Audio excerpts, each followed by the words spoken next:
bring that on to their patients.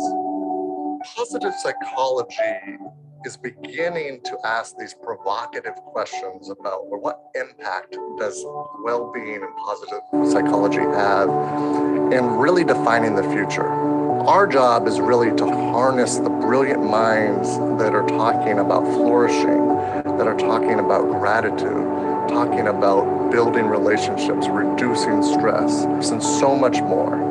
Harnessing that so that we can dramatically rewire healthcare at a systemic level. This is such an important way to activate people into positive lifestyle change and into behavior change, and really ask first and foremost for you to work with the patient so they're in the activated positive portion of their brain, because it's in that area of their brain that they have creative thought, where they can problem solve for themselves, and where they can, in my mind, create sort of a Velcro between that positive emotion and a behavior change. I think that is going to be a real boost for this pillar of lifestyle medicine and being able to supply those resources, because I know that with our clinical training and even with continuing education, there just isn't that much of a connection when it comes to positive psychology. The Global Positive Health Institute is going to be able to offer very user-friendly tools for busy practitioners on how they can prescribe and motivate and engage their patients in these kinds of positive psychology activities. Ultimately, the vision is that this kind of practice would become standard of care. If you're a physician, if you're an organization that believes in the mission, then the opportunity exists to support and align. And we are here to welcome and invite.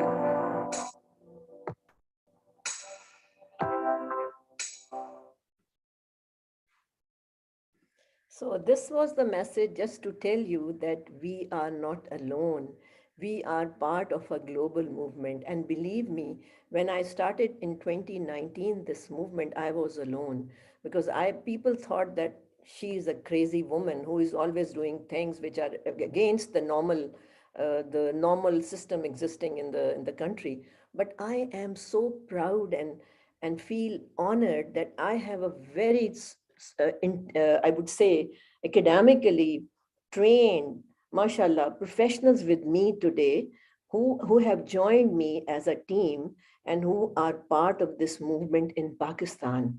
So please, all the doctors, the medical community, and healthcare professionals, come and join us for this movement. We have the responsibility of changing our countrymen also.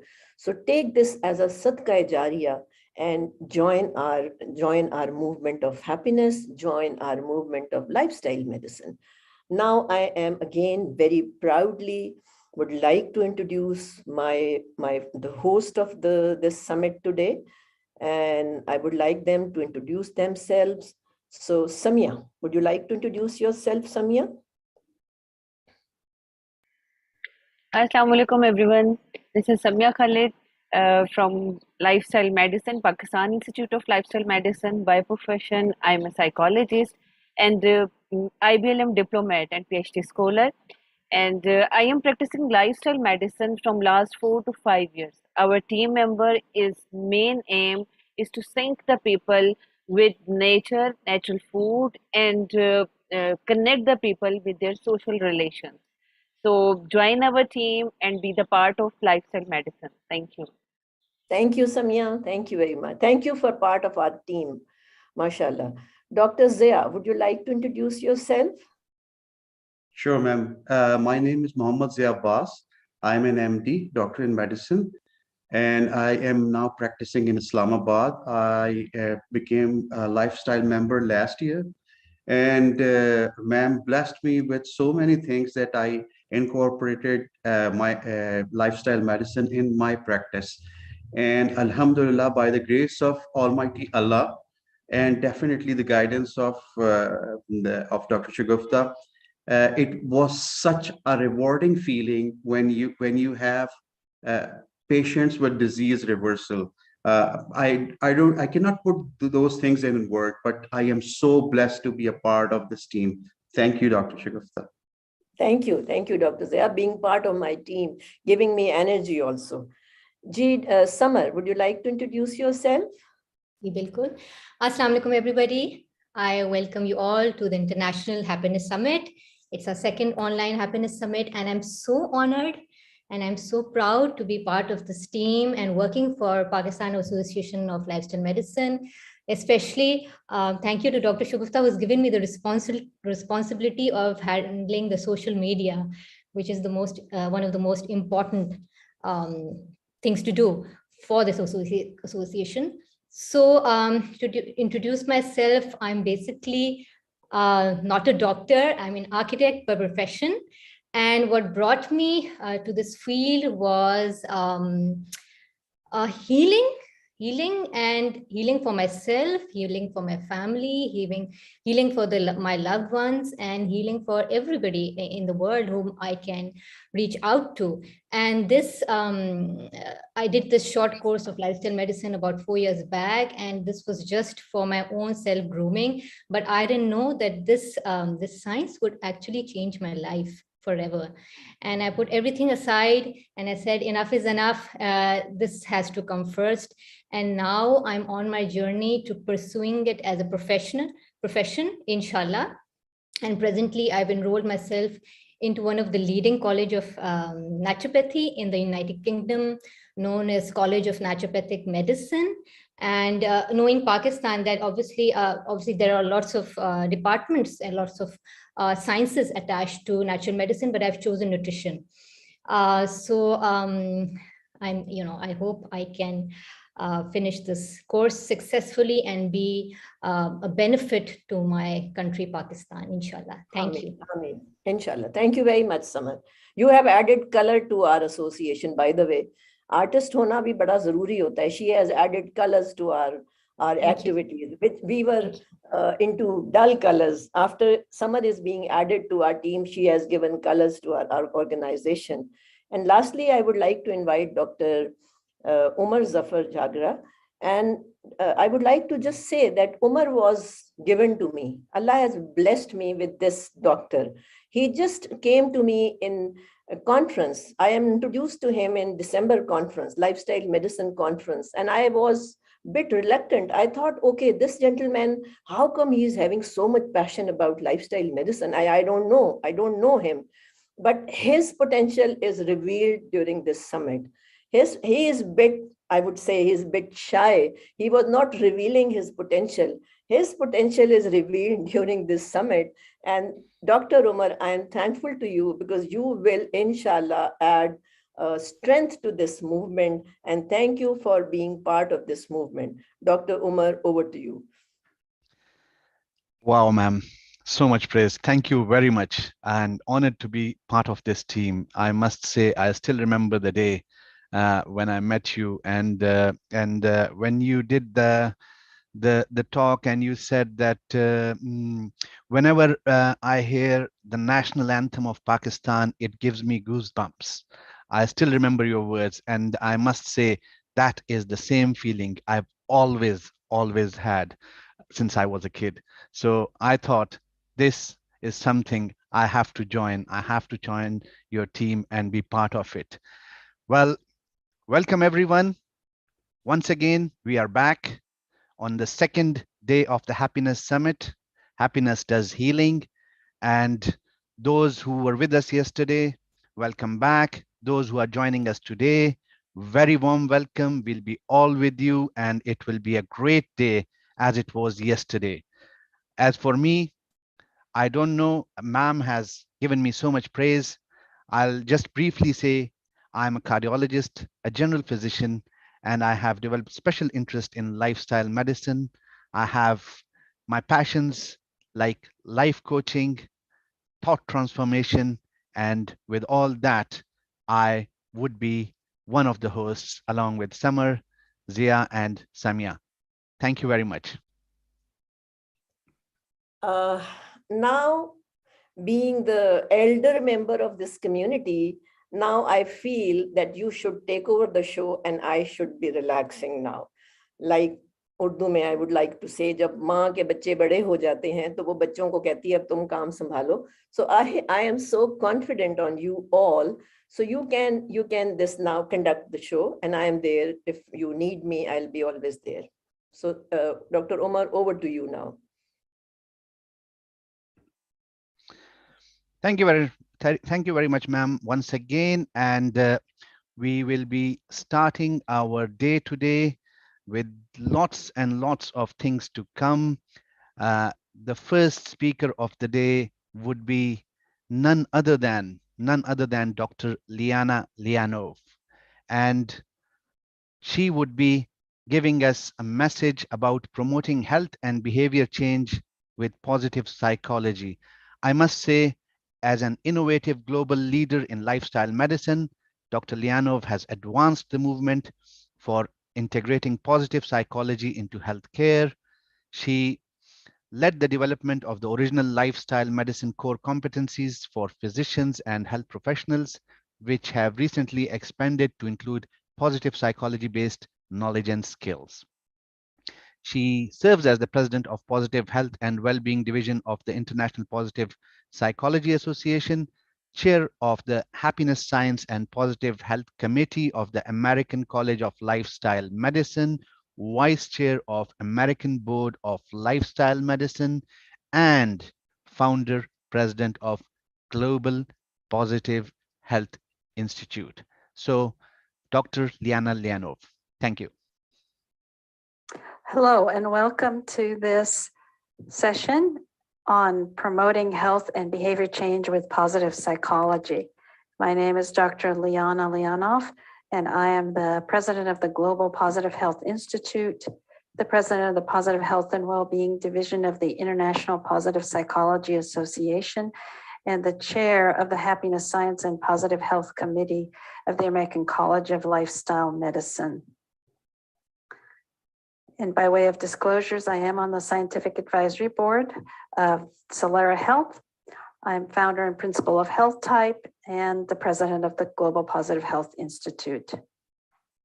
What we're going to cover in this session are 6 learning objectives to describe the role of positive psychology in health and healthcare, to identify highlights from leading scientific studies on the impact of positive psychology interventions on health and identify gaps in current research, to examine the reciprocal reinforcing relationship between healthy lifestyles and positive psychology strategies, to prescribe positive psychology interventions as part of a comprehensive healthy lifestyle, to facilitate health behavior change using positive psychology in conjunction with motivational interviewing and other counseling techniques. And lastly, to apply positive psychology approaches in clinical care processes and in interactions with patients. So with our first learning objective, we're going to describe the role of positive psychology in health and healthcare. So what is positive psychology? Well, Martin Seligman is considered the founder or father of positive psychology, and he and colleagues have defined this field as the scientific study of positive human functioning and flourishing on multiple levels that include the biological, personal, relational, institutional, cultural, and global dimensions of life. In other words, it's a very broad definition of thriving, flourishing, and being one's best self, both physically, emotionally, mentally, socially, and in every other way that we can define well-being. But the most important part of positive psychology is that there is a greater emphasis on what's going well, a greater emphasis on strengths and boosting those strengths, as opposed to focusing on what's not going well, from a psychological perspective, what those human deficits and weaknesses are in order to fix them. In fact, one might have deficits while at the same time working on increasing and boosting one's strengths, psychologically speaking. Positive psychology is so important in what we do in healthcare because it leverages positive affect. It leverages emotions that really support us. So it includes being content with the past, being happy in the present, and being hopeful for the future. It also includes leveraging our own virtues and strengths, such as courage, compassion, integrity, curiosity. And a number of these strengths have been identified and can be taken through the VIA survey, where one can identify their strengths by answering this no charge survey at viacharacter.org. And again, we're looking to focus on producing happiness, not necessarily lessening misery. Those two are not on the same spectrum. They're their own spectrum. We're looking to take someone not from a place of negativity, misery, or mental illness to normal or baseline. Instead, what we're looking to do is take what is going well and going beyond that normal baseline to a best self and best thriving and flourishing. And in fact, this can be applied independently of mental health treatment. So someone who has depression, for example, can still work on positive psychology activities that can give him or her moments of pleasure, moments of joy, and can be worked on independently of being treated for depression or anxiety. And as we employ these types of positive psychology interventions, what we're looking to do is to produce a health asset that Martin Seligman called positive health that can lead to a longer, healthier life. And some examples that are useful is to think about positive psychology interventions and diabetes. Positive psychological states, feelings of wellness, are prospectively associated with improved hemoglobin A1C levels, fewer diabetes complications, and lower rates of cardiac events and mortality. Some small studies have linked that improved positive affect and greater health behavior adherence and lower blood sugar levels can be achieved by helping patients achieve these positive psychological states. Of course, we need much more research in this area. Also, it's interesting to note that positive emotional states and a positive emotional style or approach has been associated with greater immunity and greater protection from infection. And a famous study by Cohen looked at two groups who were given a 50% dose injection of the influenza virus. And one group that had displayed optimism had no impact on their infection symptoms and duration. They had cognitive positivity. The second group that displayed cheerfulness, had fun, and was merry, experienced less severe symptoms that lasted a shorter time, affective positivity. So what's interesting here is that we're looking for our emotions to improve rather than our cognition, our way of viewing or evaluating our lives, at least in this case where we're looking to boost our immunity and lower potential risk for infection. And so that means that if we want to stay healthy during, for example, these pandemic times, we want to have more fun, to dance, to sing, to make art, make love, garden, play with our pets. And then at a later time when we're really sitting back and looking at our challenges, we can engage optimism, engage our brains in the prefrontal cortex to address any setbacks that we've had where we need to come up with solutions, but yet trying our best to stay hopeful about the future. So again, we're really looking for a boost in emotions if we're going to lower our potential risk for infections and increase our immune system. That may not necessarily be the case with the association with positive emotions and other kinds of risk factors, and we'll take a look at that later. So what are the 6 pillars of a healthy lifestyle? I'm sure all of you are familiar with these. It's being physically active, eating a predominantly whole food, plant-based diet, getting adequate 7 to 9 hours of sleep a night and high quality sleep, avoiding risky substances, including tobacco, alcohol, any illicit substances, as well as not using medications according to how they were prescribed for us. Now, the 5th pillar of a healthy lifestyle is managing our stress through breath work, through mindfulness, and also on an ongoing basis, having breaks in our work life. So in other words, vacations.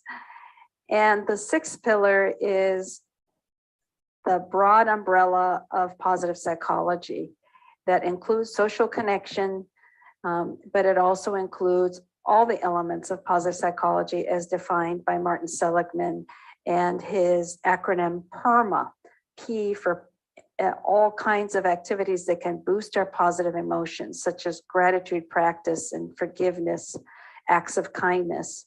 That's P for positive emotion, E for engagement in the activities that we're doing, R for our relationships, M for meaning, and A for achievement. And we'll go into those in a lot more detail in a few minutes. But as you can see here, what we're saying is that there are these 6 pillars of a healthy lifestyle. Positive psychology is one of those pillars, including social connections, but also importantly is that positive psychology and how it boosts positive emotions is the foundation of all of those pillars of a healthy lifestyle, because they are promoting and assisting us to make these health behavior changes. And here's a study that has shown this exact connection. Happier people tend to have these kinds of healthy behaviors. They tend to exercise more, not smoke, use seatbelts, eat a more healthful, nutritious diet, and avoid risky alcohol use.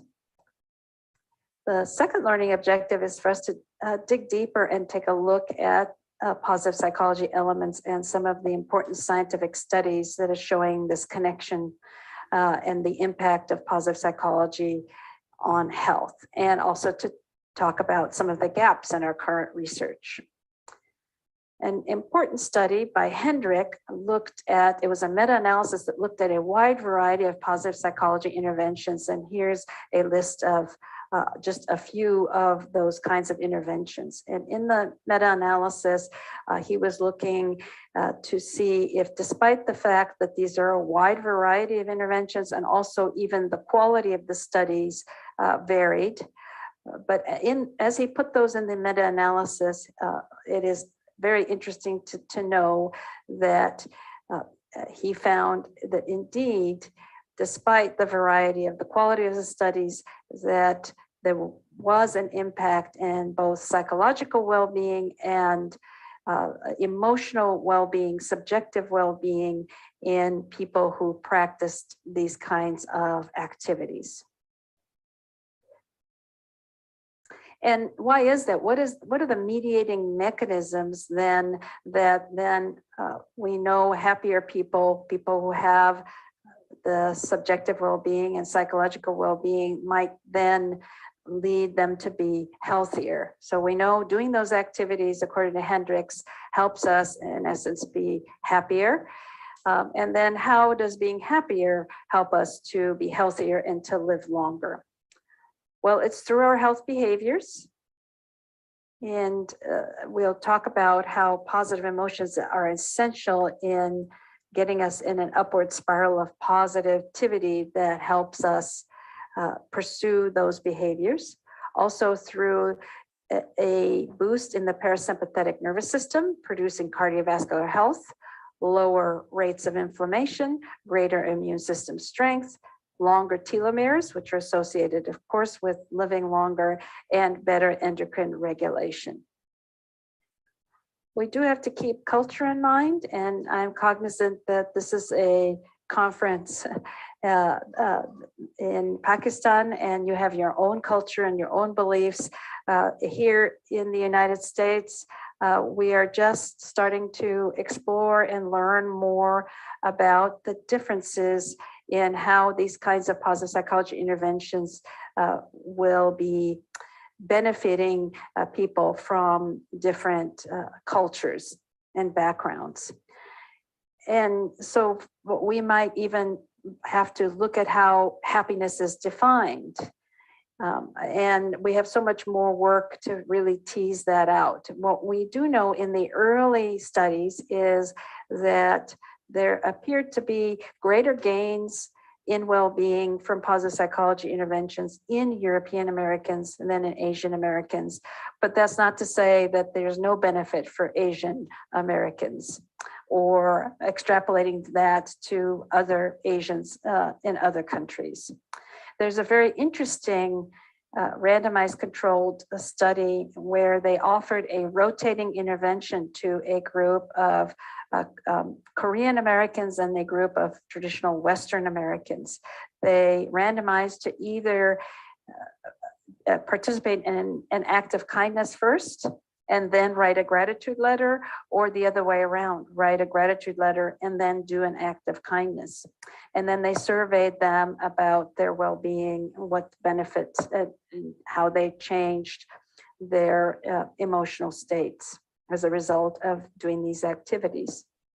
And what they found was that the Koreans were more likely to benefit, or benefited more from the act of kindness first rather than the gratitude letter, whereas the opposite was true for the US participants, the Western participants. They benefited more from the gratitude letter. And the authors of the study are only theorizing.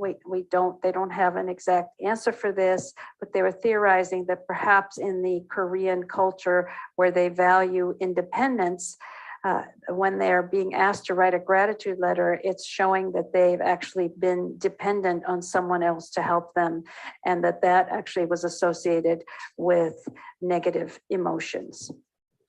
Of course, again, we need so much more research to tease these kinds of nuances out about exactly how positive psychology interventions do impact different groups and cultures.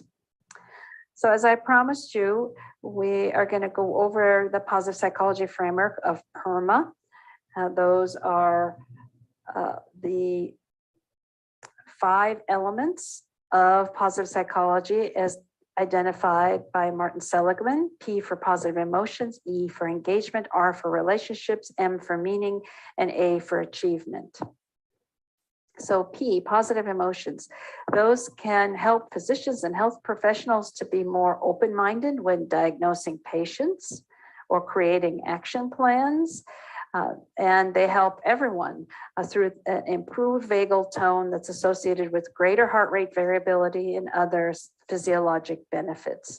There's actually an interesting study where a group of physician students were randomized to either receive a piece of candy before a diagnostic examination to be able to diagnose some patients, or not receive the piece of candy. Now, they weren't allowed to eat the candy, but it was given to them as a reward that they could eat at a later time. And the group of physicians that did receive the candy and got that reward and got that boost in positive emotions actually did better on the examination and were able to do better diagnostically with the patients. So positive emotions absolutely has some powerful effects, and it particularly has powerful effects on our health behaviors and healthy lifestyles. It can forecast our behavioral engagement. And instead of having ourselves or our patients saying, I must do it, I will do it, I should do it, and forcing ourselves into a motivation, when we're feeling well through positive emotions, it helps us build a non-conscious motivation, a true, natural, non-imposed desire for change, rather than that outer should, which really propels us towards positive actions. And this has been called the upward spiral theory. And it really is about intrinsic natural emotions towards increased motivation and positive health behaviors. And not only that, but it also builds psychological, social, and physical resources called vantage resources. And an example of that, a good example, is that happy people are much more fun to be around. So they tend to have more social networks and more friends. And those friends can actually help them to be accountable and to help them with their health behaviors. E is for engagement. And in the positive psychology world, we also call this a state of flow, where we're doing an activity and we're enjoying it so much that we're completely engaged with it, completely engrossed with it. We are almost one with that activity. We're losing track of time. And what is happening is that we're having positive neurotransmitters and hormones released in our brains, and that elevates our sense of well-being. Usually the activity has to be something that we have to focus on, so it takes some attention, but it doesn't take so much focus or feel so out of reach that we want to give up. It's just right amount of attention required to keep us fully engaged. And here's a nice graphic of what I'm talking about, that if we're doing an activity and it's very easy to do, it doesn't take a lot of concentration, then we might be bored. Or if we're doing another activity that takes a lot of concentration and it may feel very out of reach, it can feel stressful and we can feel anxious. And usually when we say stress, that's what we talk about. But what we're looking for here in this state of engagement or the state of flow is a level of eustress meaning good stress, in that flow channel in the middle that's in between boredom and anxiety. So we just covered P for positive emotions, E for engagement in PERMA, and then R for relationships. This is probably the most important part of that positive psychology PERMA framework. And there are a number of wonderful cohort studies to demonstrate this. One of the longest cohort studies is the Harvard Adult Development Study that began in 1938 and is still ongoing after 8 decades. And they collected all kinds of information over those years, comparing 2 sets of boys, one's in the inner city Boston and others who were Harvard Ivy League students. They collected not only psychological assessments, but occasionally from time to time brought them in and did some physical measures. And so they had a lot of information about these boys and were able to, and followed them through life, and followed them as they became ill and died. And with that, all that information, they were able to control for confounding factors in a powerful way. And with that analysis, what they found is that indeed the single most important factor associated with happiness, physical health, and longevity is relationships or social connections. And the main mechanism of action there is through the parasympathetic nervous system and releases of oxytocin, improved vagal tone, which leads to increased heart rate variability. It's the opposite of the fight or flight system, which is the sympathetic nervous system. It's the parasympathetic tend and befriend system. Now, when we talk about social connection, we're not talking about social media connection. And even though we need more studies, there are some studies that are hinting that a lot of social media use can actually be associated with depression. And here's just an example of a study of almost 1,800 young adults ages 19 to 32, and those in the highest quartile of social media use per week had significantly increased odds of depression compared to the lowest quartile, with an adjusted odds ratio of 2.74. Now, how they use the social media is important. If people are going on social media just to make some quick connections, to post some quick updates, and then get offline and have more real-time engagement with others, then that might be fine. It's when they go online and they start venting their feelings, they're sharing a lot of negative feelings, or they're going online and comparing themselves to others and what they see others doing online that seem to have a better life than them. Of course, that's going to lower their mood and lower their self-esteem. M in PERMA is for meaning, and this is also one of the key elements of well-being and health. People who are happy at work and have meaning at work and also have meaningful activities outside of work, have that work-life balance, tend to have lower risk of cognitive decline, lower risk of disability, and tend to live longer. And finally, A in PERMA for accomplishment. This is absolutely essential as well, because as human beings, we have a certain drive and we strive to have some achievements and accomplishments. And when we're able to set especially meaningful goals and achieve those goals, that gives us a tremendous sense of well-being. And here is just another slide to reinforce that when we're setting goals, they should be intrinsically meaningful. And so it's also connected to meaning. It can be also connected to a relationship. So it might be goals related to our relationships related to our values and passions. And as we achieve those goals, we will get a wonderful sense of well-being. And there's a nice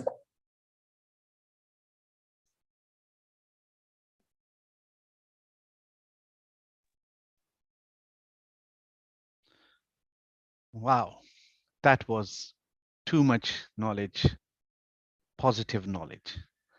I must say, Dr. Liana Lianov leads in lifestyle medicine than none others.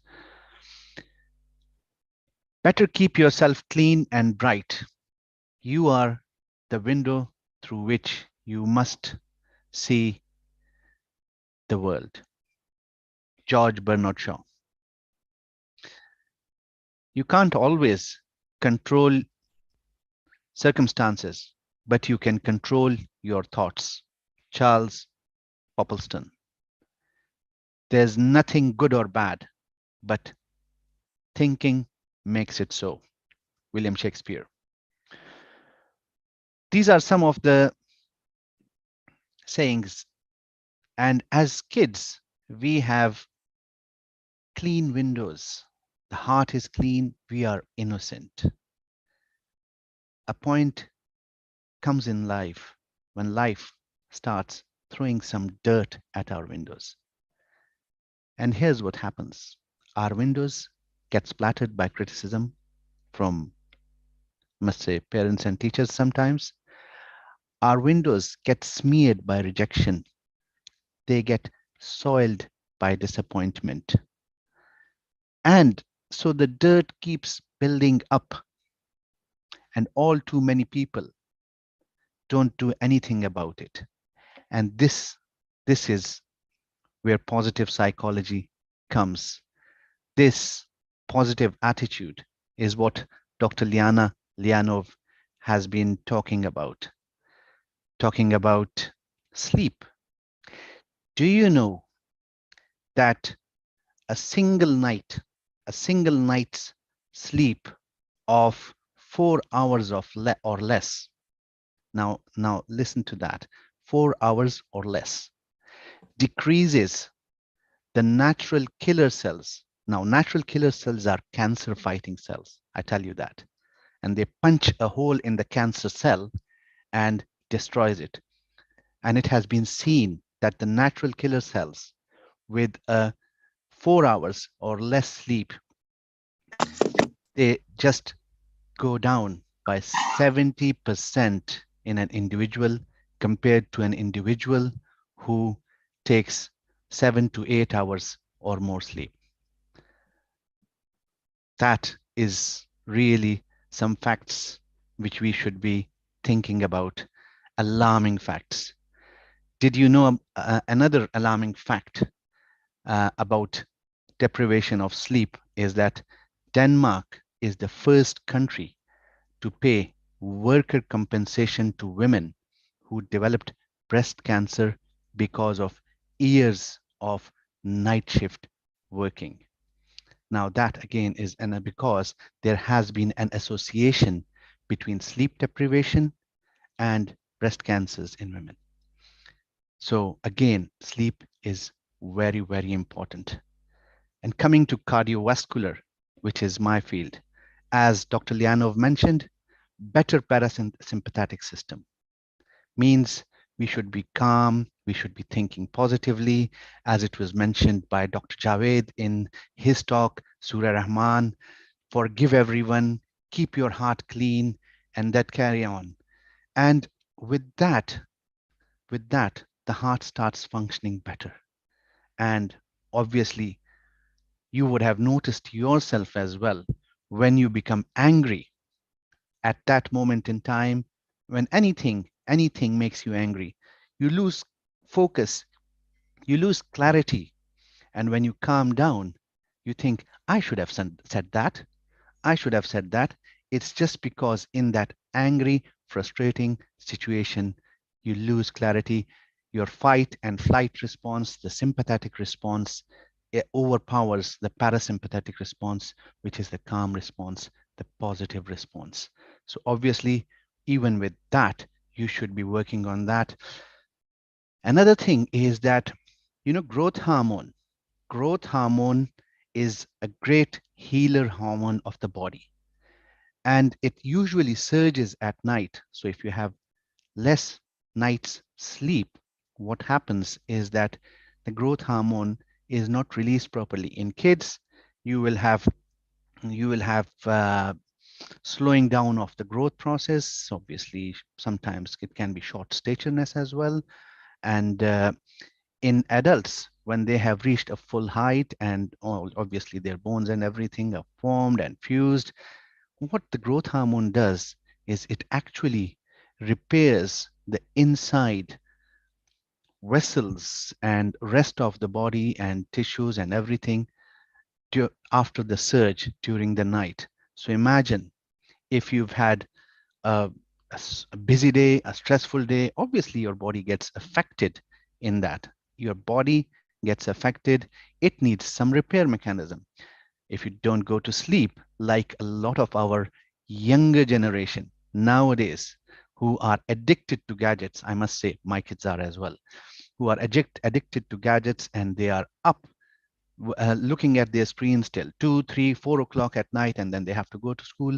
And even as adults, we are looking at screens, making the gadgets our masters. Whenever it pings, we pick it up even in the middle of the night, 3 o'clock, 4 o'clock, and say, yes, master. And that is it. Growth hormone is gone.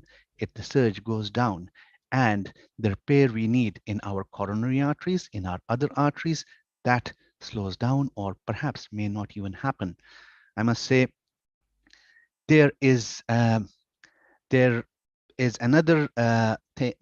kind of a global study for cardiovascular health, a global experiment mentioned in Dr. Matthew Walker, who's a sleep scientist, in his book, Why We Sleep, in which 1.5 billion people are forced to reduce their sleep by 1 hour or less for a single night each year.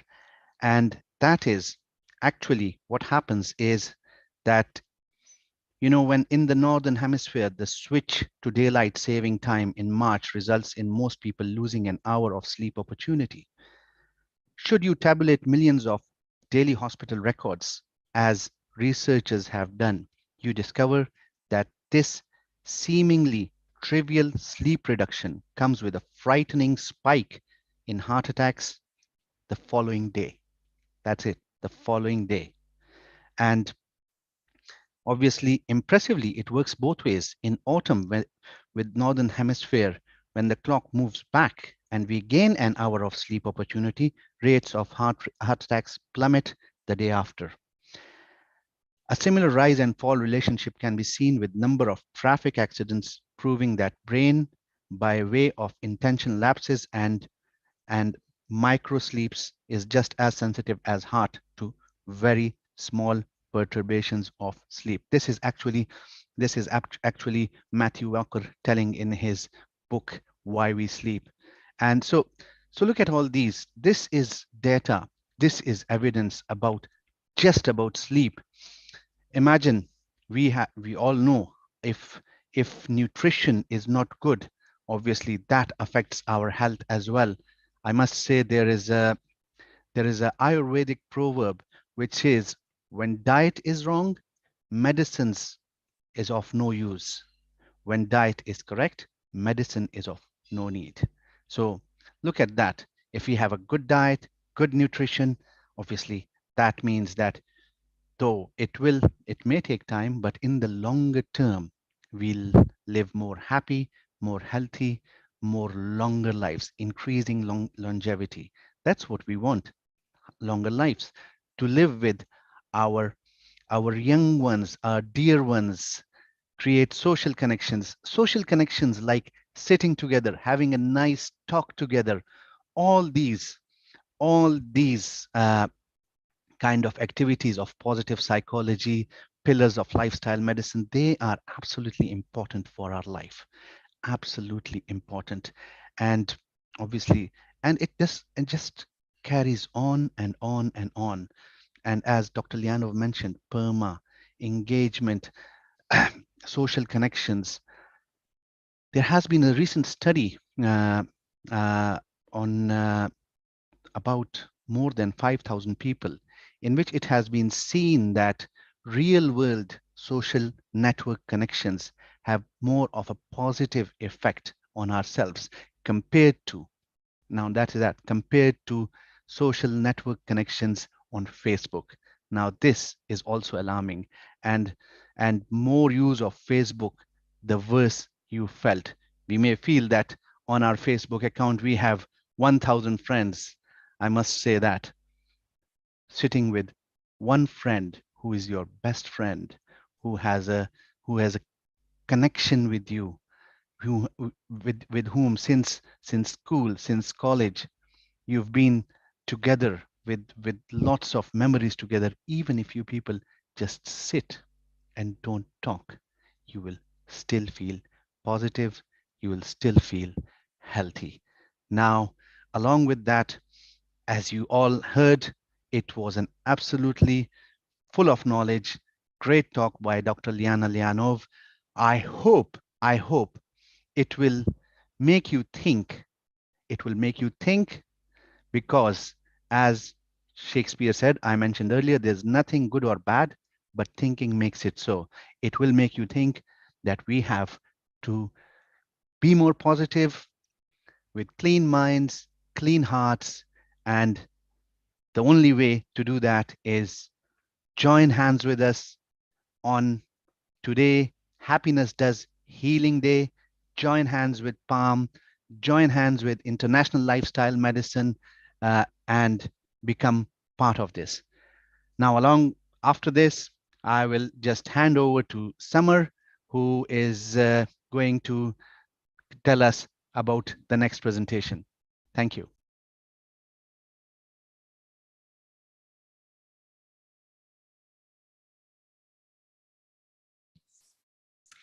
Thank you, Dr. Umar. You've really put me in awe right now. What a thorough, mashallah, and what a beautiful summarization of Dr. Liana's talk, and also great insight of lifestyle medicine. So the next video is a short video, 5-minute video of it's a tour of Pakistan. Beautiful Pakistan, and indeed Pakistan is one of those countries which has the world's most beautiful and most scenic beauty. And especially you can see that in the northern areas of Pakistan for its high mountains, lush green valleys, beautiful lakes, and amazing life and amazing people. So have a look, enjoy.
Wow, that was some very beautiful, breathtaking images from my lovely, lovely Pakistan.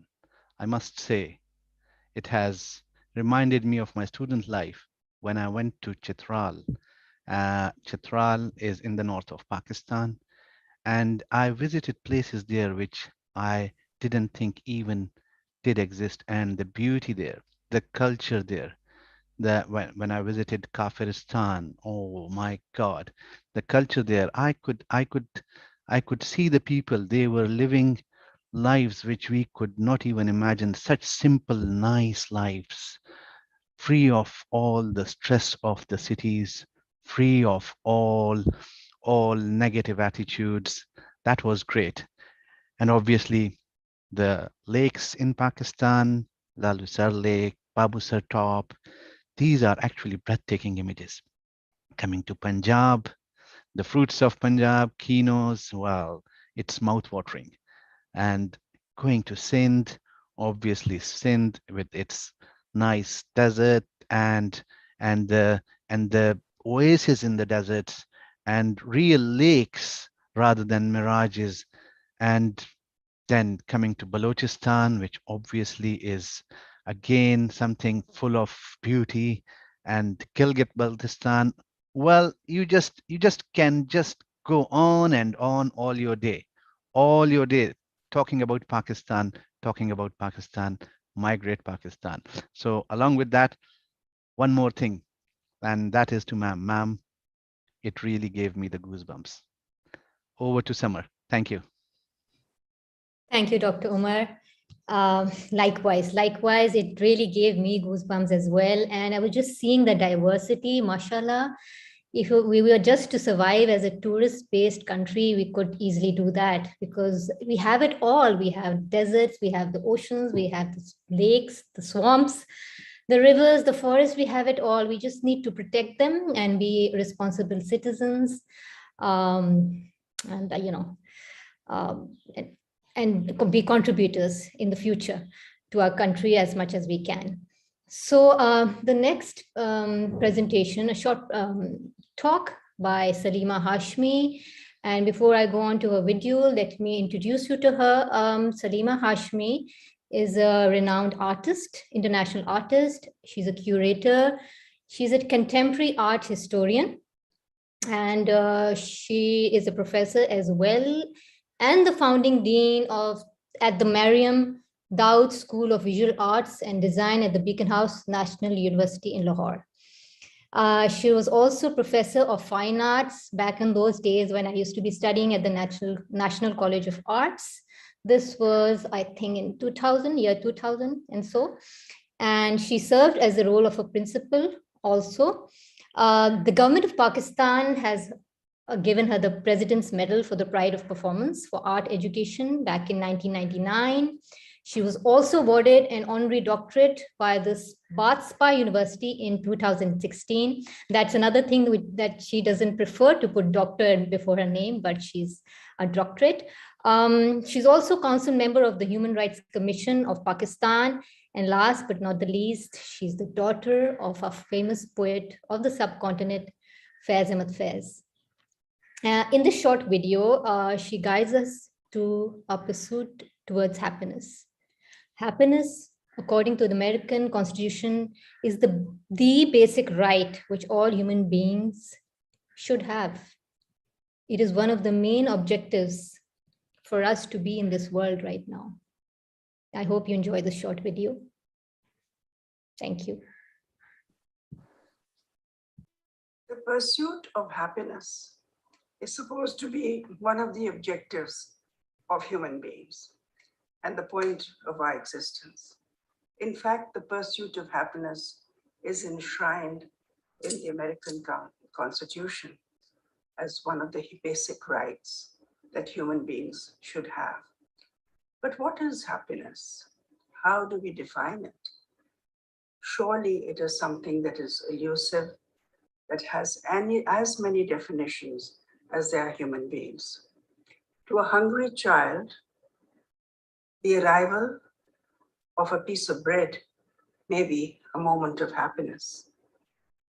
For a newborn coming into this world, the moment when the mother sees the face of the newborn, that may be an ultimate moment of happiness for that mother.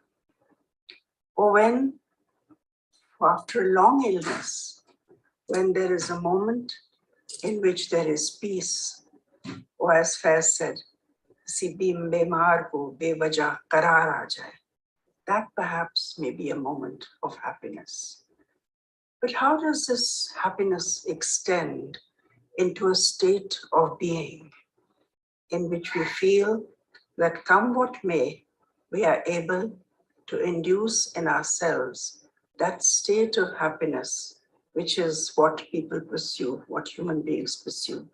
That's a more difficult question, because if it is such a transient thing, then surely the next moment is what you're looking for. And therefore we have things that are what I would call counterfeit happiness, which may have to do with the pursuit of acquiring objects, of getting a new car, of having a bank balance, of achieving some kind of a status, of becoming some high official, of gaining some kind of a recognition, which makes you different from other people. Does that give happiness? Or is it something that one hopes will give happiness, and on achieving it, you find that happiness is dissipated until the next goal appears before you? So therefore then, we need to think deeply about what happiness actually means. Is it a physical feeling? Is it a spiritual feeling? Is it an emotional state? What is it? I think you will see that people will come up with as many meanings as there are people. One thing is certain, that it is to be hoped for. It is to be hoped for.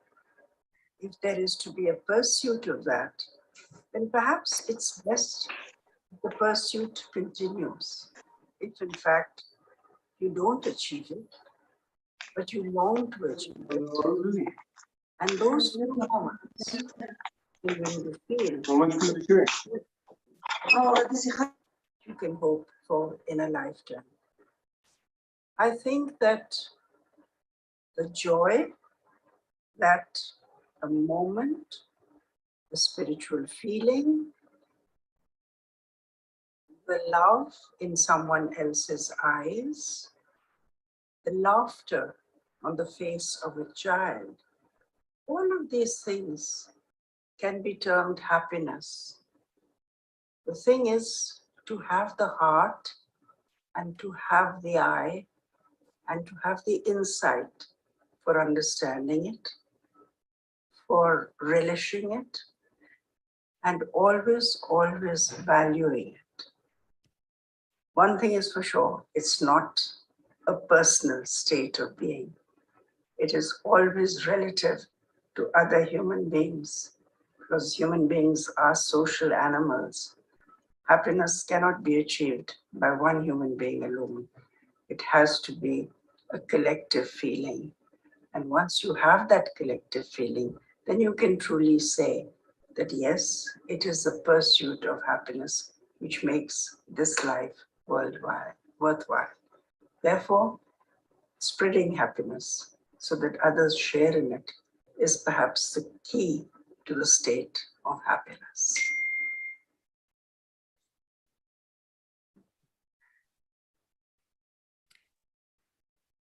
Thank you, Madam Salima Ashmi. Indeed, great wisdom put across. And I can see you're still graying, but grinning and happy, mashallah. And let me also tell you that Salima Hashmi is one of the very holistic people whom for the past years, ever since I've known her, has been doing a lot of self-care for herself, and not there hasn't been a single year which she hasn't taken for herself the retreat. Usually these retreats are they take place in Sri Lanka, India. They're well known for these retreats. She takes a 1 month whole retreat for herself where she detoxes, does yoga, be with like-minded people, and so on and so forth. So yes, that was one of the reasons why we brought you on board to share your wisdom. So the next video is about 15 to 16 minutes long. It's made by myself and my team, Dr. Samya and Dr. Shabano. And it's the subject is very close to my heart. We've covered basically the youth, the children of Pakistan. And our objective is to put this message across to them, most importantly, because that's where change will begin from. That's where we need to work the most, because that's the age when habits are being made, and so many things the children are learning. So if we inculcate these habits or these lifestyles early on, it's I'm sure it will go a long way.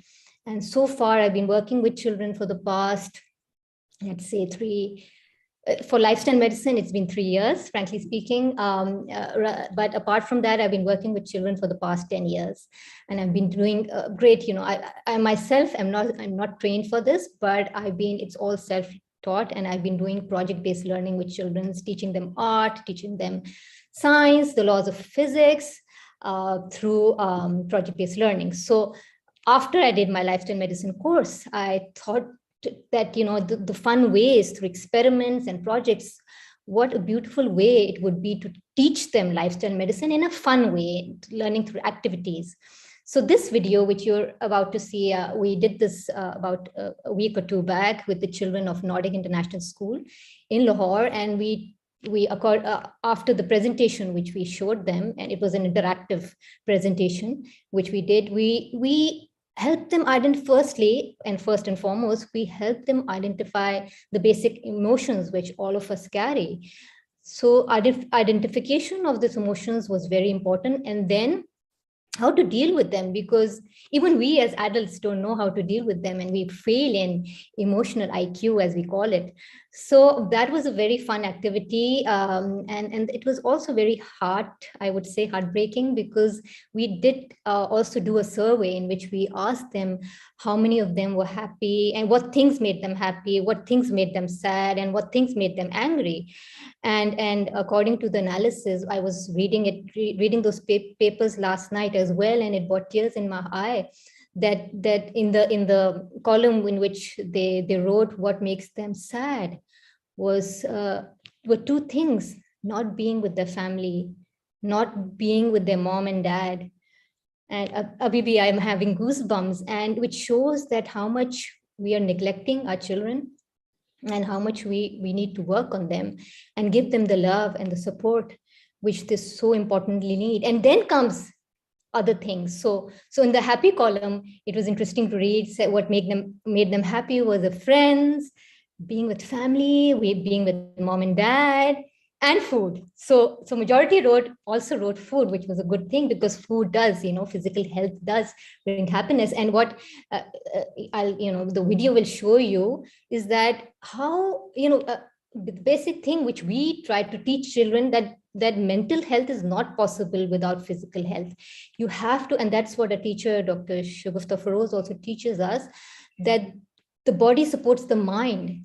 And without having proper food at the proper timings, and sleep, it's not possible to be happy. It's not possible to experience those beautiful feelings. And that's where our presentation started, being how to build a healthy body, a strong body, which would support a healthy mind. So I've done enough of talking. So I hope you enjoy this short video and be a part of this movement. Thank you.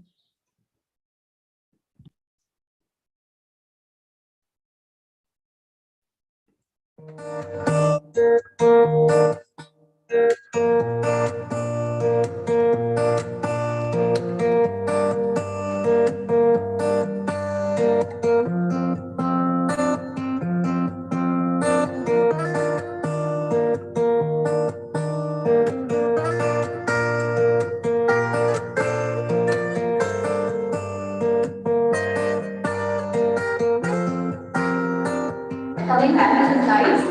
As growing kids, we need a lot of protein. अब आपको ज़हन में रखना है, ऐसा breakfast की बात हो रही थी, we come to breakfast also. And most of the children had breakfast. So timing, I was talking about timings are important. You need the vital nutrients. खाली खाना खाना या दाना important नहीं है, क्या खा रहे हो important है. What is the important?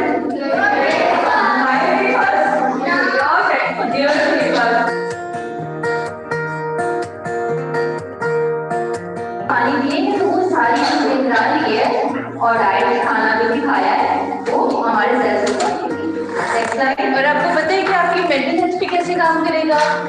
बहुत सारी स्टडीज ये कहती हैं कि वो बच्चे जो सही से पानी नहीं पीते हैं यानी कि कम पानी पीते हैं उन्हें गुस्सा बहुत ज्यादा आता है.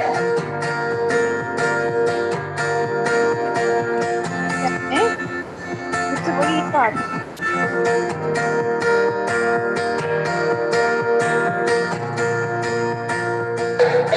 बॉन्ड टुगेदर हमारी रिलेशनशिप जो होती हैं मामा बाबा से अपने बहन भाइयों से स्ट्रॉन्ग होती हैं. That's called mindful. Now this slide shows us what. This is I think the four pillar from the mind, right? Yes. Yes, you can speak up. Exercise.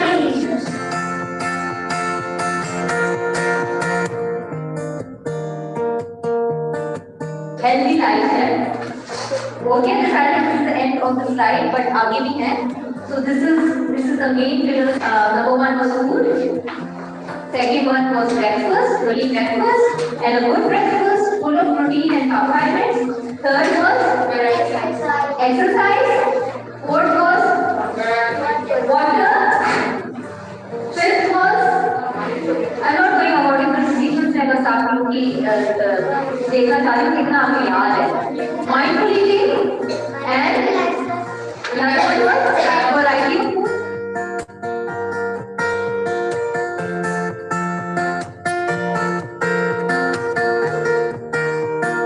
Emotions and loving each other. Loving each other is very important.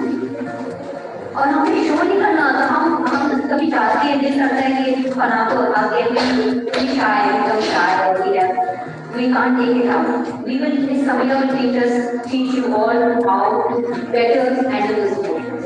So loving each other में भी energy जाती है. हमें हमारी body में ना अल्लाह ताला ने नेचुरली एनर्जी रखी हुई है. ठीक है, जैसे मेरे अंदर एनर्जी है. तमाम लिविंग थिंग्स होती है ना, चाहे वो फ्रूट्स हो, चाहे वो ट्रीज हैं, एनिमल्स हैं, इवन ह्यूमन बीइंग, हम सब में एनर्जी होती है. जब हम किसी को टच करते हैं ना वो एनर्जी दूसरे में ट्रांसफर हो रही होती है. और वो आप जैसे जैसे बड़े हो गए आप लोगों को पता चलिए ना आप लोगों के अंदर भी एक दुनिया है, एक बड़ी दुनिया है जिसमें आप रहते हो. एक आपके अंदर भी दुनिया है, उसको आपको खुद नर्चर करना है.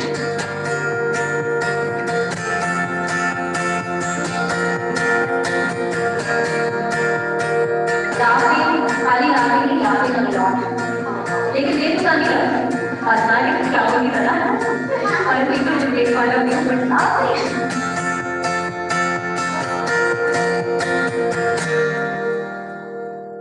Have you heard that saying called early to bed, early to rise?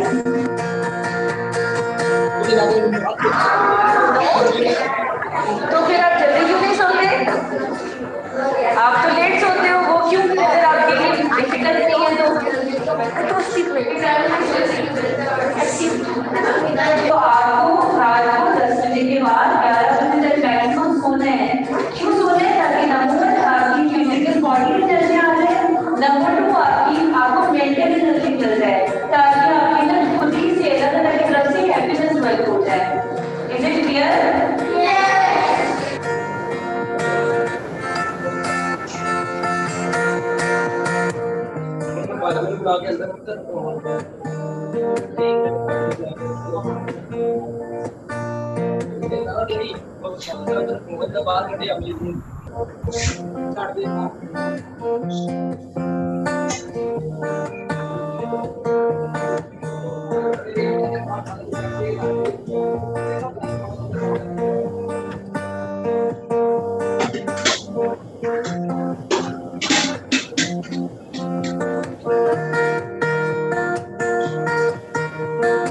आप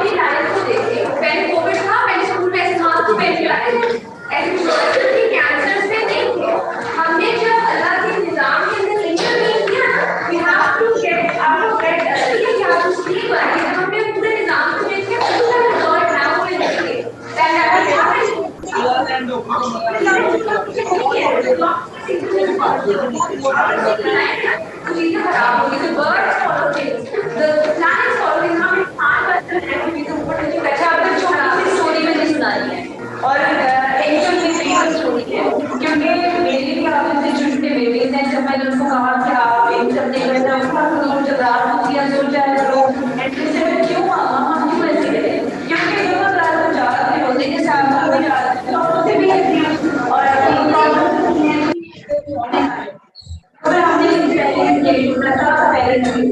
मेरे पास बहुत सारे लोग सीटिंग पेरेंट्स हैं हमने ऐसे किया कि रात को ये तो लोगों ने केक था उसमें हमने लाइट ऑन कर दी क्या हुआ कि उन्होंने आपस में लड़ना छोटी छोटी बातें जो पेरेंट्स की वजह से आपस में लड़ाइयाँ करने से इतने अग्रेसिव हो गए दूसरी चीज के बाद कि उनको एक दूसरे को जबरदस्त करना शुरू कर दिया फिर सो मच इंजर्ड वजह हो गए तो ये प्रॉब्लम उनकी तरह है सेम इसी तरह चेंजिंग ग्रेजुअली आती है हमें नजर नहीं आ रही होती लेकिन हो रहा होता है तो ये अगर आपके पास बजट है आप उनको देख सकते हो एक्सपेरिमेंट कर सकते हो कि कैसे चेंज आते हैं मैंने अगेन दोबारा से लाइट ऑफ करना शुरू की उनकी रूटीन दोबारा आई और वो फिर हैवी बजट बन गए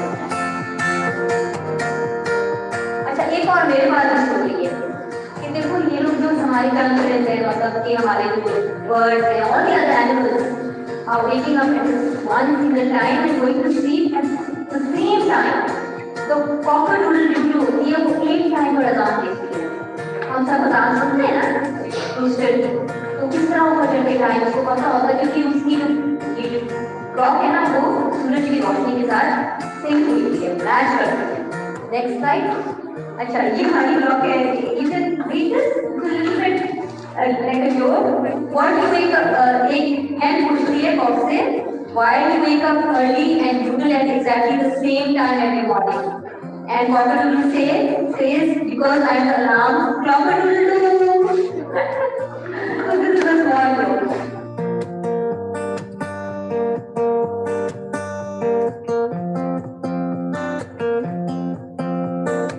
कभी आपको जानवर कोई भी जानवर होगा especially birds and ये जो है flying fishes they will go to bed you will never find them hunting for food or doing anything else in fact if you try to feed them also put food in front of them they will not eat they are very strict in this rule this is the example if you have to live off the birds they wake up with the rising of the sun and they go back to their nest go back to where they belong immediately after sundown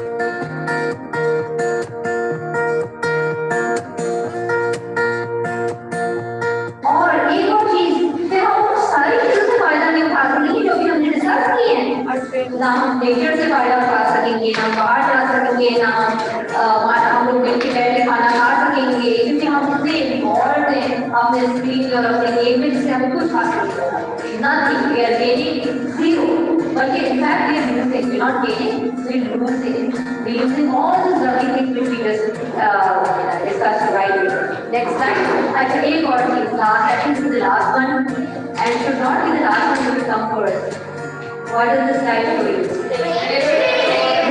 जो बच्चे नमाज पढ़ते हैं बहुत अच्छा है अभी कुछ एक ग्रुप से इसलिए पढ़ती नहीं लेकिन अभी आप अपनी हैबिट बना लो नमाज एक तरीका है to make you connect to God and if you are not reading नमाज you can connect to God in other ways you can just meditate slow down बैठ के and just take off your hand and pray and ask for him but not even ask just be connected to Allah ठीक है तो this is very important और ये अपना routine आपको ये फील होना चाहिए कि एक number one remembering Allah early in the morning ठीक है before coming here reading a small दुआ नमाज भी पढ़ी सुबह you can read a small दुआ एंड आस्क अल्लाह कि अल्लाह ने मेरी दिन में बरकत डाल दिया अगर अच्छा दे दे and then you go going to bed these two times you should not miss and namaaz is the best way that you can connect because that's when you connect.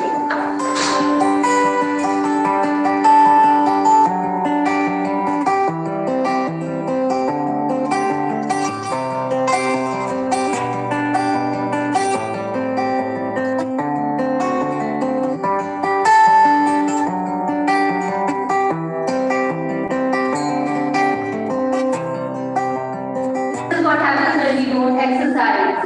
You're like a rusted bicycle. festival में next slide you become weak. You can big bucket on your belly. What if we don't have a healthy breakfast? जब गाड़ी में petrol नहीं होगा तो किस तरह गाड़ी चलेगी? What if I don't sleep early? I sleep less, I'm tired. I sleep more, I'm tired. Life is impossible. We need a balance. Next, what if I don't clean my teeth? What happens? Next slide. I get the coronavirus, I get all these demands of the world. What if I don't love? Okay, we need to be quiet. Easy and free.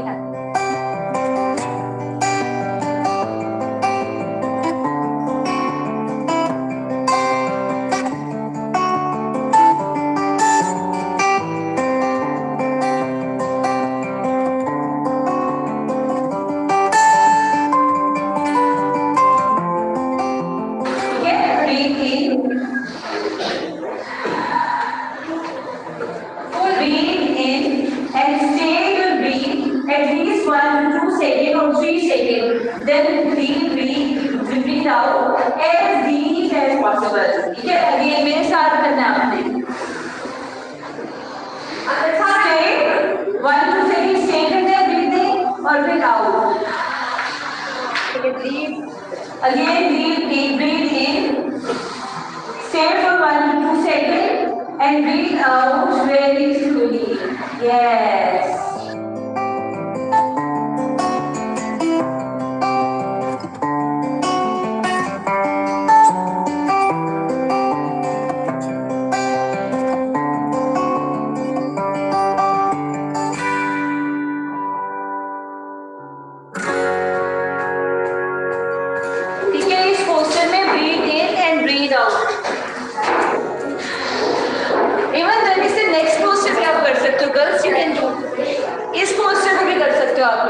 इससे भी बहुत अच्छा लगता है यूं.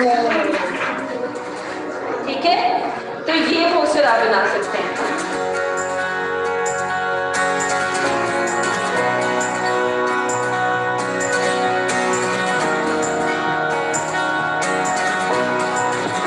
इस bucket का क्या नाम है?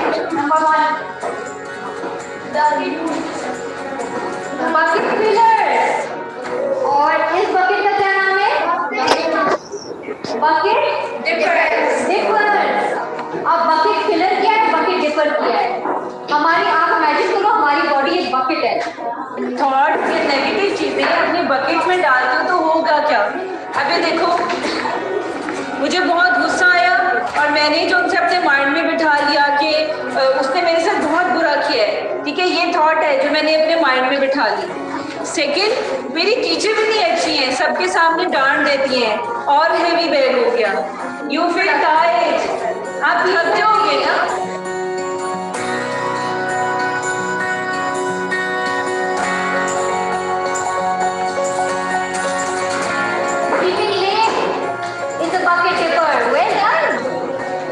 हम ये चेक करना चाह रहे हैं कि आप डिफरेंशिएट कर सकते हो अच्छाई और बुराई में.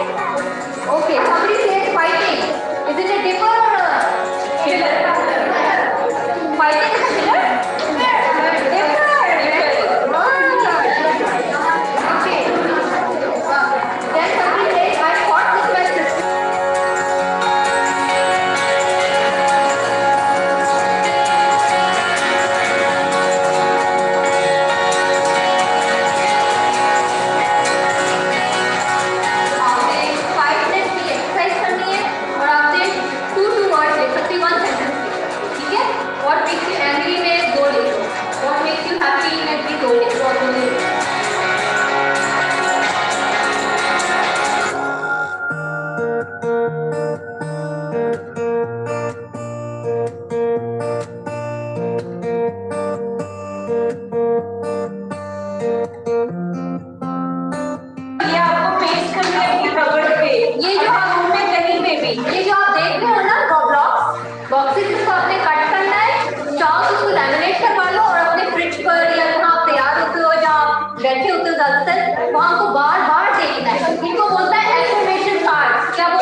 सेविंग का स्टेज का बच्चे और उसके बाद जो हम आपको दे रहे हैं इसको ध्यान से पढ़िएगा, इस पर फिल करिएगा और फिर हम आपसे मिलके देखेंगे कौन सा बच्चा ऐसा है जिसने सबसे ज्यादा एक्टिविटीज की है और फिर उसके लिए स्पेशल सरप्राइज गिफ्ट होगा।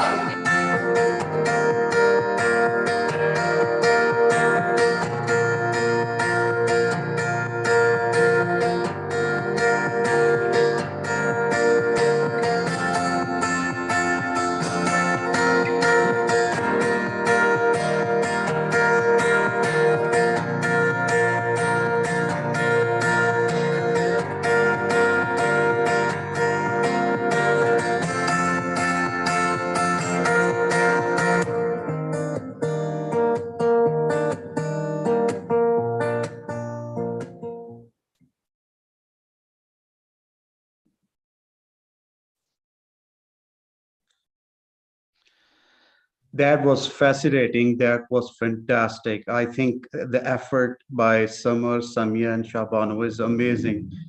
Bucket full of happiness, bucket full of joy. I think bucket full of efforts. We were working with the early, you guys were working with the early adapters, and I think that is great. One important, very quick message I want to share is that when we want to transfer or information, or when we want to tell our next generation what to do, the ideal way is for us to act in the same way. So we need to change our behaviors, and then they will follow us. It's a much easier way. Here, I would like to wish all the participants a very, very happy International Happiness Day. Thank you, Dr. Omar. Thank you, Dr. Zia. माना कि ये सुनसान घड़ी सख्त बड़ी है, लेकिन मेरे दिल ये तो फकत एक घड़ी है। हिम्मत करो, जीने को अभी उम्र पड़ी है. That's our great Faiz Ahmed Faiz. I'll just try to translate it. I may not be able to translate it very well, but it says, agreed that this lonely moment is a hard moment, but my heart, this is just a single moment. Be brave, be courageous. There's still a long life to live. And obviously, father of Professor Salima Hashmi. When I heard the introduction of Professor Hashmi, Summer mentioned that she does not put doctor in front of her as a title, her name as a title. That's true leadership. Leader without a title. Leadership without a title. She continues passionately with her work, but she doesn't want too much appreciation for her.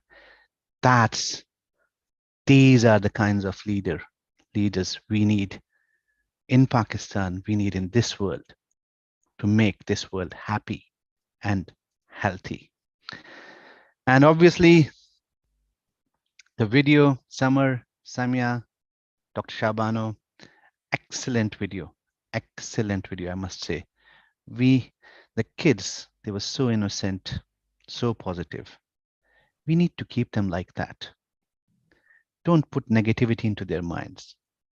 We may have differences amongst ourselves, but believe me, if they grow up positive, Pakistan will actually, and I say actually, change.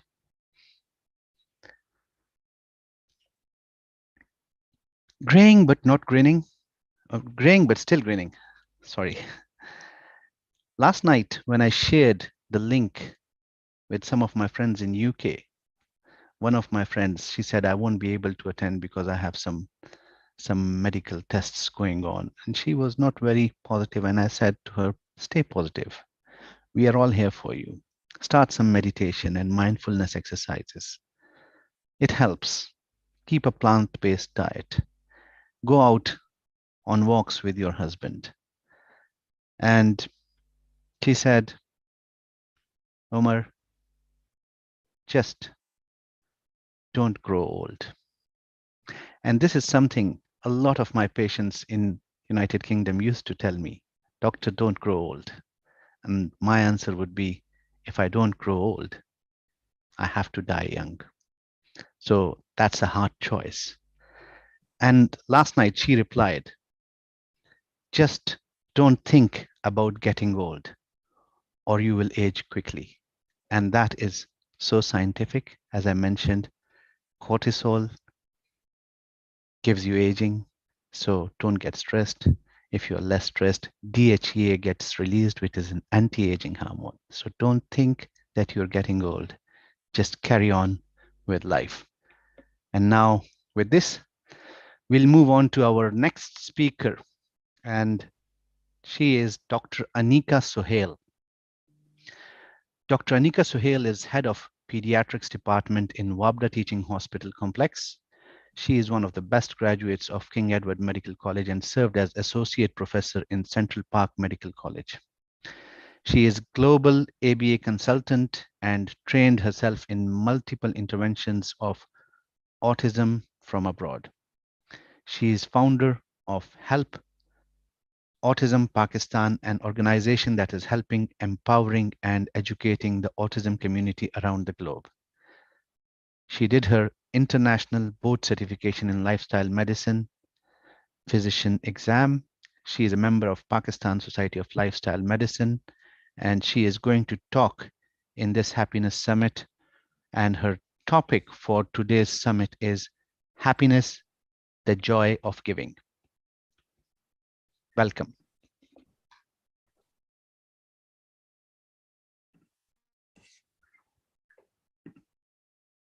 Bismillahirrahmanirrahim.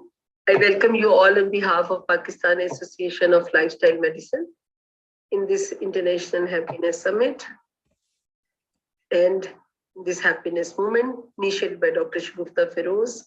Thank you very much, madam, for giving the honor to speak something about my perspective of happiness. Thank you, ma'am. Bahut shukriya aapka.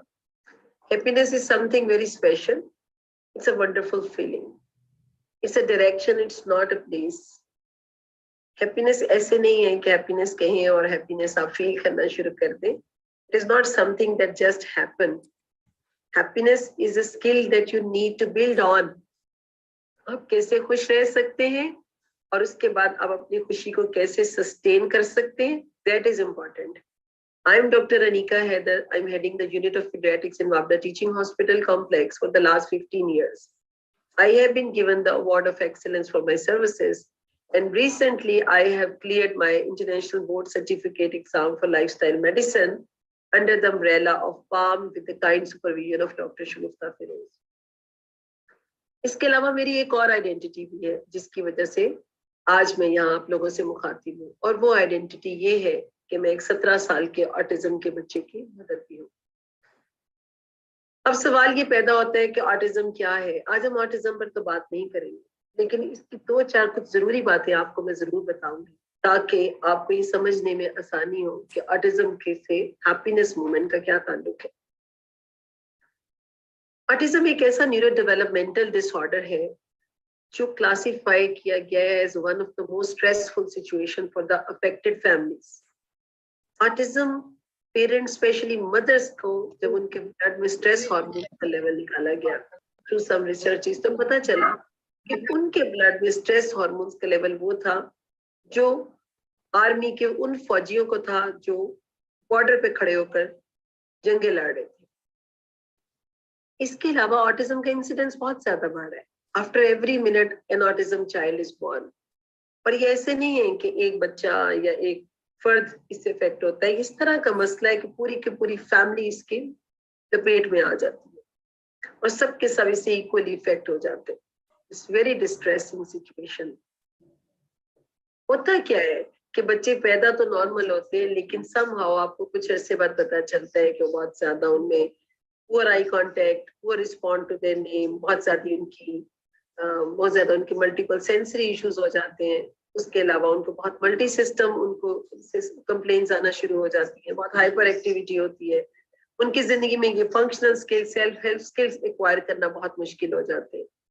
Poor speech और communication की वजह से उनकी social और communication issues बहुत ज्यादा आना शुरू हो जाते हैं. ये 24/7 जॉब है और इसको हैंडल करना इतना आसान नहीं, और जिसको हैंडल कर रहे होते हैं वो at the cost of their सेहत, at the cost of their time, at the cost of their money, इसमें से गुजर रहे होते हैं।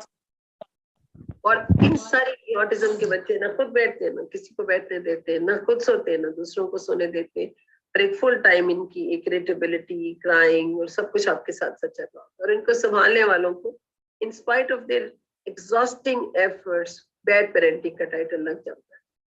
Nobody knows their problems. लेकिन और ऑटिज्म चैलेंजेस बहुत ज्यादा है, बहुत अनलिमिटेड है, बता उनको डिस्क्राइब नहीं किया जा सकता। और उनकी थेरेपीज है वो इतनी मल्टीपल, इतनी कॉम्प्लिकेटेड, इतनी स्किलफुल और इतनी ज्यादा एक्सपेंसिव है। और इन सारे चैलेंजेस के साथ वो जब पेरेंट्स फेस कोप नहीं कर सकते, और तो वो एक vicious cycle of anxiety, depression और इनसिक्योरिटी, होपलेसनेस और फिर इनडायरेक्टली अनहैप्पीनेस के फेस में एंटर हो जाते हैं।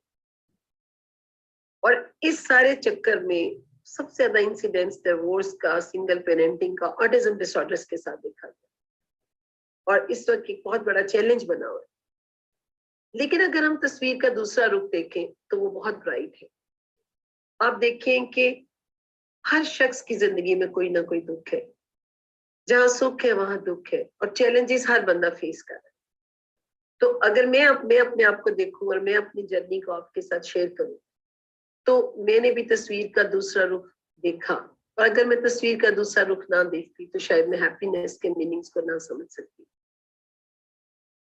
जब मैंने ऑटिज्म के दूसरे रुख को देखा तो मुझे पता चला कि I was not the only person was facing this problem.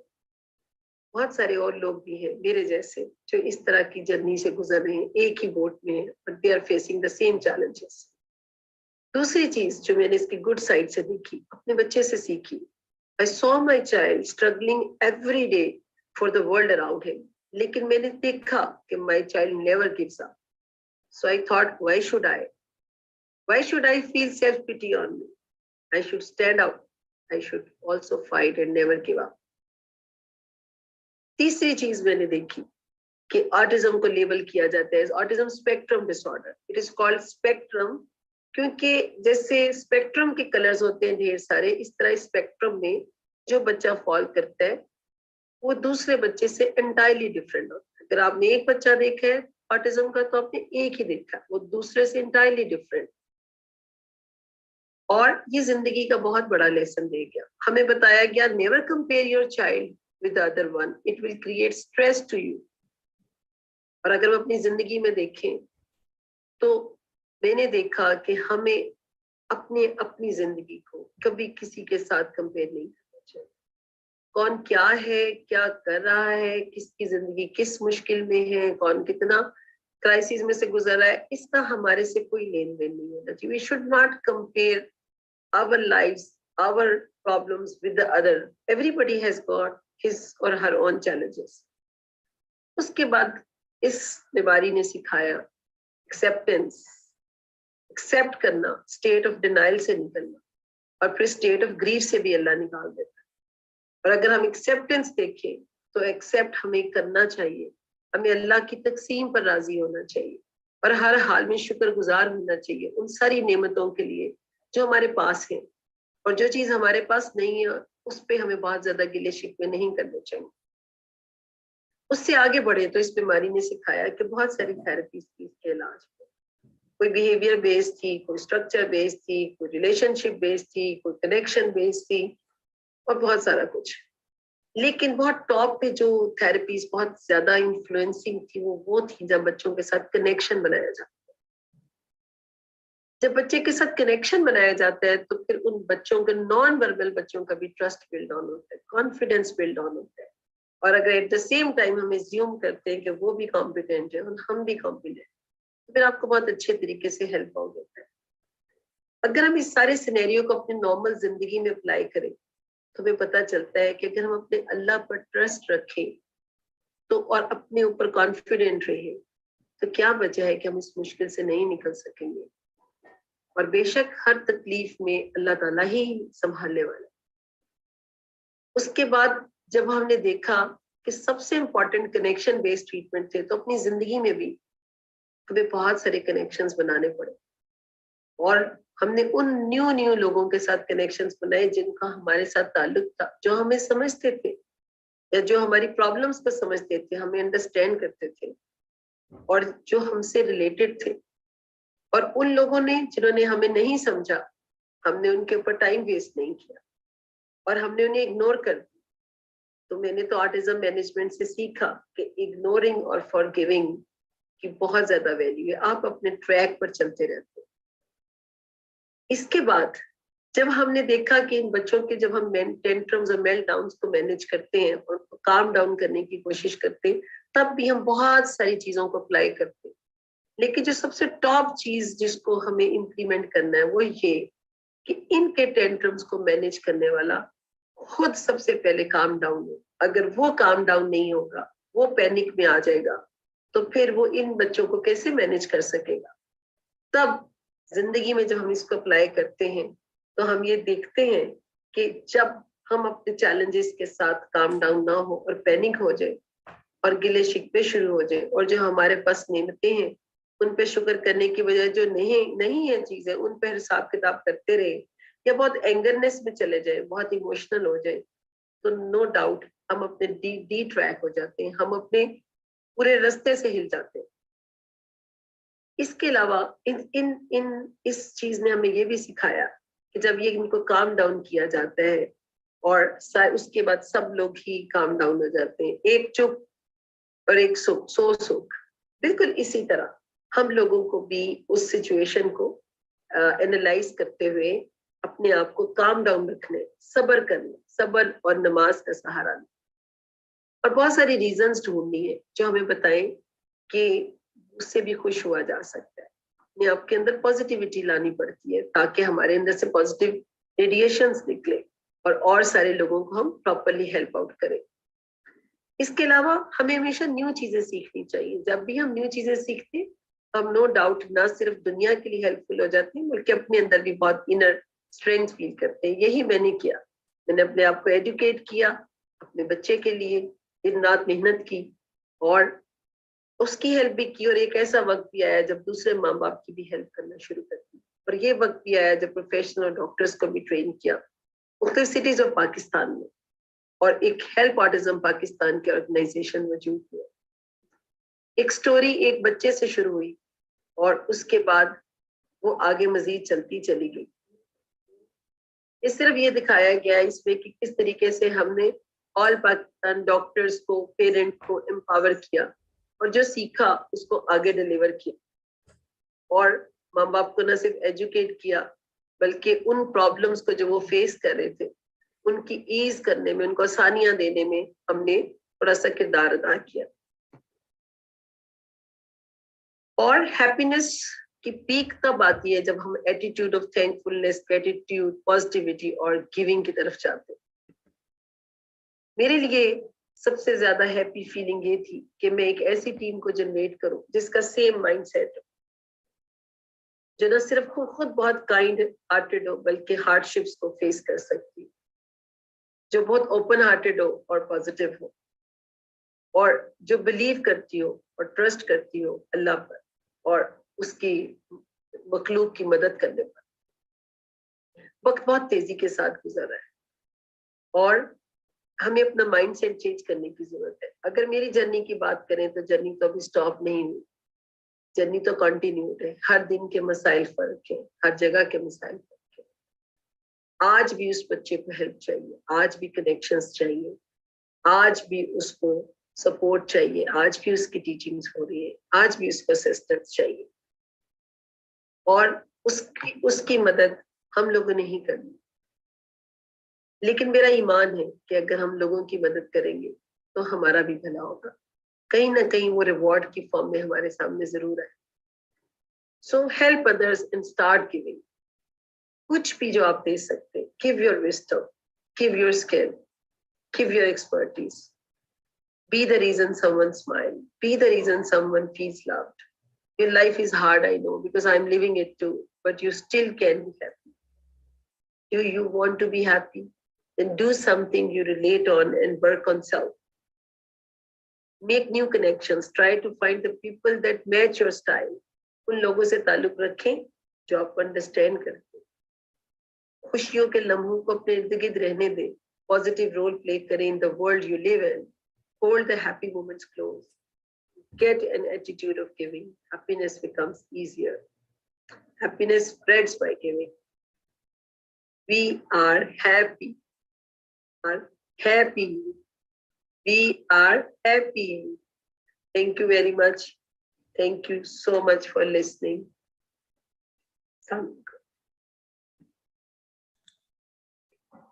Thank you, Dr. Anika. I think you were expressing your heart out, and I think the joy of giving is amazing. The healing that it provides you, the happiness that it provides you. I'm truly touched by your presentation. Such a wonderful presentation. Thank you. Dr. Omar? Absolutely. فإن مع العسر يسرا إن مع العسر يسرا فإذا فرغت فانصب وإلى ربك فارغب. बस यकीनन मुश्किल के साथ आसानी है, बेशक मुश्किल के साथ आसानी है. बस जब तू फारिग हो तो इबादत में मेहनत कर. बेशक मुश्किल के साथ इबादत में मेहनत कर. Ya ayyuhallazina amanu ista'inu bis-sabri was-salat innallaha ma'as-sabirin. Obviously, Allah is with those who have patience and who pray. So that was Dr. Anika Suhail, a heart-touching video, I must say that. And she's right. We cannot please everyone. So those who don't understand us, we have to ignore them. And that is how life goes. Our next speaker is Dr. Muhammad Suhail. Dr. Muhammad Suhail Shahzad is a trained ophthalmic and vitreoretinal surgeon having expertise in phacoglaucoma and pediatric ophthalmology. He is well trained in oculoplastic, adult strabismus, and cataract surgery.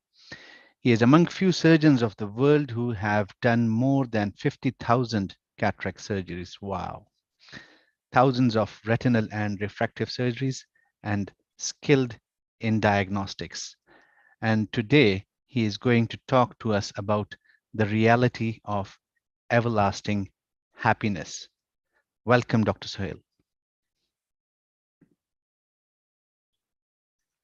Assalamu alaikum. मेरा नाम Dr. Suhail है. I'm an eye surgeon, an eye specialist here in Mughal Hospital, and also I'm running a private hospital, eye and retina hospital. लेकिन आज के जो topic और subject है उसका जो बेसिक है वो मेरे प्रोफेशन से कोई ताल्लुक नहीं है, उसका हमारी जिंदगियों से ताल्लुक है. हम ये जानना चाहते हैं और हम सब ये जानना चाहते हैं कि हैप्पीनेस क्या है और उसकी रियलिटी क्या है. एक्चुअली हैप्पीनेस कहाँ से मिलती है, किस चीज के अंदर हमेशा रहने वाली खुशी मिलती है. ये एक सवाल है और इस सवाल की तरफ जो तवज्जो दिलवाई है वो डॉक्टर शगुफ्ता फिरोज ने एक पिछली मीटिंग के अंदर उनकी मेरे से गुफ्तगू कुछ हुई और उसमें उन्होंने मुझे इस टॉपिक की तरफ तवज्जो दिलवाई. तो मैं उनकी तरफ उनका शुक्रिया अदा करता हूँ. आज मैं उसी के ऊपर बात करने आया हूँ. खुशी क्या है? कभी किसी ने गौर किया? हम सब मुत्तफिक हैं. We all are. We know we want happiness. We all know happiness. What is happiness? That is required by all of us. We all have a desire of happiness. हम सबको खुशी चाहिए. हम हमेशा खुश रहना चाहते हैं. लेकिन जब हम ये पूछते हैं कि खुशी है क्या, तो इतना क्लियर कट कंसेंसस नहीं मिलता. हर कोई इससे मुत्तफिक नहीं होता कि इसकी डिफाइन कैसे करें. कुछ लोगों के लिए ये एक फिजिकल डिजायर के पूरा होने का नाम. आप ये चीज कोई ख्वाहिश पूरी करते हैं, वो एक बच्चे को टॉय मिल जाए, किसी एग्जाम में को कामयाबी मिल जाए, थाउजेंड्स ऑफ ऐसी चीजें हैं. आपको गालिब का वो शेर तो याद होगा कि हजारों ख्वाहिशें ऐसी कि रहाइश पे दम निकले. तो डिजायर्स आपकी जो आपकी फिजिकल बॉडी के इर्द गिर्द जो डिजायर्स घूमती है, उस डिजायर्स के अकम्पलिशमेंट को हम हैप्पीनेस महसूस करते हैं। और ड्यूरिंग कोर्स ऑफ लाइफ हम अपनी जिंदगी के पोर्शन में जब गुजरते हुए और अपनी सोसाइटी की ट्रेनिंग के नतीजे में हम अपनी डेफिशिएंसी और फियर से पैदा होने वाली जितनी ख्वाहिशात, डेफिशिएंसी और फियर का मतलब ये है कि हम ये महसूस करते हैं कि जिंदगी में हमारे पास जो कुछ है वो कम है और जो कुछ है वो कहीं छिद न जाए। ये दो ही चीजें हैं जो तमाम डिजायर्स की बैकबोन है। हर ख्वाहिश के पीछे हमें मोर की ख्वाहिश है, ज्यादा की ख्वाहिश है, डिजायर ऑफ मोर है और फियर ऑफ लॉस है, ये कहीं छिद न जाए। ये दो खौफ, ये दो चीजें हमें मजीद की तरफ, मोर की तरफ हमें लेके जाती हैं। एक ऐसा लाइफ सर्कल सेट हो जाता है कि हम एक ख्वाहिश, उसका एक गोल बनाते हैं, उस गोल के लिए हार्ड वर्क करते हैं, हार्ड वर्क करते करते हम थक जाते हैं, फिर हम मजीद हार्ड वर्क करते हैं, फिर बिलाखिर वो गोल अचीव हो जाए या ना हो, that's another kind of story. और उसके एंड में हमें एक छोटी सी हैप्पीनेस मिलती, हम उस हैप्पीनेस से क्रॉस करके एक और डिजायर के यस, एक डिजायर ने के पूरा होने से हमें थोड़ी सी खुशी मिली, तो next go for another desire, एक और एग्जाम, एक और फैक्ट्री, एक और हॉस्पिटल, एक और स्कूल और एक और इदारा, एक और गाड़ी चाहिए। मतलब एक ऐसा सिलसिला चलता है कि हत्ता कि at the end of one day we will leave this world, हम इस दुनिया को छोड़ जाते हैं। यहाँ पे जो मेन चीज है, कभी किसी ने ये सोचता है कि ये खुशी, क्या यही वो चीज थी जिसके लिए आपको इस दुनिया में हम आए हैं? What was the purpose of our life? हम इस दुनिया में आए क्यों थे? और क्या इसी इस दुनिया में अगर खुश रहने का और मुतमईन रहने का कोई तरीका कुछ और नहीं हो सकता? कोई एवरलास्टिंग हैप्पीनेस इस दुनिया में हम जो है, एक मुतमईन जिंदगी कैसे गुजार सकते? इसका मतलब ये है, एवरलास्टिंग हैप्पीनेस का मतलब मेरे हिसाब से ये होता है कि हम for the life, for whole of life हम खुश रहें, मुतमईन रहें, कंटेंटेड सोल हो। हम अपनी जिंदगी के अंदर ऐसे मुतमईन जिंदगी गुजारें कि जितनी मर्जी मुश्किलात आ जाए, जितनी मर्जी तकलीफ आ जाए, लेकिन हमारे अंदर से वो एक हैप्पीनेस का फैक्टर खत्म ना, सैडनेस ना आए। इस चीज की मिसाल मैं आपको कहूंगा कि दुनिया के डेवलप्ड कंट्रीज में वो लोग हैप्पीनेस का तनासुब बहुत ज्यादा देखते हैं, लेकिन वहां पे सुइसाइड खुदकशी जो है, सुइसाइड का भी जो इंसिडेंस है वो सबसे ज्यादा है। इसकी वजह ये है कि गलत जगहों पे हमें फिजिकल डिजायर्स के पूरा होने को ही हमने हैप्पीनेस के इंडेक्स के अंदर टॉप पे ले लिया। जिस जगह पे आपकी हैप्पीनेस डिजायर्स पूरी हो जाए, हम सिर्फ उसी को ही खुशी का नाम, और इसमें हम एक इंतहाई अहम चीज भूल जाते हैं कि हैप्पीनेस की एक्चुअल चीज कहाँ से है। यहाँ पे ये डिफाइन करना आप सबके लिए जरूरी है कि खुशी एक थॉट प्रोसेस का नाम, वो थॉट आपके अंदर क्रिएट होती है जब फॉर एग्जाम्पल आप किसी तरह की कोई खुशी हासिल करते हैं, किसी तरह की डिजायर पूरी करते हैं, तो आप अपने अंदर एक थॉट क्रिएट करते हैं, जनरेट करते हैं कि आज आप इसलिए खुश हैं कि आपको ये चीज हासिल है।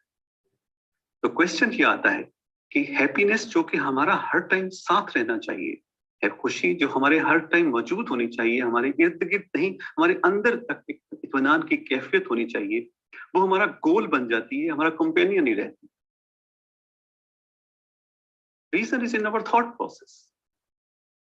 अगर हम अपना थॉट प्रोसेस मॉडिफाई कर लें, what is the modification of our thought process?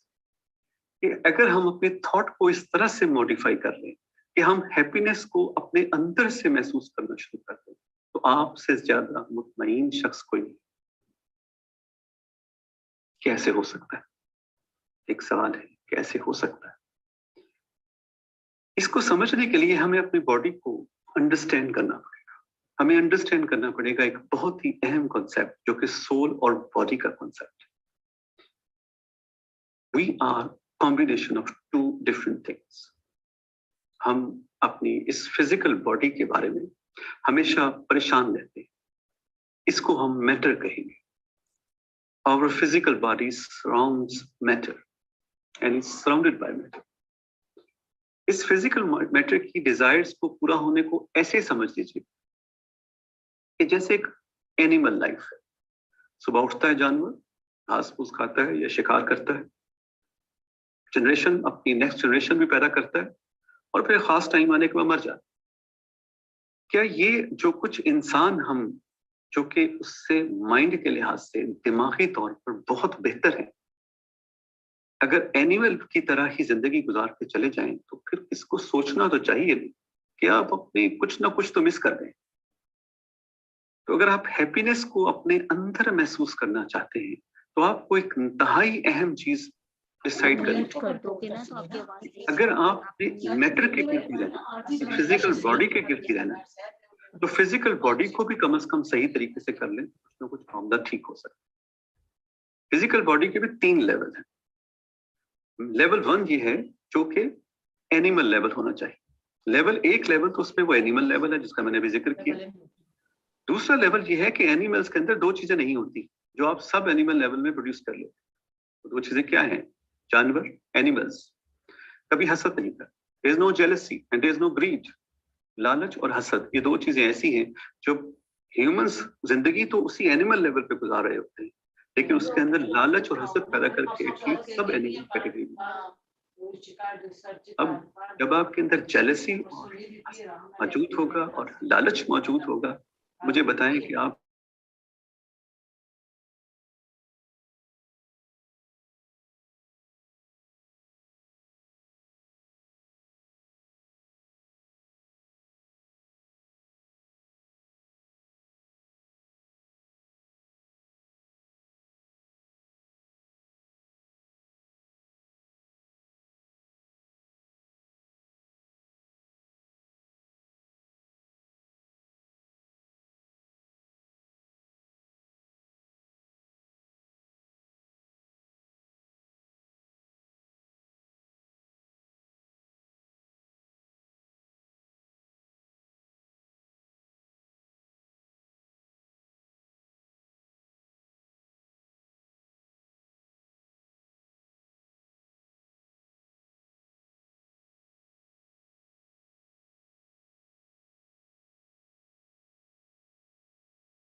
نہیں آیا ٹھیک ہے میری بھی ہے 6 08/2008.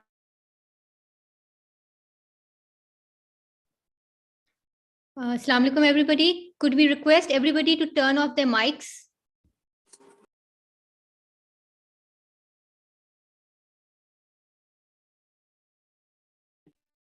کو محسوس نہیں کر سکتے, اور کچھ اسپرٹ کی آپ کی جو آپ کی سول ہے اس کی بھی کچھ باتوں کو سینس کیے بغیر آپ ہیپینس کی ٹرو کنٹینٹڈ سول کی میننگز کو نہیں پہنچ سکتے. فزیکل باڈی کی 5 ریکوائرمنٹ ہے which I have understood. One is the physical activity. آپ کو اپنی زندگی میں روزانہ کچھ دیر کے لیے اس جسم کو تھکانا ہے. Some physical activity, کوئی جم ایکٹیویٹی, کوئی لٹل واک, ہلکی پھلکی واک. جب تک آپ اپنے اندر فزیکل ایکٹیویٹی شروع نہیں کریں گے, آپ اس وقت تک اپنے جسم کے بہت ساری چیزوں کو صحیح طور سے استعمال کرنے کے قابل نہیں ہو سکتے. Physical activity is the requirement, first requirement of the happiness. Second requirement of your physical body. Apart from the many desires, آپ کے ہزاروں desires, ان کی میں بات نہیں کر رہا, نہ ہی میں ان کے خلاف ہوں. ہمیں ہر چیز मिल सकती है, आप एक फैक्ट्री के आप 10 फैक्ट्रियां बनाएं, everything is a part of life, ये हमारी जिंदगी का हिस्सा है। लेकिन जो आपकी बॉडी को, फिजिकल बॉडी को, जिसको मटेरियल कह रहे हैं, उसकी 5 चीजों को पूरा नहीं करेंगे तो हम कभी भी एक true sense of physical happiness को महसूस नहीं कर सकते। इसको वर्ड को हम कहेंगे physical happiness. Physical happiness is related to physical activity and the second is for sleep. Sleep के 2 असूल जिंदगी में याद रखें। एक तो आपका प्रॉपर टाइम ऑफ स्लीप होना चाहिए, जिस एक टाइम सोना है एक टाइम उठना है। ये एक ऐसी चीज है जिसको आप ठीक किए बगैर कुछ भी नहीं कर सकते। मैं लोगों को, अपने मरीजों को ये समझाना शुरू, जब से मैं अपने पेशेंट्स को ये समझाना शुरू हुआ, एज आई सर्जन मेरे पास माइग्रेन के बहुत सारे पेशेंट आते, हेडेक के बहुत सारे पेशेंट आते, और मैंने उनको उनकी जिंदगियों को तब्दील होते देखा।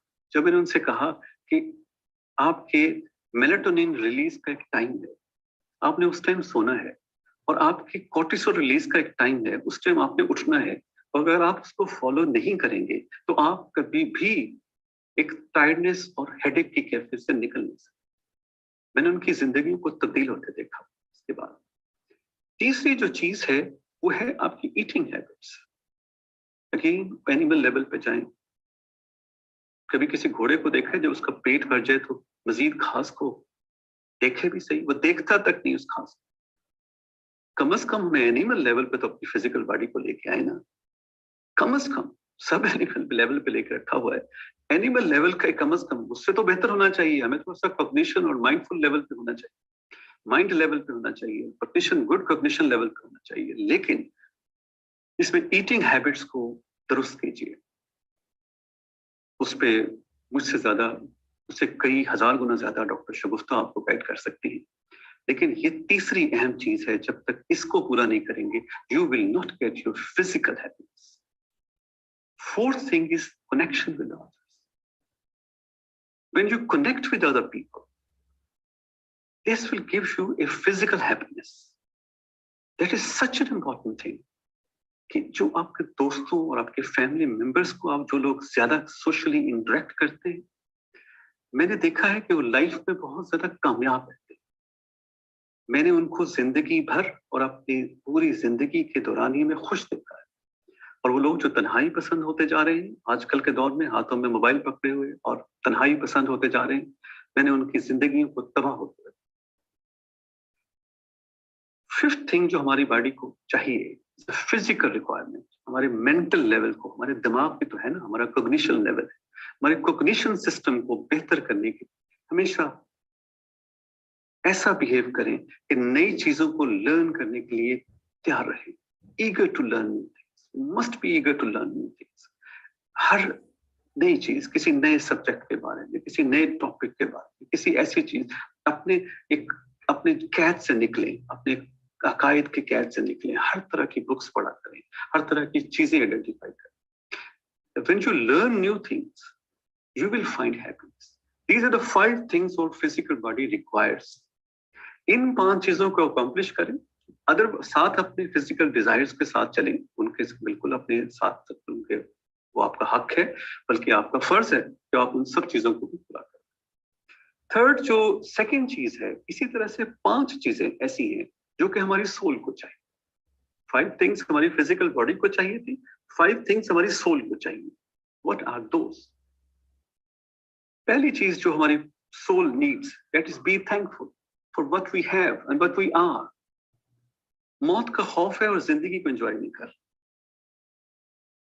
नए घर बनाना चाहते हैं, पुराने घर को एंजॉय नहीं कर रहे। नए रिश्ते बनाना चाहते हैं, पुराने रिश्तों को एंजॉय करने की बजाय बनाए, नए रिश्ते बनाए, नए घर बनाए, सब कुछ करें। लेकिन जो है आपके पास, उस चीज के खौफ ने कि कहीं जो है वो कम है और जो है वो कहीं छिन न जाए, उस सारी चीजों के चक्कर में जो है उसको एंजॉय करने के लिए, उसके लिए शुक्रगुजार होने से आप महरूम होते जा रहे। आप जो हैं उस पे खुश रहें और नई चीजें हासिल करें, फिजिकल डिजायर्स भी हासिल करें, आपकी सोल की जो नई डिजायर्स है वो भी हासिल करें, लेकिन be thankful to what you have and what you are. Second important thing is, जो बहुत ही अहम है और मेरा ख्याल है इस कायनात की तकसीम से लेके आज तक हर चीज बिल्कुल क्लियर है कि be content with the God's creation, अल्लाह की तकसीम पर राजी हो जाए। इससे बड़ी मिसाल मैं नहीं दे सकता, तो इबलीस की मिसाल है। इबलीस के साथ क्या हुआ था? अल्लाह का बरगुज़ीदा बंदा, उसमें कोई शक नहीं कि उसने बेपनाह इबादत की। इबादत में वो फरिश्तों से आगे निकल। एक उसका मसला था कि जब अल्लाह ने एक चीज किसी और को अता की, खिलाफत हजरत इंसान को अता हुई, जब तो इबलीस ने उसको मानने से इनकार कर दिया। इबलीस उस अता पे खफा हो गया, नाराज हो गया, अल्लाह की तकसीम पे राजी ना हुआ। तो जो अल्लाह की तकसीम पे नाराजी हुआ वही इबलीस शैतान बन गया। तो जब आपके जहन में ये हसद पैदा हो कि फलां शख्स के पास आपसे बेहतर चीज है और आपके पास नहीं है, तो ये सोचा करें कि ये जो दिमाग में ये बात आई है, ये कहीं उसी इबलीस ने आपके इस कान के अंदर तो नहीं गई।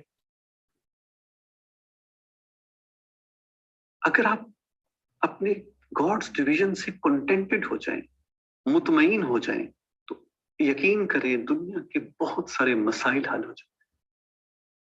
तीसरी चीज जो यहां में चाहिए वो है गिविंग।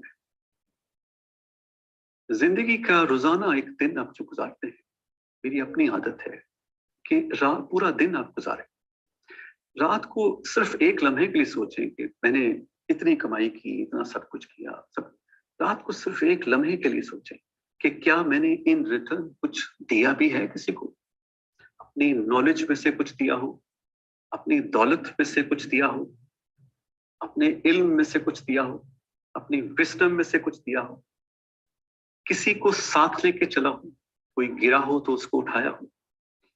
क्या मैं सारा दिन कंपटीशन में लगा रहा, कहीं कॉपरेशन भी की,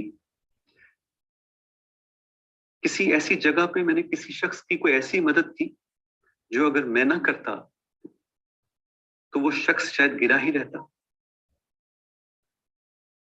किसी शख्स को अपने साथ लेके चला, ये वो चीज है गिविंग। तीसरी अहम चीज ये सोल की रिक्वायरमेंट है। आपकी सोल उस वक्त तक कंटेंटेड नहीं हो सकती जब तक आप किसी को देना नहीं शुरू करते। दूसरों को देना सीखना सीखें, दूसरों को देना शुरू कर दें, आपकी सोल के अंदर एक इंतहाई गहरा इत्मीनान आना शुरू हो जाए। इसको आजमा के देख लें, आप यकीन करें इससे ज्यादा अच्छी नसीहत नहीं हो सकती। चौथी चीज है बी काइंड हार्ट। दो चीजें अपनी जिंदगी में शामिल कर लें। दूसरों की बुराइयों को भूल जाया करें, फॉरगेट और फॉरगिव कर दिया करें, माफ कर दिया करें। आप कोई हफ्ता महीने बाद कोई ऐसी किसी से गलती हो गई, किसी आपके मुलाजिम से गलती हो गई, या आपके किसी बॉस से गलती हो गई, या आपके किसी ऐसे शख्स से गलती हो गई जो आप जिसकी आप सजा देने की कुदरत रखते हैं। किसी शख्स से सजा हो जाए, गलती हो जाए और उसको आप सजा देने की कुदरत रखते हैं, आप उसको फॉरगिव कर देंगे, उसको माफ कर देंगे, तो यकीन करें आप सबसे पहला इत्मीनान आपके अपने दिल में। इन सब चीजों के साथ साथ जो फाइनल और लास्ट चीज हमें चाहिए और वो मेरे हिसाब से दुनिया की सबसे अहम चीज है, वो है कि connect with the supreme soul. अला बिज़िक्रिल्लाह तत्मइनुल क़ुलूब, अल्लाह का जिक्र किया करें। रिमेम्बरेंस ऑफ अल्लाह एक ऐसा रास्ता है जिसका कोई मुतबादिल नहीं। अल्लाह ने कुरान पाक में जब ये कह दिया कि मेरा जिक्र ही ये दिलों के इत्मीनान का बाइस है, कि अल्लाह का जिक्र अपनी जात का हिस्सा बना,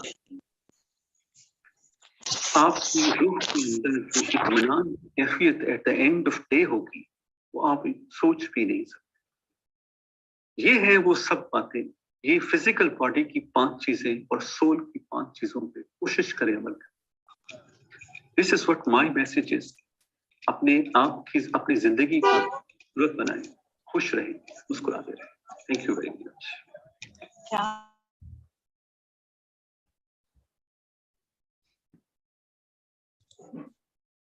Thank you, Dr. Sohail. That was really, really insightful.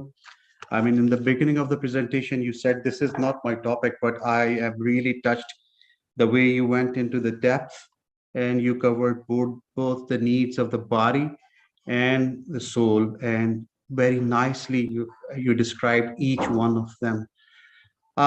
One very important message that you gave is that we need to get rid of all the baggage that we are carrying, and we need to let go of the negative attributes. And these negative attributes in return increases the cortisol levels in our body. That is unhealthy. And what you said, happiness is a journey. It's not a destination. It's basically going through a roller coaster life, ups and downs in terms of emotions and well-being. I think the way you described the 5 things that we need for our body and 5 things that we need for our soul are the key to success. And giving, as you very rightly said, it's very rewarding, and in returns, it gives you happiness. Thank you, Dr. Sohail.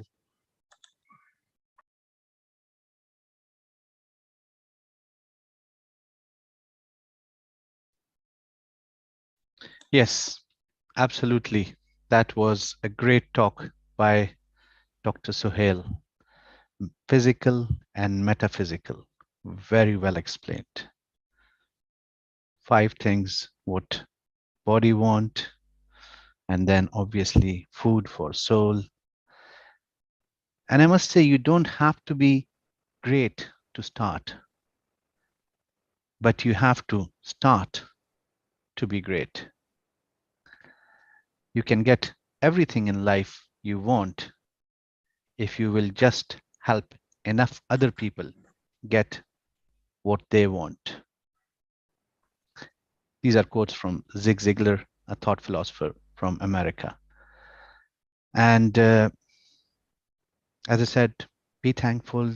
Dr. Sohail said, be thankful, give others, be kind-hearted, be content on what you have.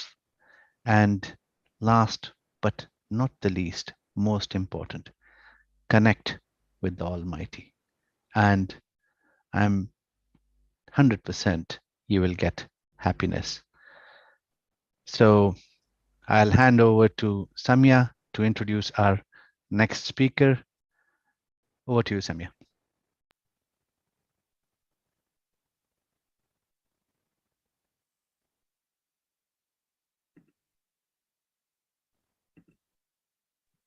Samya, we can't hear you. Samya.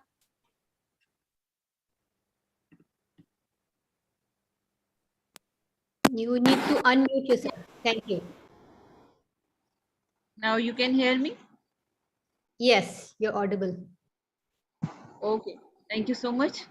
Good morning, everyone. Welcome to all in our second International Happiness Summit. Before calling our next presenter, I must share something. According to Dr. Dan Doctorow, happiness comes from choosing to be happy with whatever you do. Most of our positive deeds comes from 3 things. You can say 3 goods. Number 1, doing good for others. We want to do something for others, doing things they are good at, and doing good for yourself. You know, good for others mean make connections with others, be a contribution, cherish your most important relationships. Good at it means do more of what you are good at and less of what you are not so good at. Good for yourself means take care of yourself, your health, your well-being, even your financial security and your work-life balance.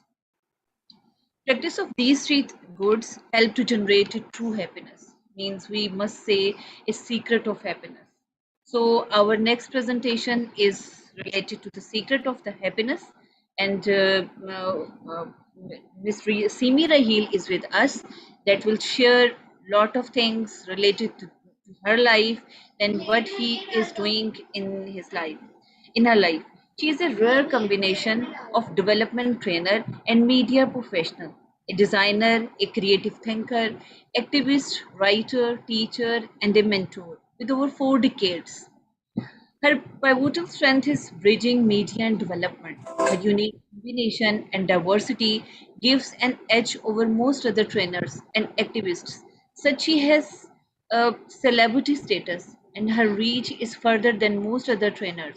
She has mobilized communities at all the levels through training, media sensitization. By identifying needs, she has advocated on behalf of women through media and communication. Some of her key advocacy experience includes gender balance, reproductive health, media, communication, and leadership workshops and curriculum design. Ms. Amy Rahil, The Secret to My Happiness Connections.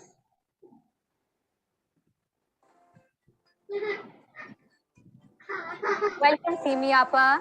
A very beautiful moment, in fact, for me to have you sitting in my garden right now. To begin with, tell us a little about yourself. We'd love to hear from you. Thank you, Samar. Assalamu alaikum.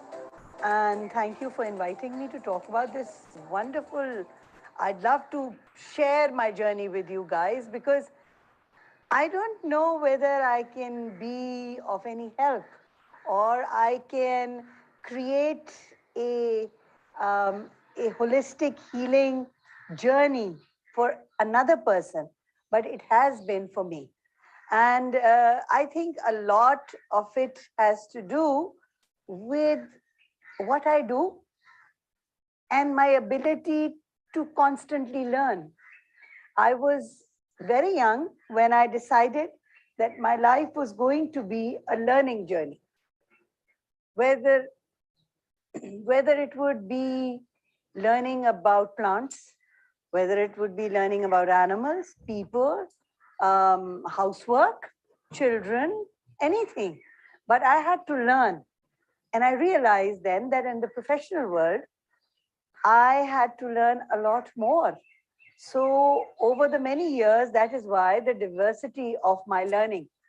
I'm a health and human rights, gender, communication and leadership trainer. I'm also a teacher and I'm an actor. Very strange. I think I'm the only actor in the world who is a designated professional trainer, master trainer. It has all helped me heal. It has all helped me be happy. I think being a teacher makes me happiest because that's where I'm sharing the most. Whatever I've learned in my life, that's a platform where I can share, and sharing definitely makes you happy.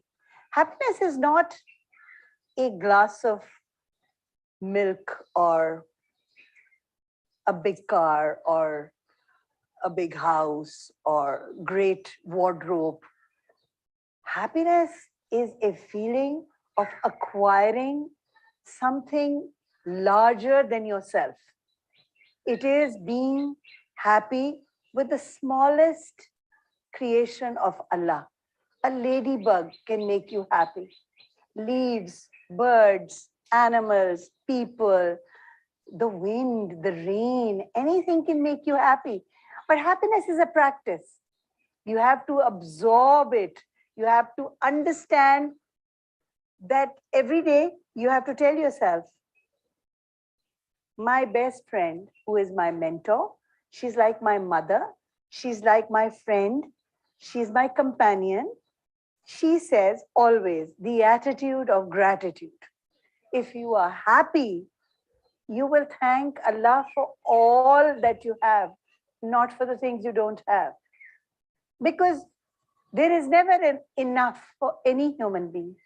So happiness is not hard, but happiness is constant and practice.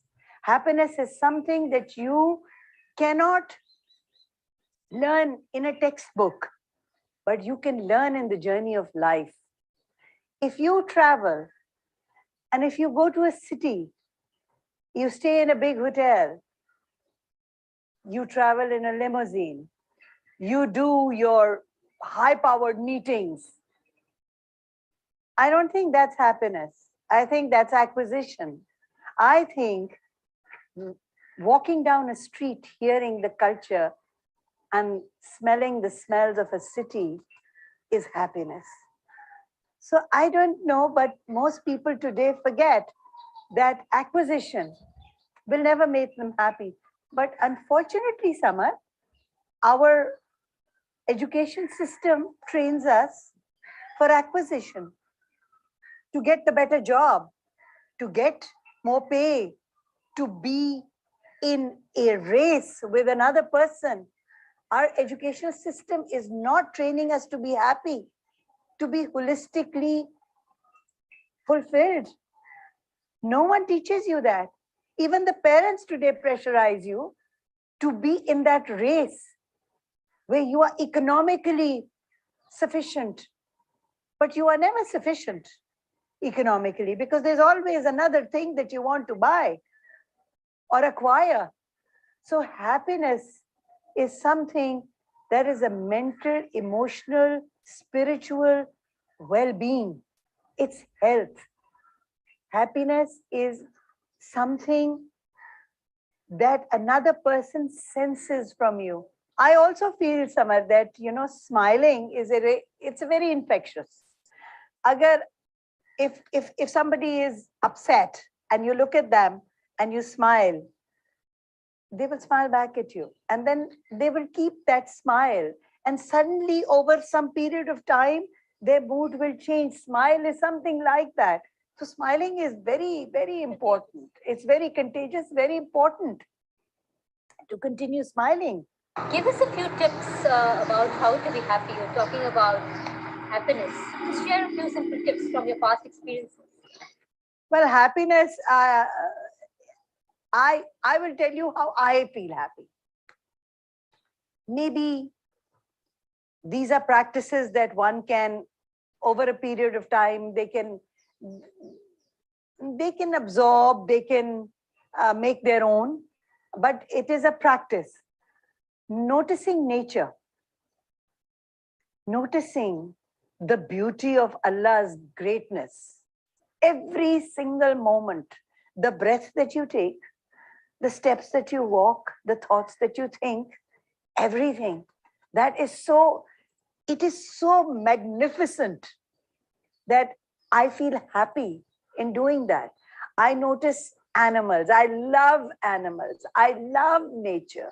Love when it's windy and I can feel, and the air becomes tangible. You can feel the wind. And I have chimes in my house, so I can hear the chimes. That's such a magical moment in life. And I understand the beauty of the glory of nature and Allah's existence. I think to say that I have a lot, because humans never say it's enough, but a lot, to recognize that. That's a practice, to keep saying that, to develop a safe space for yourself. It can be your bedroom, it can be your bathroom, where you have what you like.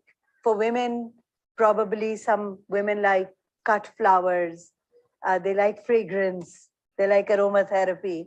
For men, they like gadgetry. Just a corner in the house, whatever makes you happy, create that safe space, that special space for yourself.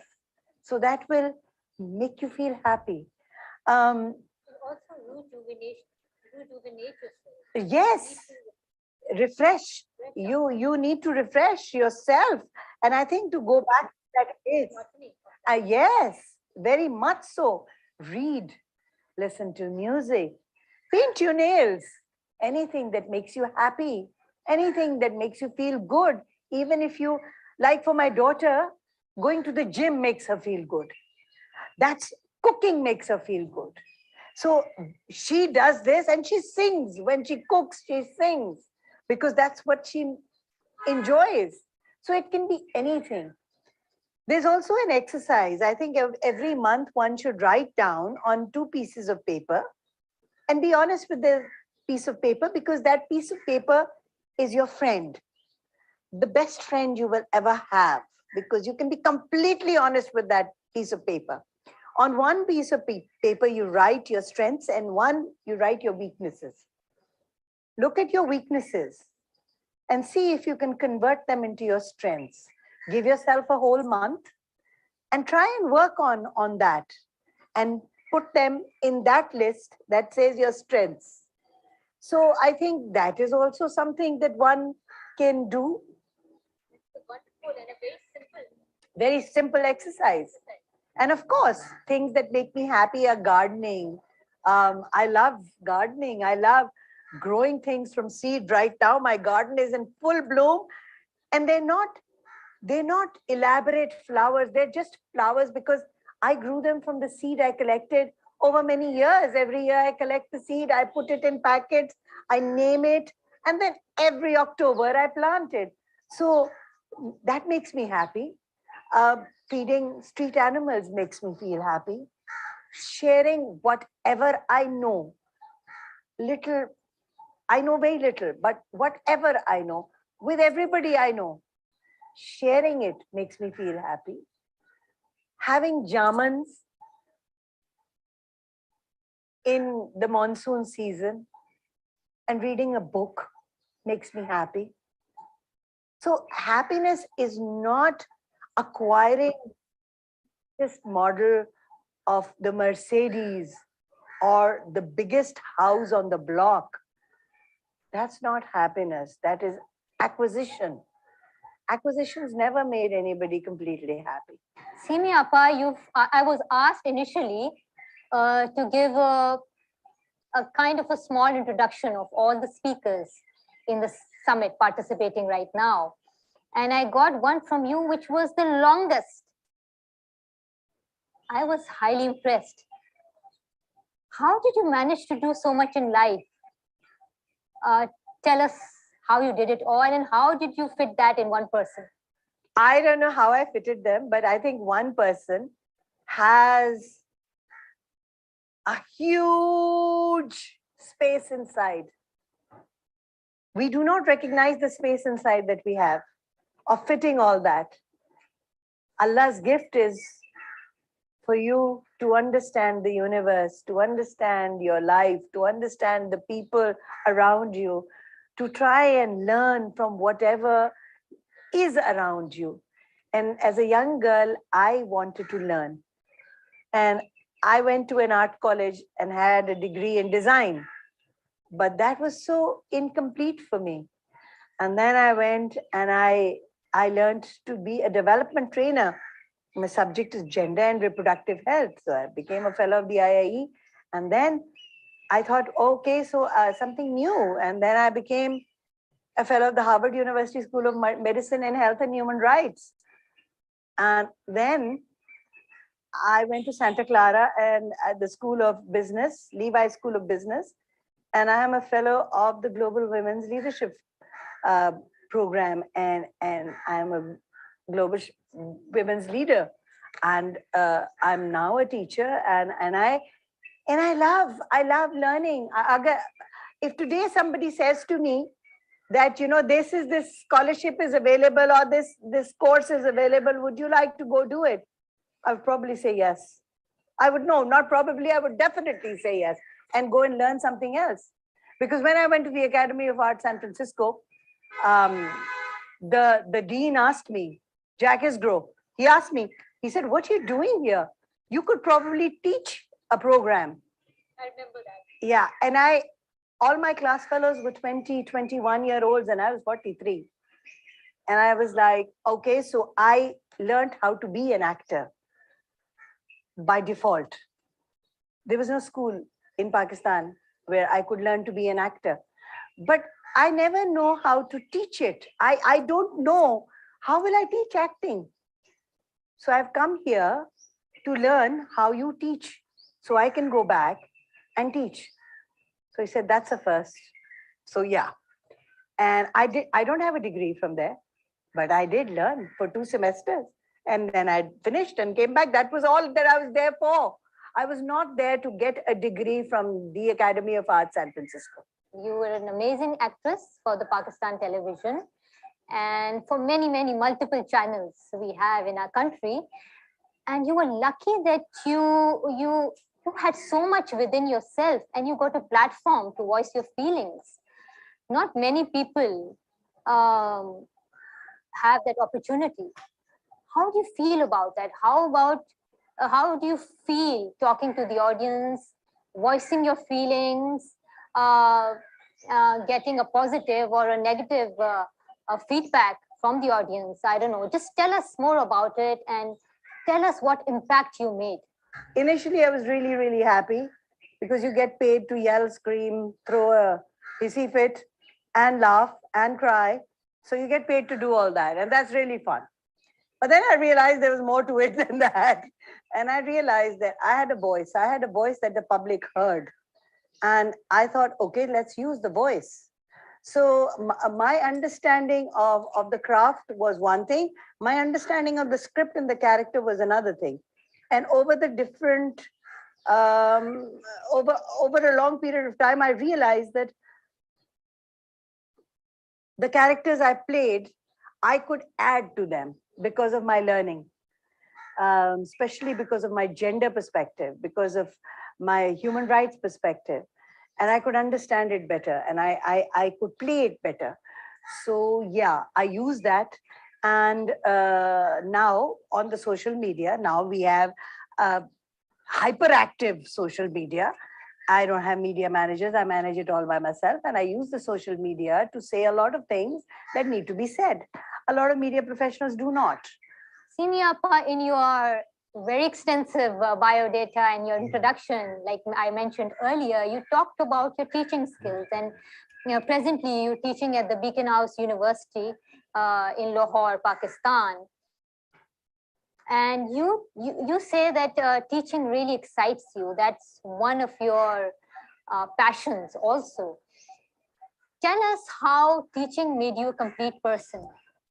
How teaching excites me, how it gives me that feeling of being almost complete, is because when you share with someone what you have learned over a period of 20 years, and you teach them when they are 19 or 20, and they get it, it's one of the most amazing feelings. Because what you have done is taught them and given them a head start. What you have learned in 20 years, you give them much earlier in life. So they have a head start. And that head start will help them understand who they are. You know, in happiness, understanding who you are is one of the most important things. Who is Simi? What does she want? Why does she want it? Is she capable of sharing that special space with the people she loves? These are questions you ask yourself. And your practice in spirituality or in religion is something that will give you so much support in your happiness quotient. When your happiness quotient is supported by your practices in life, then you're happy. Actually, they neglect it. Happiness is a neglected thing because they think happiness, khushi, oh, you know, that's part of life. No, not anymore.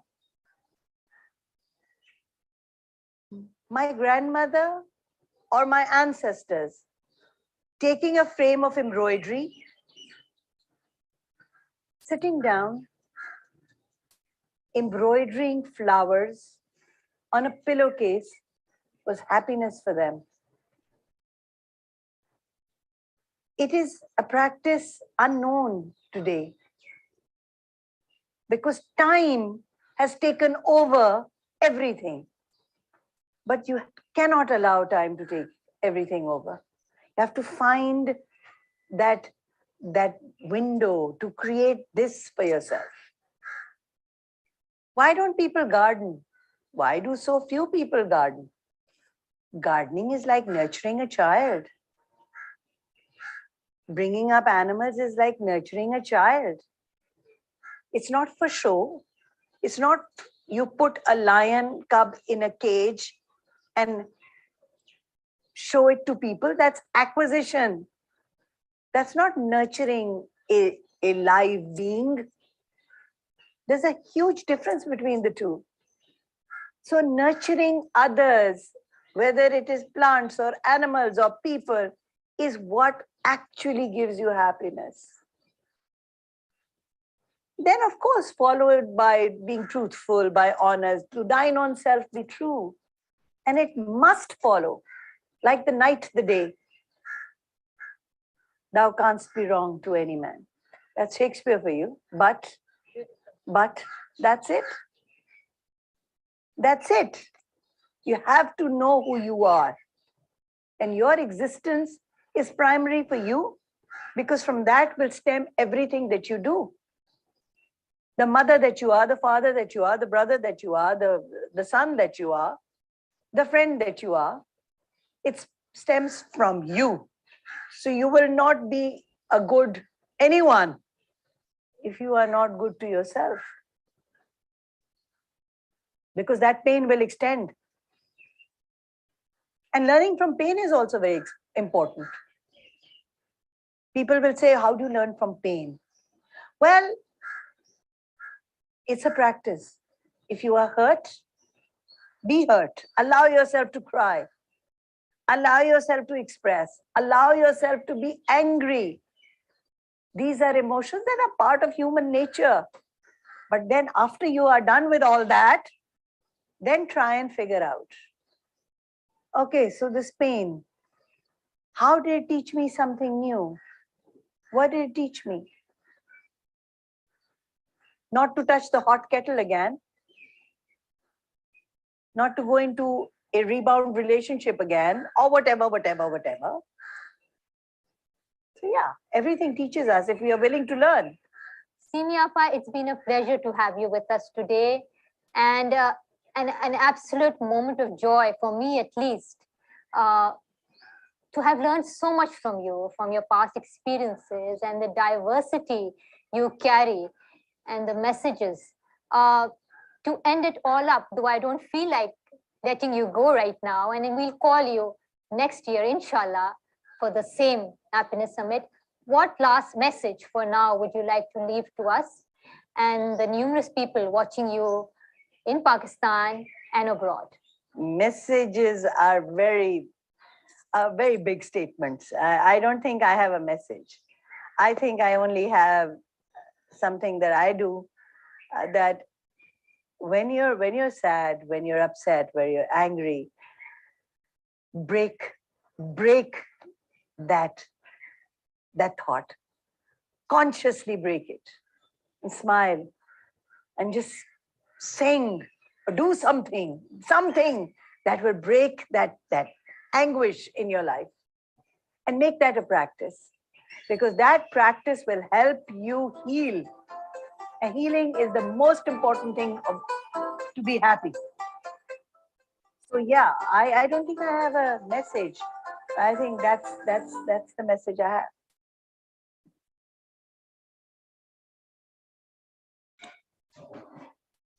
Simi Rahil, an amazing personality, charismatic lady, global woman leader. I think what makes her different from so many other people is her desire to learn. The tips that she has gone through are amazing. How to be happy. She keeps herself engaged in activity. She likes sharing. She loves some fruits, jamun, and her habits are reading. All these things gives her the momentum to be happy in life. And she talks about spirituality and support, and that's what makes this person different. Thank you, Simi Rahil. It was fantastic. Yeah, it was actually great, Dr. Zia. It was a great talk. Dr. Zia, tell me, can you spell? Well, it's been a long day yesterday, today, and we are on happiness is healing. Spell happiness for me first.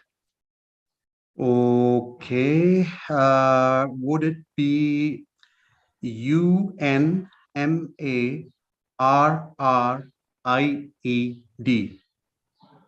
Excellent. You've nailed it. That's great, Dr. Zia. I think you can go on with the next speaker now. Summer. You made me laugh, both of you. Thank you for this little joke. So now let me introduce none but not the least. Oh, sorry, my camera is off. Let me put it back again. Yeah, let me introduce you all to none but not the least, our favorite and our legendary comedian, Pakistani actor, producer, Irfan Khosar Saab. Irfan Saab is famous for his comical role, as you all know.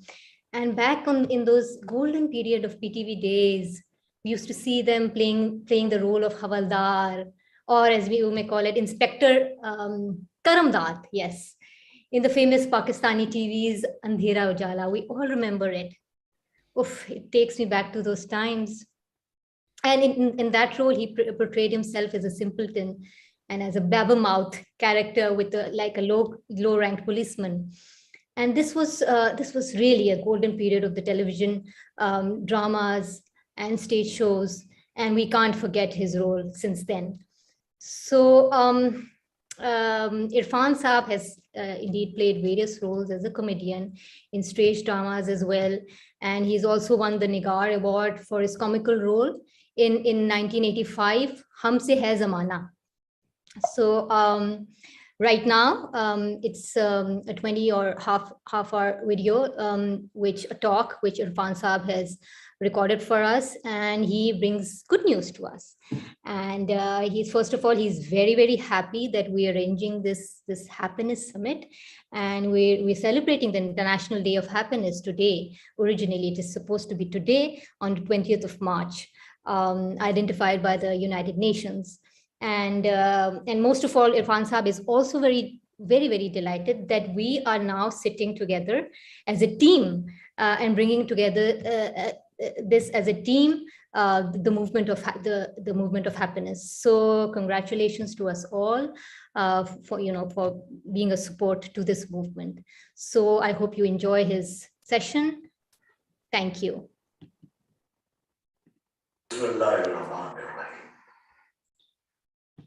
मेरा नाम इरफान खुसर है। मैं सुल्तान खुसर का बेटा और सरमद सुल्तान खुसर मेरा बेटा है। ये काम जो कि हम कर रहे हैं, हमारा खानदानी काम है। आगाज इसका मेरे वालिद से हुआ था। वो बहैसियत पेंटर और थिएटर के अदाकार उन्होंने आगाज किया और निस्फ सदी तक इस काम से वाबस्ता है। रेडियो के लिए स्क्रिप्ट्स लिखे, फिल्में लिखी, थिएटर के लिए काम किया, फिर उनका इंतकाल हो गया। उनके इंतकाल के बाद मैं चूंकि कोई और काम नहीं कर सकता था, लिहाजा मैंने भी अपना नाता रेडियो से जोड़ लिया। रेडियो पर जब मैंने काम करना शुरू किया तो फिर मेरी शादी भी हो गई, मेरे बच्चे भी हो गए और मेरे बच्चों में से एक दिन मेरे एक बच्चे ने, जो कि इमरान जिसका नाम है और सरमद से छोटा है, मुझे एक सवाल कर दिया कि अब्बा, आप बताते हैं कि हमारे दादा भी एक्टर थे, तो ये बताओ कि हमारे दादा किस किस्म के एक्टर थे, वो किस नौयत का काम करते थे। अब ये वो सवाल था जिसका जवाब मेरे लिए उस बच्चे को देना मुश्किल हो गया कि क्या जवाब दूं। क्यों कि हर बेटे को अपना बाप जैसा बेमिसाल शख्स लाजवाब होता है। तो मैंने कहा, अगर मैंने ये कहा कि वो बहुत अच्छा काम करते थे और बहुत बेमिसाल अदाकार थे, तो इसके दिल में ये बात होगी कि ये तो अपने बाप की तारीफ कर रहे हैं।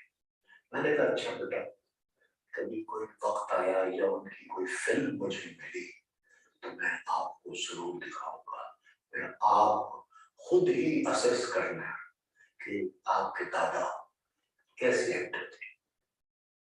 तो जनाब अभी इस बात को कुछ दिन ही हुए थे, ये वो दौर था जब जुमेरात के रोज पीटीवी पर पाकिस्तानी फिल्म चला करती थी।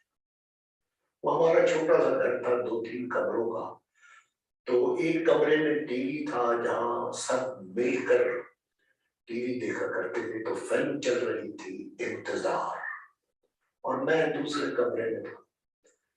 तो मैंने देखा कि सारे बच्चे वो फिल्म देख रहे थे। उसमें एक सीन कोई आया जिस पर तमाम के तमाम बच्चे जो महल्ले के भी वो फिल्म देख रहे थे हंस हंस कर लोट पोट हो गए। मैंने कहा देखो ऐसी क्या चीज टीवी पर चल रही है कि बच्चे इतना एंजॉय कर रहे हैं। मैंने दरवाजे को खोल कर देखा तो वो नजर साहब जिनका ताल्लुक फिल्म इंडस्ट्री से था, और वो ऐसे अदाकार थे जिनका तूती पंजाब से लेकर दर्रे खैबर तक बोलता था, और वो कामयाब तरीन मज़ाहिया अदाकार थे पाकिस्तान के। उनका एक सीन चल रहा था और बच्चे खुश हो रहे थे। उस वक्त मुझे बेटे का किया हुआ सवाल याद आ गया कि मैं तो इस फील्ड में हूँ, शायद कभी कोई मौका आए, अब्बा का कोई काम मुझे कहीं से मिले तो मैं अपने बेटे को मुतमईन कर दूंगा कि वो ऐसा काम करे। लेकिन नजर साहब की फैमिली जो कि माशाल्लाह खासी बड़ी फैमिली थी, उस फैमिली में से कोई भी उनकी औलाद में से इस फील्ड में नहीं आया था। इस बात ने मुझे आमादा कर दिया इस बात पर, और मैंने अपनी ड्यूटी समझ ली कि जो जो मज़ाहिया अदाकार, खास तौर पर पाकिस्तानी अदाकार जो दुनिया से चले गए, उनका काम इकट्ठा करके मैं एक डोको ड्रामा कह ले या सीरियल कम सीरीज कह ले, ये जरूर बनाऊंगा ताकि आर्काइव में ये मौजूद रहे और हम भी कोई रेफरेंस दे सके कि जी हमारे फनकार ऐसे थे। अब जनाब सबसे पहला प्रोग्राम मैंने नजर साहब पर ही बनाया था, फिर ज़रीफ मरहूम को भी मैंने देखा हुआ था। ये मुनव्वर ज़रीफ के बड़े भाई थे, इनका आगाज भी रेडियो से हुआ था, और रेडियो पर ये प्यारू के नाम से जमहूर दी आवाज प्रोग्राम और बच्चों के प्रोग्राम में प्यारू के नाम से ये शामिल हुआ करते थे। इन्होंने भी बहुत सी फिल्मों में काम किया और फिल्म बदी ये बहुत अच्छा काम करते थे, यानी पाटे खां, छू मंतर और इस तरह की बहुत सी फिल्मों में काम किया। मुझे एक सीन याद आ गया कि एक सीन में अलाउद्दीन साहब ने इनको उल्टा लटकाया हुआ होता है ज़रीफ साहब को दरख्त के साथ, और वो उनको जूते मार रहे होते हैं कि किसी कोई गलत हरकत उन्होंने की होती है। तो वो अलाउद्दीन साहब उनको कहते हैं लगदर तो इस तरह नहीं बनना, तो वो उल्टे लटके लटके कहते हैं तो इस तरह करने, मैं उस तरह में नहीं बनना। आर्ट जिंदगी का साज है और आर्टिस्ट उसकी आवाज। ये तो मामला है मौसीकी के हवाले से, लेकिन मैं समझता हूं कि आर्ट जो है वो खा ड्रामे का हो या गायकी का हो या शायरी का हो, इसकी जितनी भी असनाफ हैं उनमें सबसे अच्छी सेल्फ जो है वो मिजाज है। ऐसे वक्त में जबकि हमारे इर्द गिर्द परेशानियों ने डेरे डाले हुए हैं, हर बंदा परेशान कर रहा है, उसने जाना इस जानिब होता है, वो इस जानिब निकल जाता है। इस जानिब जब वो दूर पहुंच जाता है तो उसे याद आता है कि नहीं, मैं तो गलत हो गया, मैंने तो इधर जाना था। ये सारा का सारा इसलिए है कि परेशानियां बढ़ गई, मुनाफिकत अपने जोरों पर है। तो ऐसे मौसम में, ऐसे मौके पर वो फनकार जिनका ताल्लुक मिजाह से, जो मिजाह को लोगों तक पहुंचाते हैं, जैसे सुहेल अहमद, नासिर चिन्होटी, सखावत नाज, जफरी खान, सरदार कमाल, और उसके अलावा बहुत से, इफ्तिखार ठाकुर, फिर अकरम उदास, फिर कैसर पिया, ये, और अगर किसी ऐसे दोस्त का नाम मैं इस वक्त भूल गया हूं तो मुझे माफ कर दे, इसलिए कि मैं उन तमाम दोस्तों को सल्यूट करता हूं जो इस मौके पर अपनी ये मिजाज लोगों तक पहुंचाने की ड्यूटी सर अंजाम दे रहे हैं। ये वो लोग हैं जो अपनी परेशानियां भुलाकर थिएटर में आकर या कैमरे के सामने जाकर हर रोज आपको खुश करने के लिए बेपनाह मेहनत करते हैं। ये रोज नित नई बातें बनाकर आप तक पहुंचाते हैं। इनकी इज्जत कीजिए, इनसे प्यार कीजिए, इनको खुश रखिए, इसलिए कि ये आपको खुश रखते हैं। आप जीते रहें, खुश रहें, आबाद रहें। इंसान खुश कब होता है? खुश वो उस वक्त होता है जब अपने जहन में से वो उन परेशानियों को, उस स्ट्रेस को निकाल देता है और किसी दूसरे शख्स की एक बात पर, किसी हरकत पर वो अपनी परेशानी को दूर करके उस हरकत से, उस बात से महजूज होकर खुश हो जाता है। ये खुशी मुस्कुराहट में भी हो सकती है, कहकहे की सूरत में भी होती है। कुछ लोगों को एक आदत होती है, वो जहां मिलते हैं वो लतीफा लोग बहुत अच्छे होते हैं, वो मिलते ही कहते हैं लो जी गल सुन। और चूंकि इनकी यादाश्त बहुत अच्छी होती है, लिहाजा ये मुआशरे में अपनी खुश मिजाजी और अपनी ये जो खुश बयानी, उसकी वजह से खास मकाम रखते हैं। लोग ऐसे लोगों को मिलकर खुश होते हैं और उन्हें हर महफिल में वेलकम किया जाता है।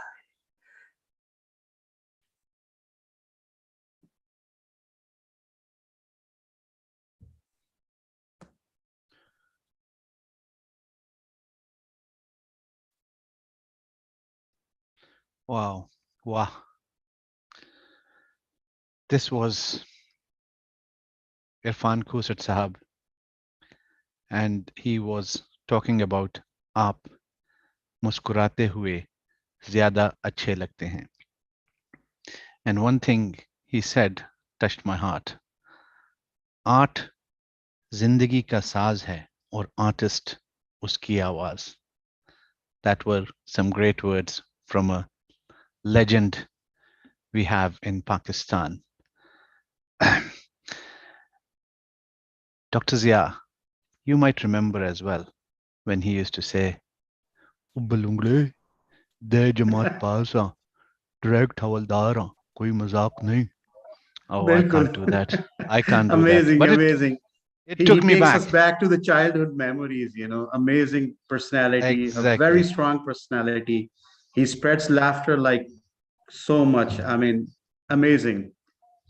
Exactly. Yeah, it took me back to Andhera Ujala. It took me back to the days when I used to sit with my grandfather. It used to be a black and white small 12 or 14-inch TV.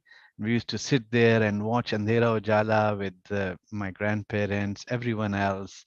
And it used to be Irfan Khusat Sahab, Jamil Fakhri Sahab, late Jamil Fakhri Sahab actually, and Kavi Khan Sahab. These are all legends we had, all legends. They are legends of our Pakistan TV industry, film industry, and it's always great to watch them. Now, I think we are all happy. We should stay happy, and we should make our tummies happy as well. So let's proceed with our lunch break.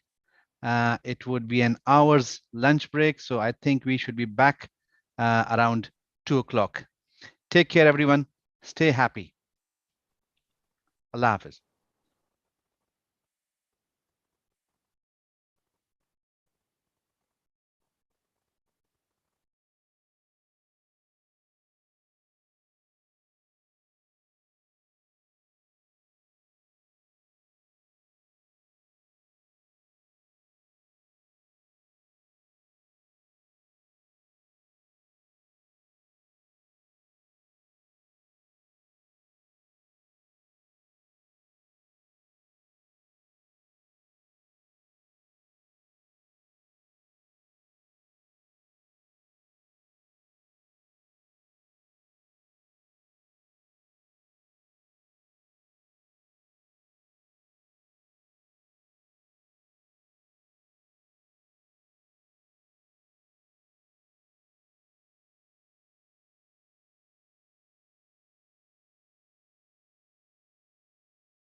Assalamualaikum. Samia, can you hear me? Walaikum assalam. Yes, loud and clear. Yes, Thank walaikum you. assalam. Same goes for both of you. Thank you.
Ji, Assalamu alaikum, Dr. Zia. I think we should wait for 5 minutes. I think people are taking green tea after their meal. So wait for 5 minutes and then you can start. Okay? Sure, we'll do that, ma'am.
Bismillahirrahmanirrahim.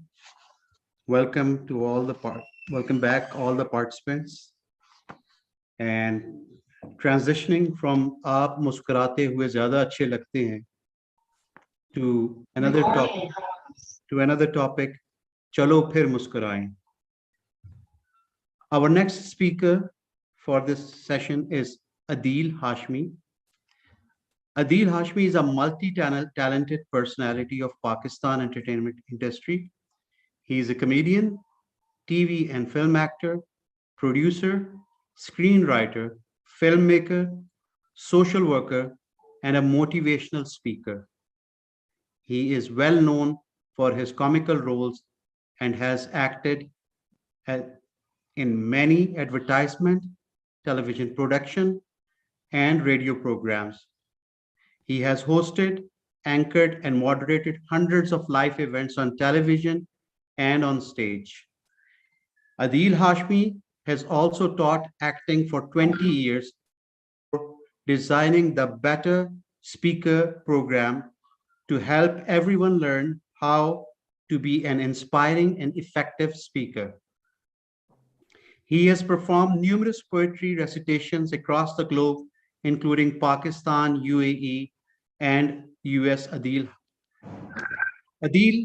is the co-founder of Adil is the co-founder of Fez Festival, which was established back in 2015. He is the grandson of renowned poet Faiz Ahmed Faiz. Another part in the introduction of Adil is that we are blessed to have Samar Hashmi with us in our journey of lifestyle medicine. So I would like you to listen to Adil Hashmi. Assalamu alaikum, my name is Adil Hashmi और इस seminar में आप सबको बहुत बहुत खुश आमदीद और मुझे भी खुश आमदीद क्योंकि मैं भी यहाँ मेहमान ही हूँ। एक ये जो काम मुझे दिया गया वो काम मुश्किल और नामुमकिन के कहीं बीच में है। फैज साहब का मिसरा है, चलो फिर से मुस्कुराएं।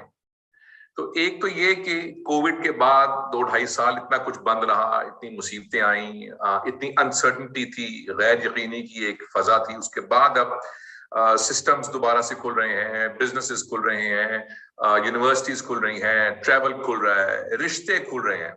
सो एक तो ये, लेकिन जो अहम बात है इसमें वो ये है कि इंसान ने जब से होश संभाला है, मैंने तो अब तक नहीं संभाला लेकिन मेरी कोशिश जारी है, तब से इंसान की जो तलाश है जमीन से लेके आसमान तक, इल्म से लेके तसव्वुफ तक, साइंस से लेके मजहब और आर्ट्स तक, वो तलाश एक ही है और वो तलाश है खुशी की तलाश।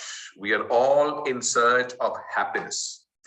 अब इसको नाम आप जो मर्जी दे दीजिए, जॉय, कंटेंटमेंट, सेटिस्फैक्शन, सक्सेस, ये मुख्तलिफ नाम है, लेकिन बिल आखिर हम सबको दिन रात जिस चीज की तलाश रहती है वो है हैप्पीनेस। पहले तो ये जान लीजिए कि मुझे हरगिज ये दावा नहीं है कि मैं कोई हैप्पीनेस का कोई एक्सपर्ट हूँ, कोई साइकाइट्रिस्ट हूँ, कोई लाइफ कोच हूँ, हरगिज मुझे दावा नहीं है। मैं एक बहुत अदना सा पाकिस्तान का आर्टिस्ट हूँ और मेरी कोशिश यही रही है कि अपने फन के जरिए जहां मुझे कुछ खुशी मिले वहां देखने वालों को कुछ खुशी मिले। हाँ, ये जरूर है कि मैंने अपनी थोड़ी सी हेज जिंदगी में कुछ पढ़ने समझने की कोशिश जरूर की हैप्पीनेस को, और एक साइंटिफिक पर्सपेक्टिव से भी मैंने कुछ मगजमारी की इसके ऊपर। जो मेरा बहुत मुख्तसर सा तजुर्बा है मैं आपके सामने ला देता हूँ। उसमें से कोई चीज आपको पसंद आए आप ले लीजिए, 100 बिस्मिल्लाह। कोई चीज पसंद ना आए तो उसको रद्द कर दीजिए।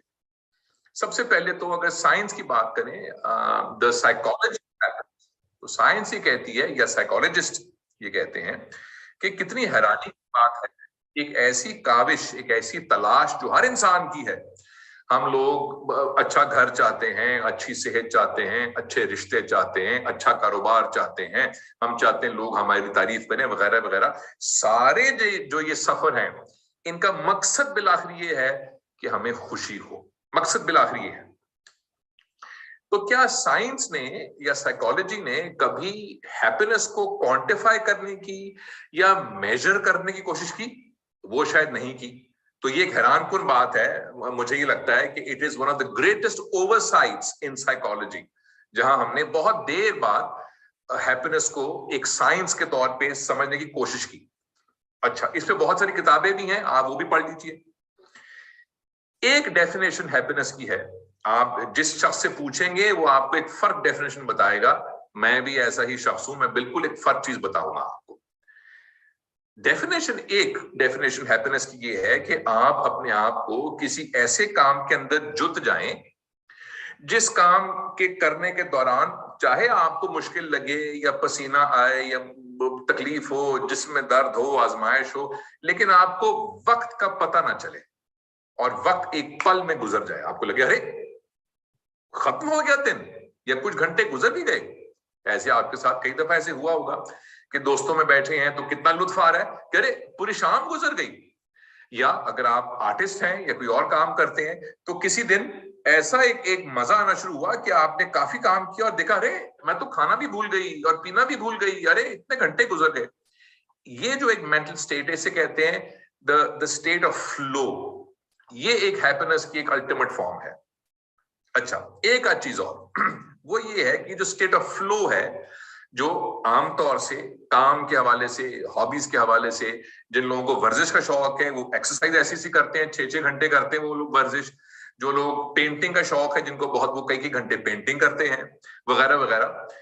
इसमें अगर अपने आप को आप डुबा दें या इसमें डूब जाएं तो आपको बिल्कुल अंदाजा नहीं होगा कि दुनिया में बाहर क्या हो रहा है। सुबह से शाम, शाम से सुबह हो रही है। This is one way to measure और क्वांटिफाई हैप्पीनेस। अच्छा, एक बहुत अहम चीज इसमें और है। ऑफ कोर्स इसकी बहुत सारी चीजें हैं। मेंटल हेल्थ इंसान की अच्छी हो, फिजिकल हेल्थ अच्छी हो, इमोशनल हेल्थ अच्छी हो, इकोनॉमिक हेल्थ अच्छी हो, ये सारा कुछ भी है, ये सारा कुछ भी है। लेकिन मैं भी सिर्फ आर्टिस्टिक पर्सपेक्टिव से हैप्पीनेस के बारे में एक बातें आपके साथ और करना चाहता हूं। एक इंटरेस्टिंग आदमी है, अगर आपने उसकी टॉक्स नहीं सुनी या किताबें नहीं पढ़ी तो उसकी बहुत सारी टॉक्स भी हैं यूट्यूब पर और बुक्स भी उसके अवेलेबल हैं, वो आप खरीद लीजिए। मेरा वो हीरो है, मैंने उससे बहुत कुछ सीखा, शायद आप भी उससे बहुत कुछ सीखें अगर आपको उसकी बातें दिलचस्प लगे। उसका नाम है साइमन सिनेक और उसकी दिलचस्प बात ये है, और वो तो सिर्फ बिजनेस के हवाले से या कारोबार के हवाले से नौजवानों से या बिजनेस कम्युनिटी से बात करता है। And he says don't find your what. जिसका मतलब ये है, जैसे हम आमतौर से, मेरे साथ तो बहुत हुआ, आपके साथ भी हुआ होगा कि वालिदैन या खानदान में लोग या दोस्त यार या उनके वालिदैन पूछते हैं भाई बड़े होके क्या बनोगे, कौन सा शोबा चुनना है। या मेरे बच्चों से लोग पूछते हैं या हमसे पूछते हैं भाई बच्चे बड़े होकर क्या बनेंगे। So it is what do you want to be when you grow old, you know. Simon Sinek ये कहता है don't look for your what, look for your why. What is it that you want to be? Why do you want to be that? तो बड़ा दिलचस्प उसकी मौजू है, उसकी जो किताब है Find Your Why। अब ये जो बात मैंने की, बल्कि उसने की थी, मैंने तो सिर्फ उससे चुराई है, Find Your Why। मेरे ख्याल में अगर एक रास्ता हो हैप्पीनेस का इंसान की तलाश जिस पर जाए, Find Your Why। मिसाल के तौर पे हम बच्चों को स्कूल क्यों भेजते हैं? What is our why? Why do we send kids to school? ताकि बच्चे पढ़ लिख के FA, FSC, A levels, O levels करें और एक डिग्री लें और फिर नौकरी कर लें। That's the why. What is shallow why that is? किस कदर ये हेज और दुनियावी सा व्हाई है। अब इसी व्हाई को हम चेंज करते हैं। Why do I send my kids to school? So that they can get education and then they become better people and they develop their character. अगर मेरा why ये है जो मैंने बताया आपको कि उनको तालीम हासिल करें, उनका किरदार बेहतर हो, उनकी शख्सियत बेहतर हो, तो फिर तो स्कूलों में ऐसा कुछ भी नहीं हो रहा। स्कूलों में तो पहले वाले वाई का हो रहा है कि अभी एक सफा इनको दे दीजिए और ये FA BA मैट्रिक करके नौकरी कर लेंगे। अब आ जाए अपने ऊपर। जो भी मैं काम करता हूं या जो भी आप काम करते हैं, किसी शादी पर जाना है, कोई किताब पढ़नी है, आज शाम को वर्जिश करनी है, आज मेहमानों को बुलाना है, आज हमने एक नई दुकान खोलनी है, आज हमने एक लेक्चर अटेंड करना है, जो भी। Ask yourself, what is my why am I doing this? क्या मैं ये शोहरत के लिए कर रहा हूं? क्या ये मैं रुपए पैसे कमाने के लिए कर रहा हूं? क्या ये मैं दोस्तों का दिल रखने के लिए कर रहा हूं? ये भी ठीक है, लेकिन जब वाई बड़ा हो जाएगा, आई am doing something because it gives me happiness, तो बहुत क्लैरिटी आ जाएगी जिंदगी में, बहुत क्लैरिटी आ जाएगी। अच्छा, अब एक और काम करते हैं, इसका उलट करते हैं। उलट ये है कि हम पहले काम करते हैं और फिर देखते हैं कि क्या हमें उससे कुछ सुकून मिला कि नहीं। मसलन बहुत से लोग कहते हैं आप वर्जिश कर लें, that will give you happiness, वो बिल्कुल दुरुस्त बात है, उससे भी हैप्पीनेस आती है, लेकिन हमारा वाई उसमें क्या है? तो वाई ये है कि भाई मेरे पेट पे 2 इंच वजन बढ़ गया, मुझे वो कम करना है। ये तो एक सतही सा वाई है। मुझे अपनी फिजिकल बाउंड्रीज पुश करनी है। I want to experiment and experience pain in my body so I can push my boundaries, I can push my resilience. That is a bigger Y.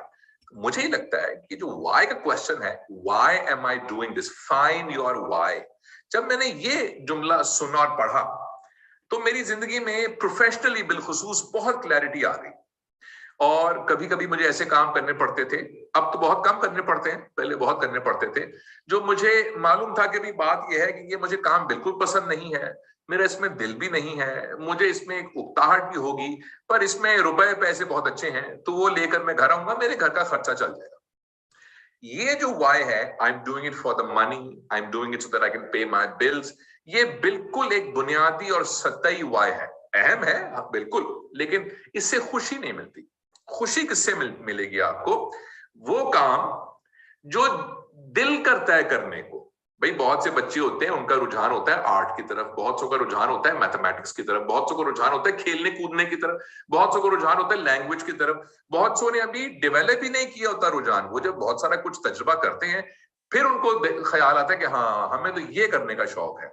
तो अगर आपके बच्चे हैं या आपके आसपास आपके नीसेस हैं, नेफ्यूज हैं, भतीजे भांजे हैं, उनके वालिदैन को ये बिल्कुल तरगीब दें कि घर का माहौल ऐसा करें कि बच्चे अपने आप को ये महसूस करें कि वो जिस तरह भी उनकी तबीयत मुल्तफित होती है वो वालिदैन से खुल के बात कर सकें। और ये बात मैं इतने वसूख से इसलिए कह रहा हूँ कि अल्हम्दुलिल्लाह मेरे घर में ऐसा माहौल है कि हमारे जो बच्चे हैं, मेरी बड़ी बेटी जैनब और छोटा बेटा अहमद, वो रोज कोई ना कोई नया शौक होता है उनको, तो वो सिक्योर फील करते हैं अपना नया शौक हमारे साथ शेयर करते हुए। क्योंकि मैं चाहता हूं कि जितनी मुश्किल से मुझे हैप्पीनेस मिली थी जिंदगी में, जो कि अल्हम्दुलिल्लाह मिल चुकी है, मुझे मालूम है कि मेरा वाई क्या है, मुझे क्या कुछ करना है क्यों और क्या कुछ नहीं करना क्यों, तो बच्चों तक भी वो ट्रांसफर हो जाए। आखिरी एक बात, मेरा जी तो चाह रहा है, बहुत सारी बातें मेरे जहन में इस हवाले से आ रही हैं, लेकिन बहरहाल, और वो ये है, happiness is not a destination. Happiness is not a master's degree. Happiness is not buying a property. Happiness does not have an end where you reach a point in life and all is done. आपने masters करना है, degree मिल गई, आप ये पढ़ी हुई degree मेरी America के पीछे, बट डिग्री मिल गई, सारी उम्र अब आपके पास वो रहेगी। आपने कोई प्लॉट खरीदा, सारी उम्र आपके पास रहेगा। Happiness is not like that. Happiness is a very elusive, a very evasive thing. आपके हाथ में से रेत के जर्रों की तरह वो फिसल जाएगी अगर उस पर रोजाना या बाकायदगी से काम नहीं होगा। तो इसलिए जो हैप्पीनेस है वो एक सफर है, मंजिल नहीं है। तो कोई जगह नहीं है जहां आप पहुंच जाएंगे मेंटली या फाइनेंशियली, जहां पहुंच के आप कहेंगे कि हाँ भाई अब रावी मेरी किस्मत में ऐश ही ऐश लिखता है। ऐसा हरगिज नहीं होगा। इसीलिए हिंदुस्तान जब तकसीम हुआ था तो यहाँ पे महाराजे थे बहुत सारे, उनकी बहुत सारी सल्तनत थी, यहाँ का महाराजा, वहां का महाराजा, ये वो, उनके पास बेशुमार दौलत थी, हीरे जवाहरात हुआ करते थे उस जमाने में, अंग्रेजों का दौर था। उसमें से बहुत सारे महाराजे जो थे वो बोरियत से मर गए थे, क्योंकि उनके पास कुछ करने को नहीं था, वो कुछ चीज परसू नहीं करते थे। सो फाइंड योर परसूट, कि भी क्या काम है जिसमें दिल लगता है। मुमकिन है गरीबों की मदद करने में ऐसा होता हो, मुमकिन है आर्ट की कोई फील्ड ऐसी हो जहां दिल करता हो, मुमकिन है पढ़ाने को दिल करता हो, मुमकिन है पढ़ने में दिल बहुत लगता हो, मुमकिन है साइंसी तहकीक में दिल लगता हो, मुमकिन है इबादत में दिल लगता हो। जहां भी दिल लगता है और आप कहते हैं कि हाँ ये काम मेरे दिल के करीब है, this is my why, I am doing this because I love doing this, वहां पे आपको हैप्पीनेस मिल जाएगी। मैं हरगिज नहीं कह रहा कि वो आसान काम है, और मैं हरगिज ये नहीं कह रहा कि वो जो भी काम या काविश है, वो जो भी है उसमें मुश्किलें नहीं आएंगी, दुश्वारी नहीं आएगी, रातों की नींद नहीं उड़ेगी, मैं हरगिज ये नहीं कह रहा, बिल्कुल ऐसा कुछ होगा। लेकिन उसके बाद वो जो रुकावट के बाद जब आप एक कदम आगे चलेंगे, उस वक्त जो आप महसूस करेंगे वो एक ऐसी गहरी तसल्ली और ऐसी गहरी तशफ़ी होगी कि आप सोचेंगे कि हाँ भाई, इट वॉज वर्थ इट। मैंने आपको बहुत वक्त लिया, दिल में बहुत सारी और बातें आ रही हैं करने के लिए, लेकिन मेरे ख्याल में वक्त भी बहुत हो गया। आप अपना बहुत ख्याल रखें। ये जो हैरानकुन चीज है, खुशी या हैप्पीनेस या कंटेंटमेंट या जॉय, इसकी तलाश जारी रखें, ये आसानी से मिलती नहीं है। अपना बहुत ख्याल रखें। God bless you and God bless all your loved ones. अस्सलाम वालेकुम।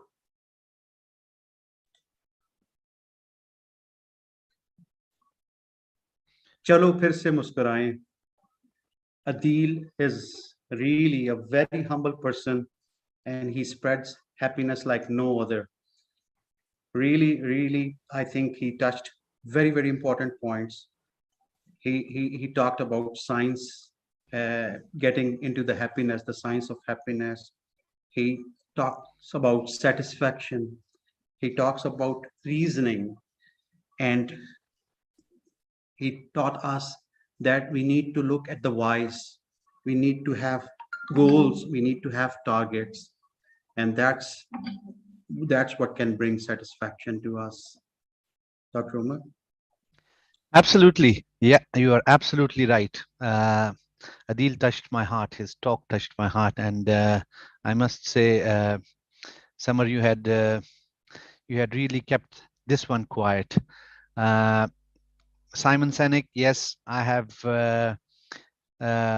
heard about him. I have a couple of his books that are next on my list, and I'm sure now after Adil has recommended, I'm going to start them as well. One of them is Start With Why. One of them is Leaders Eat Last, and one which Adil recommended is Find Your Why. There are shallow whys and deep whys, as Adil mentioned, and deep whys are actually your passions, what your heart wants. Follow your heart, follow your passion. And that's what I keep telling my kids as well. Obviously, coming from a Pakistani or a family of subcontinent, what we come across all the time is when we are in kindergarten or class 1, 2, 3, we start hearing, "Mera beta doctor banega, mera beta engineer banega, meri beti lawyer banegi." So that is all we hear, and that is what we keep thinking as well. Okay, fine, I have to either become a doctor, an engineer, or a lawyer, or something like that, and nothing else exists in this world. That's wrong. I keep telling my 3 kids that study hard, but follow your heart, follow your passion. And that is only when you will achieve excellence, because one does not get tired when he starts following his passion. He just carries on and on. Well, with that, I'll hand over to Samar to introduce our next speaker. Thanks, Samar. Thank you, Dr. Umar. Mashallah, generous words you've used. And I have to add, and I have to thank Adil for facilitating me in what I'm doing. Without him, it wouldn't have been possible for me to reach the place where I am now, alhamdulillah. So the next talk we have with us is by Sanam Fatma, and her topic is cultivating happiness in the corporate sector. Let me give you a brief introduction of who Sanam is. Sanam is a seasoned marketing communications strategist with a valuable experience in the Pakistani market, coupled with global exposure through alliances and strategic partnerships. Additionally, Sanam is also a certified happiness ambassador from the University of California, USA.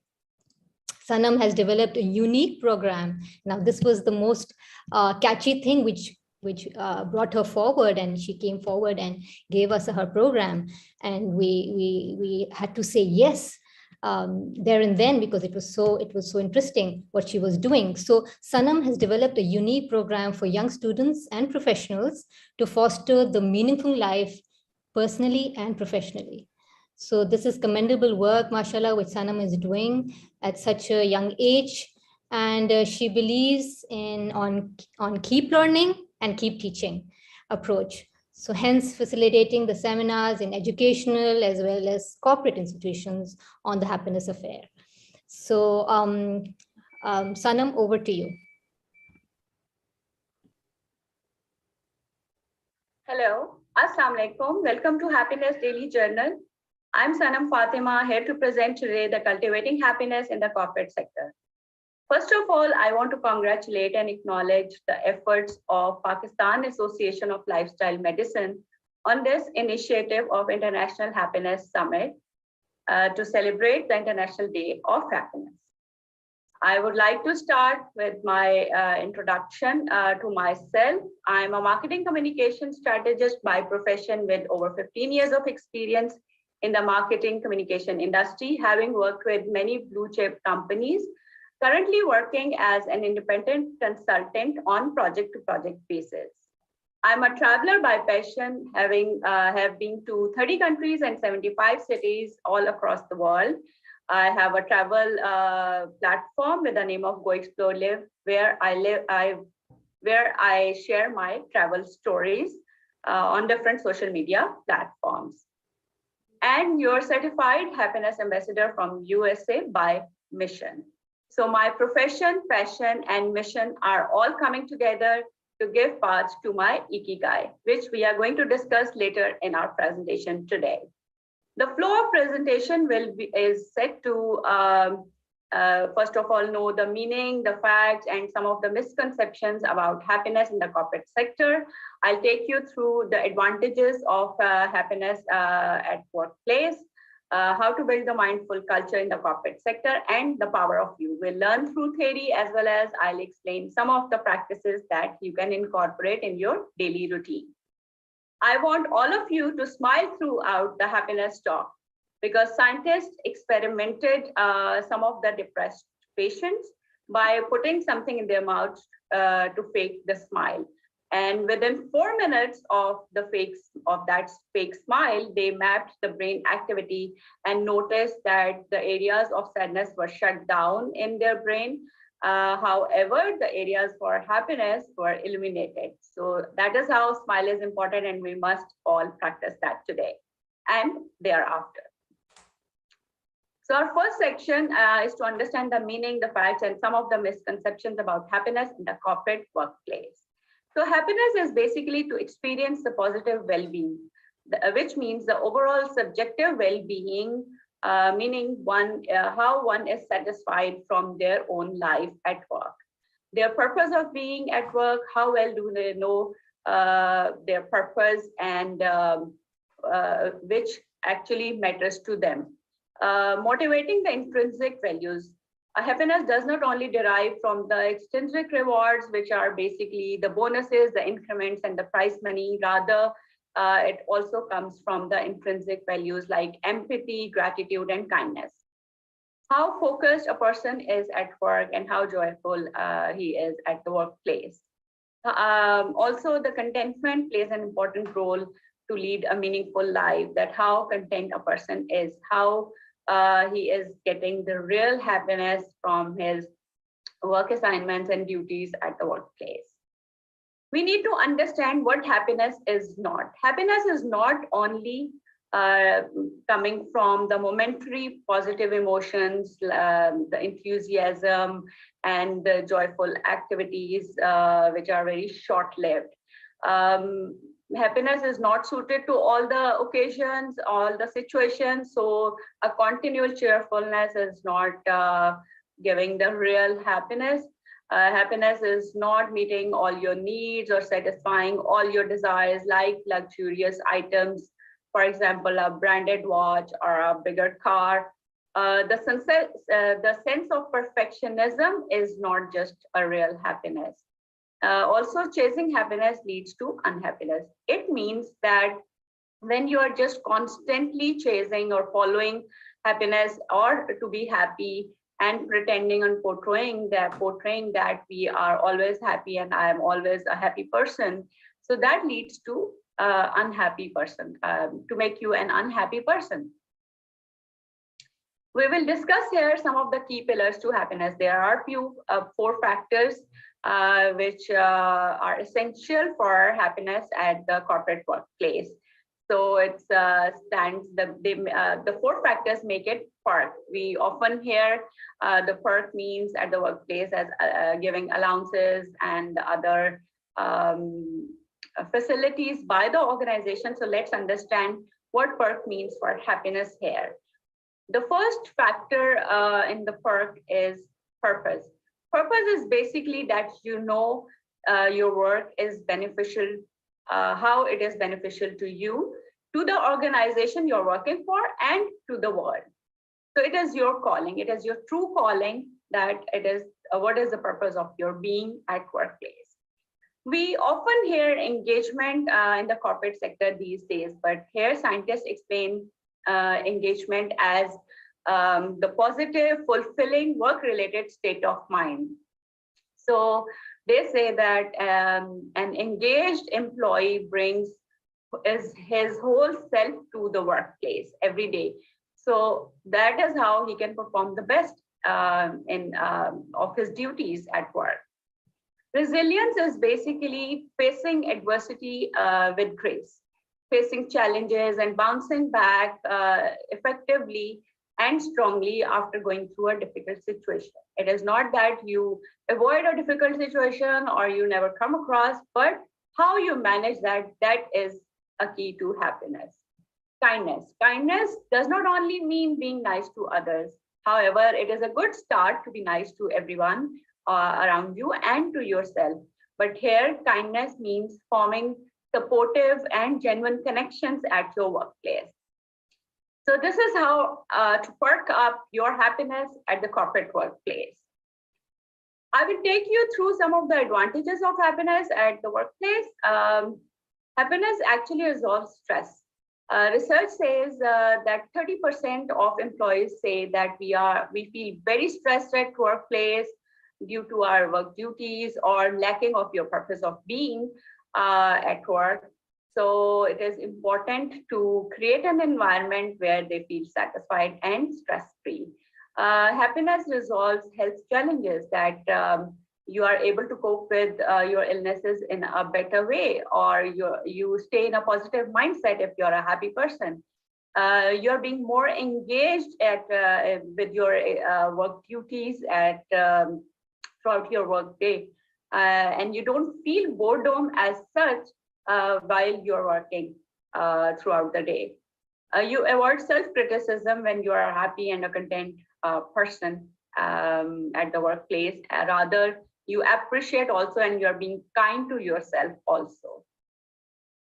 Happiness is a loop which benefits everyone. So here are 3 types of benefits that happiness provides. Let's see all these 3 one by one.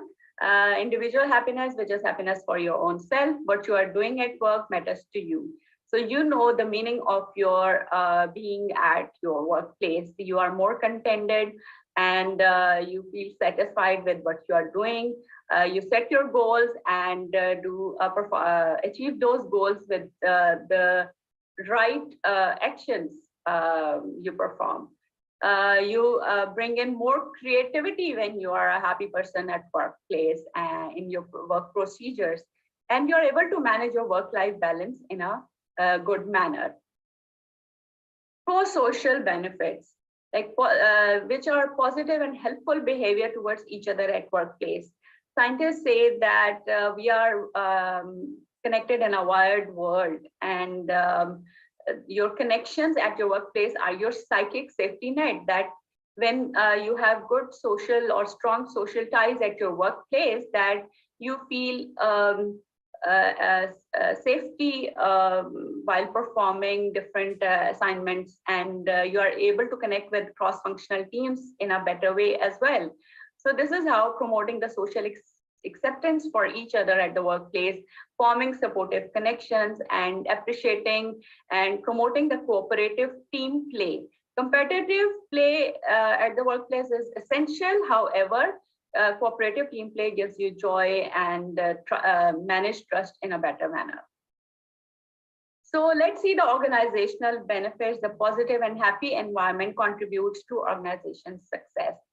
So the organizations which are providing a happy culture, happy environment, that boosts the happiness of employees, because organization can only have happy customers if they have happy employees, and they cannot have happy employees if they are not providing the right culture for them.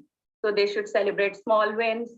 Happy organizations or positive organizations are more resilient to the difficult situations or difficult phases, and they know how to bounce back effectively after a difficult thing has happened within the organization. They attract loyalty from the top talent available in the market, and they're being more innovative in introducing new ways of work and different procedures and new activities for teams as well. So research says that happier workers contribute to 12% increase in the productivity of the organization. That is how it is important. My third section is to build a mindful culture in the corporate sector. We should be focused on practicing mindfulness at work. So mindfulness is basically the awareness that arises out of an intentionally paying attention on purpose in the present moment and non-judgmentally. So we need to understand two things here. One is to finding flow. Finding flow is basically to be here now, to enjoy a moment-to-moment experience. You should be focused on what you're doing at that particular time and not just keeping your mind here and there on the next assignment, on other things to do while achieving one task at a time. The second thing is to avoid frazzle. Frazzle is a confused state of mind when you don't know how to perform any work or what are the steps to be taken, and when you are not really in that particular moment. So that is a state of frazzle which should be avoided while you are working on a specific goal, because a wandering mind is an unhappy mind. You are not satisfied with whatever you are doing at different time zones. Some of the progressive setting at work, which is suggested because we experience some habits by different team players at our work culture, which should be avoided. So we see 7 deadly sins of speaking in our workplace. One is gossiping, which we experience a lot nowadays in our organizations, which should be avoided. Judging each other or the system or any team that they are performing well on what basis. Spreading negativity all around within your own department, for others, for your colleagues, or about the organization, and complaining all the time and not performing your best, but complaining on different things. Making excuses to achieve deadlines, to perform the better in a better way. Then exaggerating a particular situation or a particular thing happening at the workplace. A dogmatism, which is basically building your own opinion over and above the facts. So we should avoid all these deadly sins of speaking. And the suggested is to hail. Hail is to greet enthusiastically. Let's see what hail stands for. It is honesty. Honesty is to be clear, be straightforward what you say and what you do. Authenticity is to be you. Don't just pretend or portray, just be yourself. Integrity is to be your word. meaning that what you should do what you actually say or commit. And love is basically wishing others well, be kind to others, be kind to yourself, to your organization. So let's promise ourselves to practice hail at the workplace and avoid all the deadly sins of speaking today. Managing your thought process at the corporate workplace is very essential. Like ruminating is basically overthinking about a particular situation, something bad has happened or which was not good for the process of the system of your work. So you keep thinking about it, but you're not solving it. You're being problem oriented on the situation. You're lacking your reason of being at the workplace. You don't know what you are here for. You have to have the right focus while performing your duty at the workplace. And you should be aware of your feelings and emotions when you are spending time at your workplace and meeting your colleagues and supportive connections at the workplace. My last section is the power of you. Let's understand that. First of all, let's understand some of the facts. As the brain changes, the mind changes for good or bad. As the mind changes, the brain changes for temporary or lasting. So you can use the mind to change the brain, to change the mind for the better. So this is how we give signal, our mind gives signal to the brain to perform in a positive manner, in a better way. And that is so essential for all of us at our workplace as well as overall in our lives. Finding your happiness fit. Happiness varies for everyone. So we have to find the right fit for ourselves. Because for some people, maybe if they write a gratitude journal, writing that journal in the morning fits them, or writing at the night time, some are good with that. So we need to find our right fit for our happiness in life. Concept of Ikigai. This is a Japanese concept which is named as Ikigai, and which means reason for living, your reason for living, which is the collection of 4 main things. First of all is profession. Profession is basically what you are expert on, what you do as your profession. Vocation is basically what you do for your earning. And passion is what you love to do, and mission is what you do for the world, for others. So Ikigai is basically the collection of all these 4, and one has to work towards achieving all of these 4 elements to get the Ikigai in their life, so that they have the reason for their living. So this is your power, and you have to practice and experience that.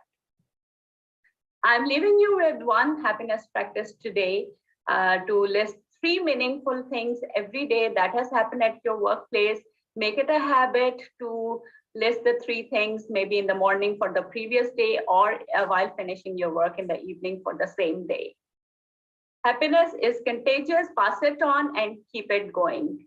Join my happiness circle on Facebook and Instagram, or you can write me on happinessdailyjournal@gmail.com, because you all are the happiness ambassador to make Pakistan and the world a happy place. Thank you very much.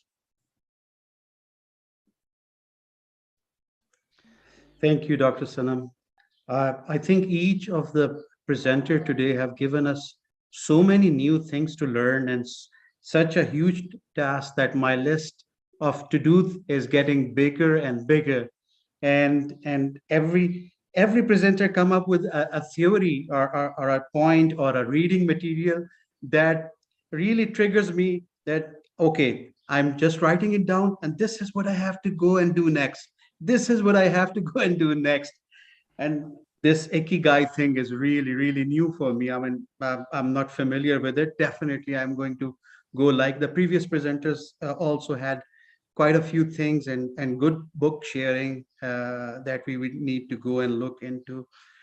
As very rightly said by Sanam, happiness again is a choice, and we all as individuals need to make this choice. We need to have a positive mindset.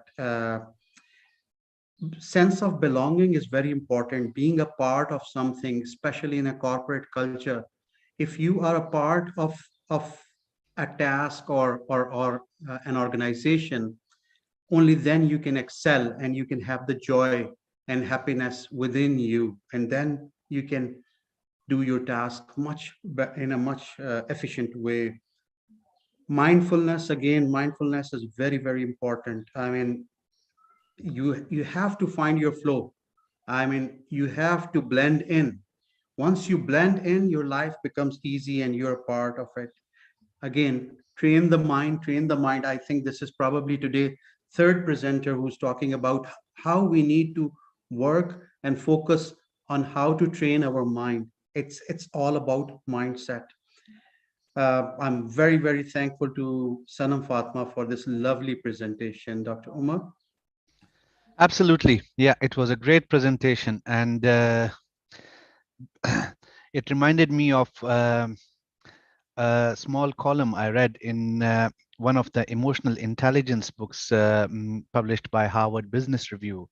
And that is all on happiness. And the column was "Being Happy at Work Matters" by Annie McKee. And in her research, she says, in her research with dozens of companies and hundreds of people, along with the research conducted by neuroscientists like Richard Davidson, V.S. Ramachandran, scholars such as Sean Acker, increasingly points to a simple fact: happy people are better workers. Those who are engaged with their jobs and colleagues work harder and smarter. And a 2013 Gallup survey report in US showed that only 30% workforce is engaged. So these are alarming figures, I must say that. But yes, actually, it was a great talk, and especially the 7 deadly sins. The first one is gossip. Girls, that's for you. So not too much gossip at work. And for us, it's complaining and excuses that, oh, I was stuck in traffic. I could have been earlier, but this happened.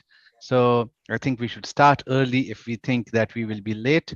And when we reach there, we should get down to work as happy people and avoid gossip. Over to Samia to introduce our next speaker. Thank you.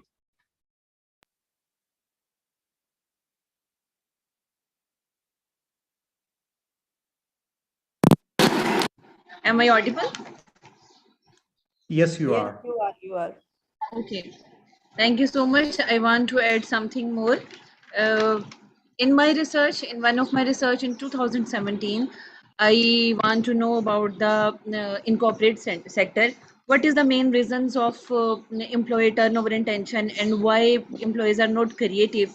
And I was working on toxic leadership. Like I saw the effect of toxic leadership on the employee performance, creativity, and their mental well-being. But one important thing is that I explore that employees that have Islamic work ethics, that have more positive response, that have more positive well-being. So Islamic work ethics that was introduced by our Prophet Muhammad sallallahu alaihi wasallam, we should also learn about it and try to follow in our corporate sector. Thank you so much. Now I want to announce about my next presenter, that is Dr. Nashi Khan. Dr. Nashi Khan is chartered clinical psychologist, director of Faculty of Social Sciences and Rashid Latif Medical Complex Wellness Center, President Pakistan Association of Clinical Psychologists. She will discuss with us about the lifestyle choices and mental health. What is the effect of lifestyle choices on our mental health? बिस्मिल्लाहिर्रहमानिर्रहीम। शुरू करती हूँ अल्लाह के नाम से जो बड़ा मेहरबान और रहम करने वाला है। My respected delegates, dear colleagues, and very special Dr. Shagufta Feroz, who has given me an opportunity to talk on lifestyle choices and mental health. What is mental health? There are several areas which comprise mental health, including one's social, emotional, psychological well-being, lifestyle changes such as diet, exercise, stress reduction, as they all have a significant impact on improving one's mental health. A healthy lifestyle may prevent the onset or worsening of mental health conditions. The several aspects of healthy lifestyle can improve mental health, including diet and physical activity. The exercise can lead to beneficial changes in mood, anxiety, and depression. Exercise improves mental health by reducing anxiety, stress, and depression, sad mood, and by improving cognitive functioning. The regular exercise can have profound effects on mental health, like improved sleep, improvement in mood, prevention and reduction of depression, stress relief, increased energy and stamina, and mental alertness and cognitive function. Mental health professionals have significantly, rather drastically underestimated the importance of lifestyle factors as contributors and treatments for psychopathologies, for fostering individuals' social being, and for preserving and optimizing cognitive functioning. Therapeutic lifestyle changes are underutilized in our country, especially, where the evidence of their effectiveness in both clinical and normal population is considered. The important lifestyle factors include exercise, nutrition, and diet, time in nature, relationships, recreation, relaxation, stress management, religious and spiritual involvement, and service to others. What are the advantages of therapeutic lifestyles? Lifestyle changes can offer significant therapeutic advantages for patients, therapists, and societies. Exercise offers physical benefits that extend over multiple body systems. It reduces multiple disorders, even like including cancer, and it's therapeutic for physical disorder ranging from cardiovascular diseases to diabetes and for prostate cancer. Exercise, as by Harvard Mental Health Letter, says that a healthy, inexpensive, insufficiently used treatment for a variety of psychiatric disorders.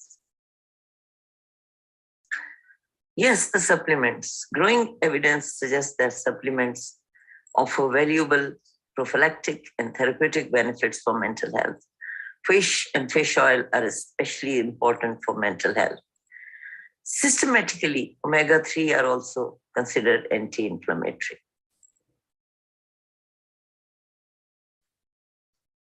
Nature.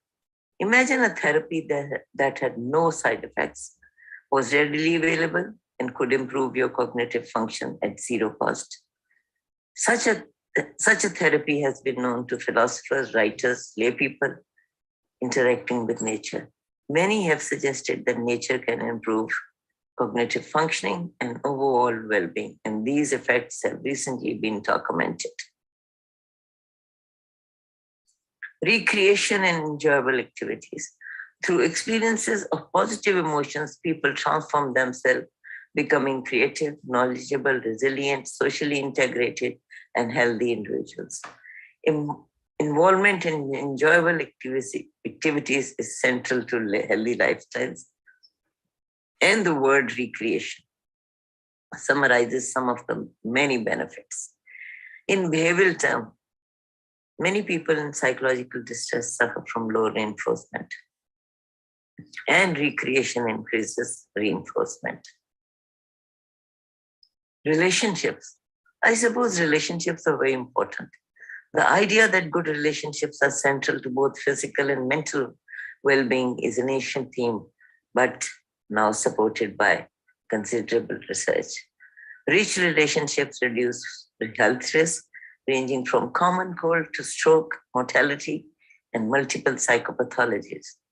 On the positive side, good relationships are associated with enhanced happiness, quality of life, resilience, cognitive capacity, and perhaps even wisdom. Yes, the relaxation and stress management. Chronic stressors can exact a major toll across multiple organ systems. and at all levels. This toll extends from psychological to physical and to chemical. Hence, the new field come religious and spiritual concerns are vitally important to most people and most patients. 90% of world population engages in religious and spiritual practices. These practices are major means of coping with stress and illness, and most patients say that they would welcome their health professionals inquiring about religious issues. Difficulties of implementing therapeutic lifestyle changes. Given the advantages of therapeutic lifestyle changes, why mental health professionals have been so slow to adopt them? The reason involves patients, we the therapists, and the society. Effective public health programs will therefore need to address all of them. For patients, TLCs can require considerable and sustained efforts, and many patients feel unable or unwilling to tackle them.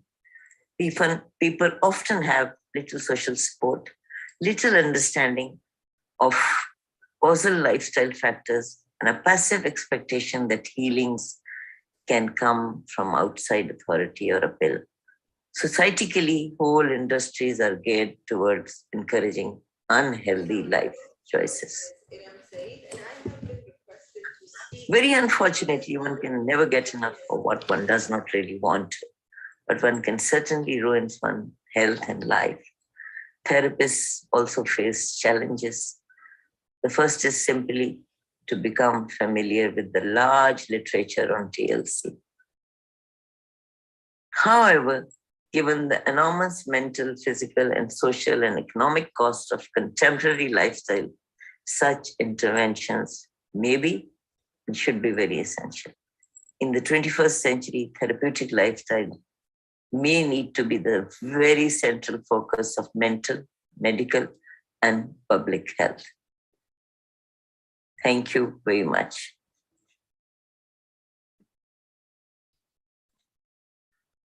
Thank you, Dr. Nashi. That was really great. I think change is not an easy thing. Whenever we want to have any change, whether within ourselves, within our family members, our patients, our community at large, our society, I think change is really a challenging thing, and it's not an easy thing to adapt to. Adaptation is always slow. If we want to come out of our comfort zone and make the right choices, it's always difficult. It's always difficult to choose the right food, to start the activities. And very rightly, what you mentioned there is relationship, relaxation, and religion. I think all the points that you touched were really, really important in our day-to-day life. Happiness itself is contagious, so we need to spread the word around. We need to talk about as much as possible and radiate positive energy. I thank you, Dr. Nashi, for wonderful presentation. Absolutely. An enriched talk by Dr. Nashi. Thank you, Dr. Nashi, for explaining everything in such a concise yet detailed manner. Whilst Dr. Nashi was giving a talk, it took me back to when I went to US to attend a conference there. And that was a 3-day seminar about Unleash the Power Within by one of US's life coaches, who's called Tony Robbins. He's one of my favorites as well. And in that, the first day, that man, when he was talking, he made us so happy, so relaxed. It was me, one of my childhood best friends, and my cousin and my brother-in-law. We all were together, and we enjoyed it so much. And we were so happy that the first day, end of the session, was called fire walking. You had to walk on coal, actual coal. So out of the 14,000 the people who were attending, 8,000 of it agreed to firewalk. And indeed, obviously, I was one of them as well. But I was so happy that I firewalked that, and it felt great. I don't know whether it was a good thing to do, but actually it felt great. Even Oprah Winfrey has done that firewalk. It may be on YouTube as well.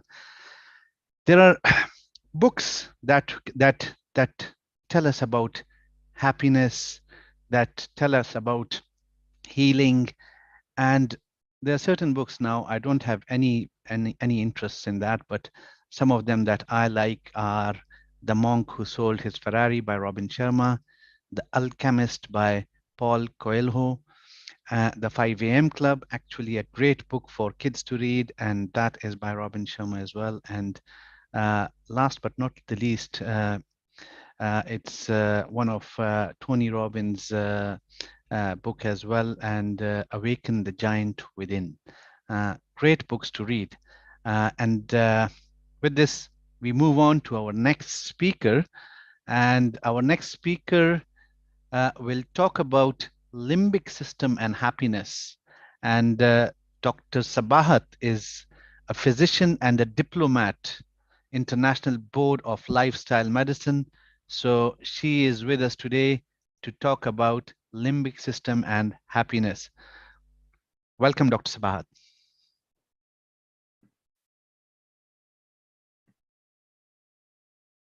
Bismillahirrahmanirrahim. I am Dr. Sabahat Feroz Asim, and the topic of my presentation is limbic system and happiness. Limbic system is considered to be the emotional brain. And why it is called the emotional brain? Because it is responsible for making you feel glad, bad, mad, or sad. In addition to these feelings, it is also involved in motivation, enhanced learning, and enhanced memory, plus many automatic bodily processes.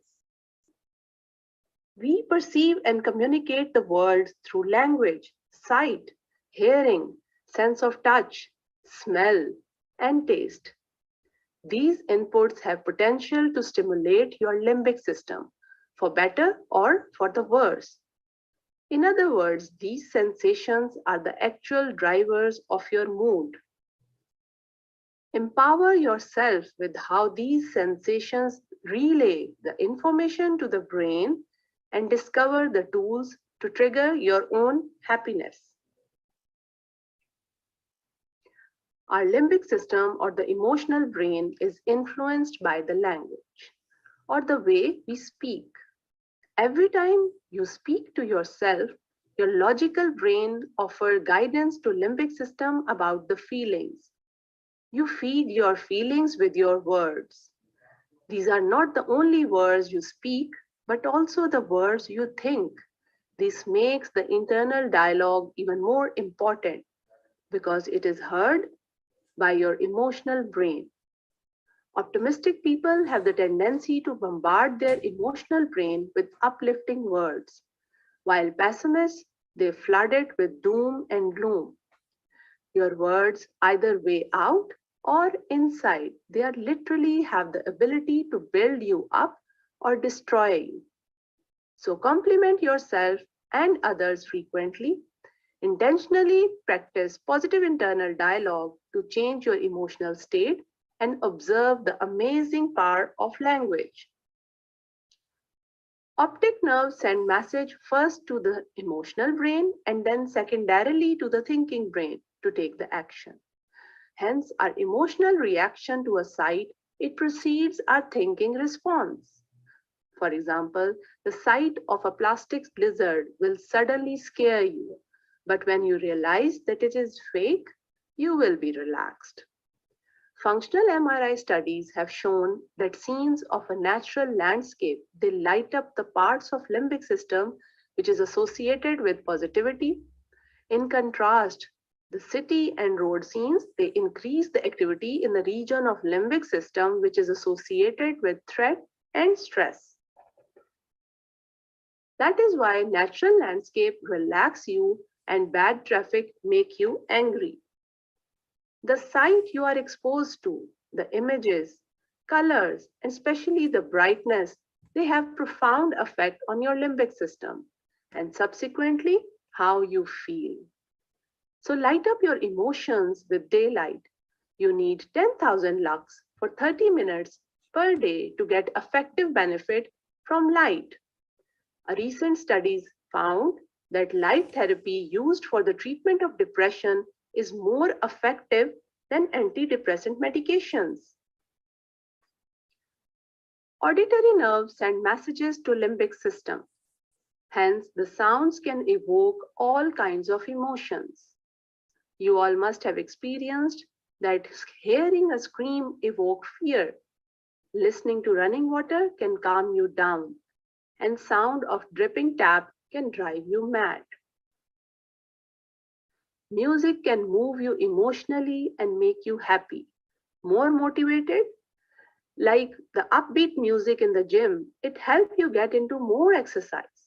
The music composed by Mozart has shown to boost the immune system and decrease the allergic reaction. This has been referred to as the Mozart effect. So, music can be used as medicine. Olfactory nerve can profoundly stimulate your limbic system.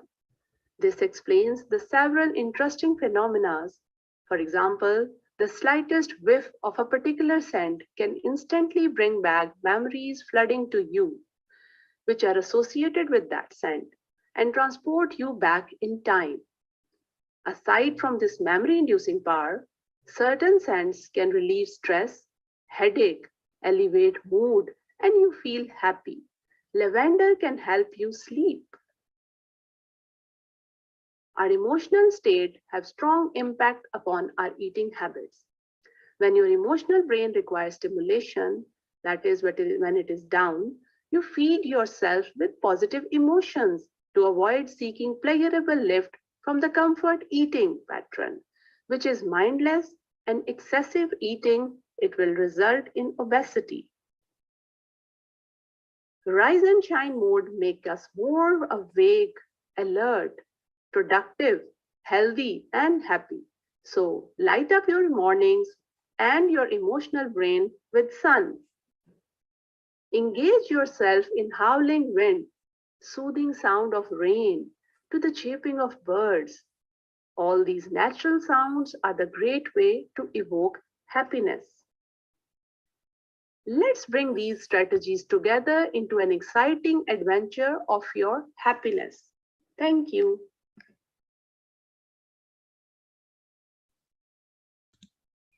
Very intriguing. Thank you, Dr. Sabahat. Definitely, limbic system is very well connected to happiness. I think these are the mood drivers. I think what you talked about is blue and green. What we need to do is spend more and more time out and under the blue sky and lush green nature that we are blessed with, especially in our region and in our country. We are blessed with so many things and surroundings and scenery that is unimaginable. The more time we spend out in the blue and green, the much better our mood will get. The sounds, the natural sound, as you rightly said, the chirping of a bird, uh, the smell that changes your mood and increase your immunity, the taste, all of these things contribute to us. Dr. Umar? Absolutely. Yeah. Limbic system, motivation, enhanced memory.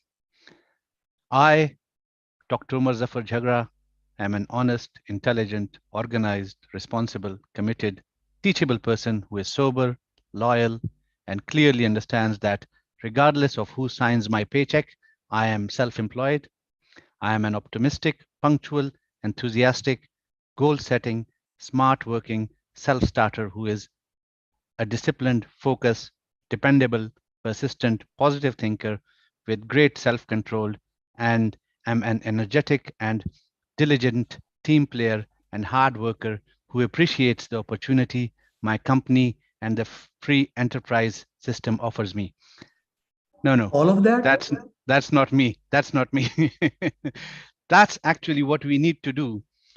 This is actually something which is proven, and one of America's thoughts philosophers, Zig Ziglar, a life coach and a motivational speaker, he actually recommended that if you stand in front of a mirror and read to yourself whilst looking in yourself in the mirror affirmations like this, it actually changes your life. So that's what I was trying to do. I'll perhaps start trying it as well, and I would recommend it to all three of you as well, and all the rest of our viewers to start doing that. If they have any problems, Zig Ziglar is somebody you need to look for on the internet, and you'll find it on Google, what he has recommended about a life-changing procedure and affirmations. But we won't stop here. It all continues with such empowering and enriched talks. We move on to our next speaker. Our next speaker is Tahira Sadiq. And Tahira Sadiq is Professor of Community Medicine and Assistant Director, Rifa Institute of Lifestyle Medicine. And she is going to tell us about happiness among female healthcare providers. So welcome, Tahira Sadiq. Let's join her in this enriched talk once again.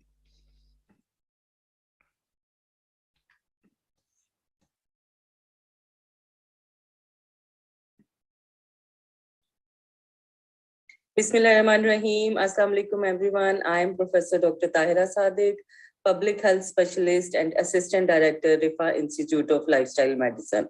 First of all, I would like to congratulate Pakistan Association of Lifestyle Medicine for organizing second online International Happiness Summit.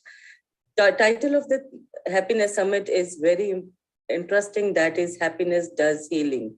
And so is my title of the talk, and that is Happiness Among Female Healthcare Providers.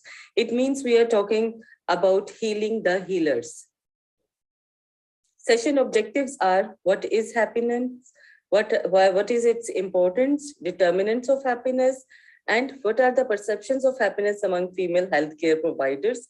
And finally, we'll look into the strategies for female healthcare providers, how to be happy. Apart from that, there are some social cultural norms associated with happiness among our local culture, known as Dr. Bride, Trophy Wife, Super Mom, and the concept of Gol Roti. These all concepts will be discussed during this presentation.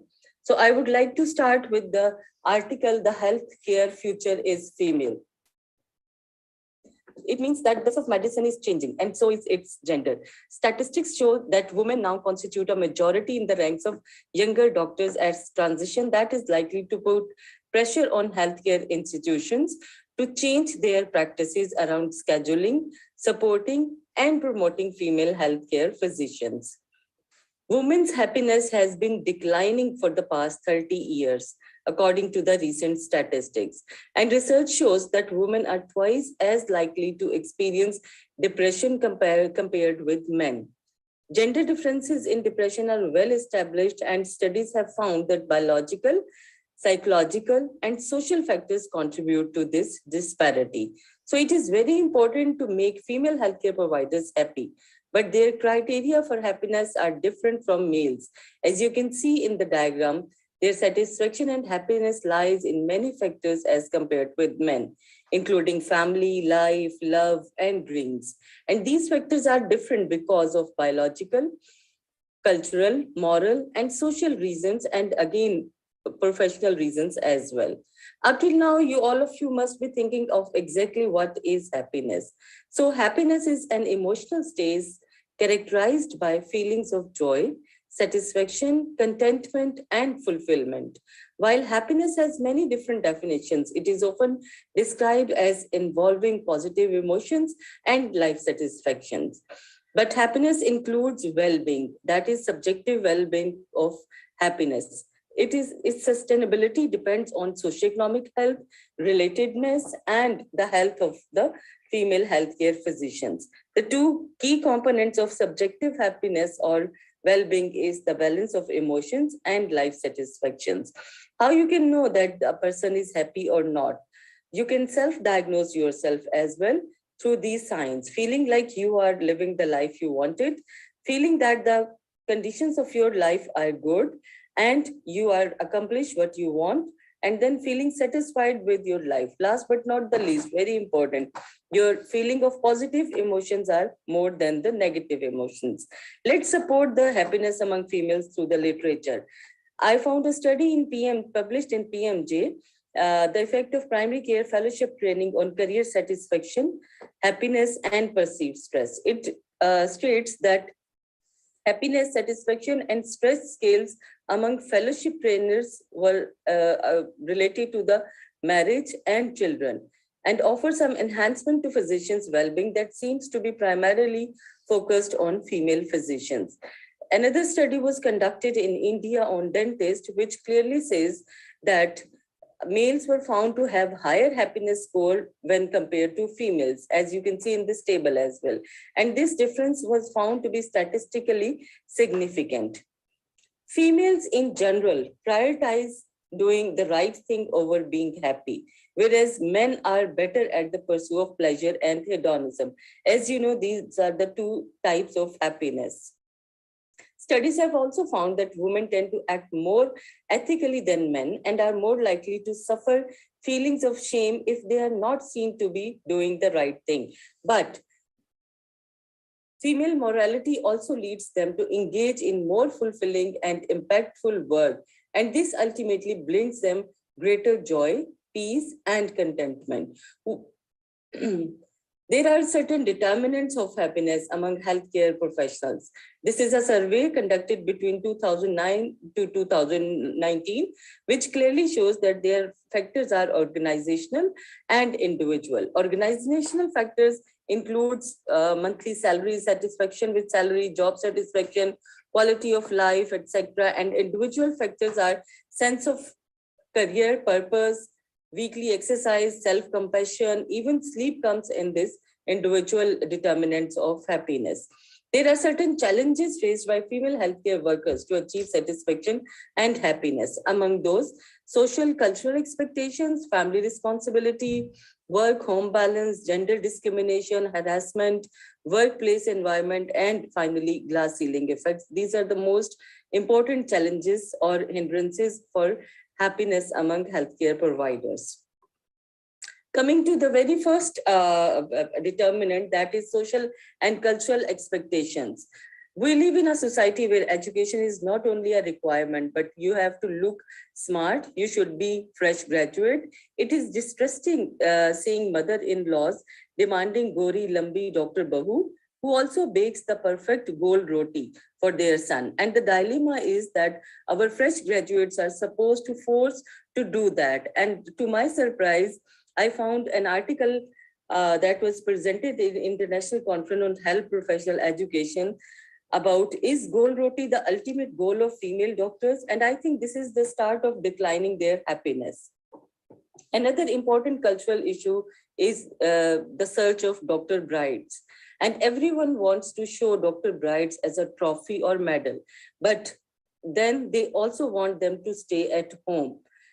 The doctor brides of Pakistan bred at medical colleges all over the country move on to become wives and mothers, but give up being doctors. Family responsibilities are very important. The proportion of female physicians has reached close to 40% in the majority of Western countries. However, this increase has not been distributed to resulted in redistribution of domestic tasks and responsibilities. Many women are still expected to be the primary caretaker of the family, including children, even if they are part of a two-working parent household. As a result, female physicians often feel forced to make career choices that offer more flexibility, including availability to work part-time and opting for lower paying specialties.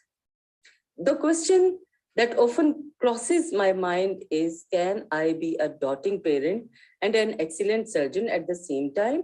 And this puts me into two different zones altogether. On the one hand, I think it is difficult for women in the medical profession due to their demanding job requirements, including overtime, odd hours, and emergencies.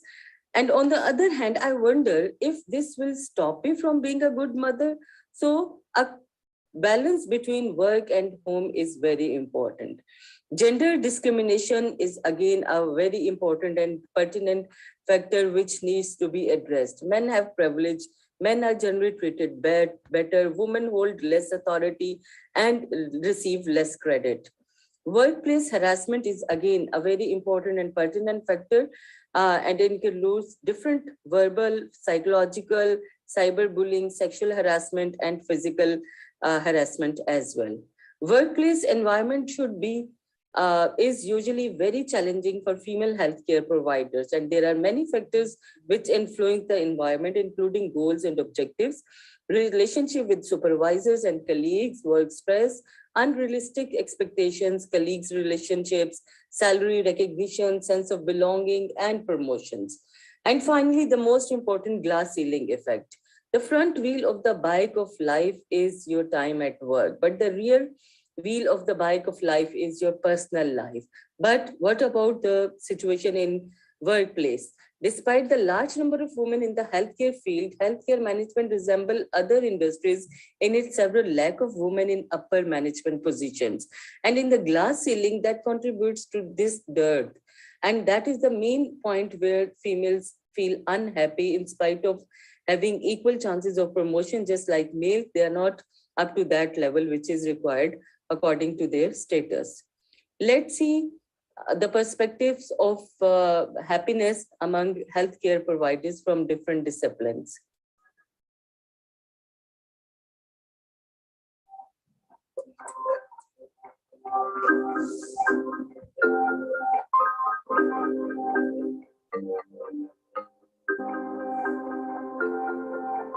What is your definition of a happy female healthcare provider?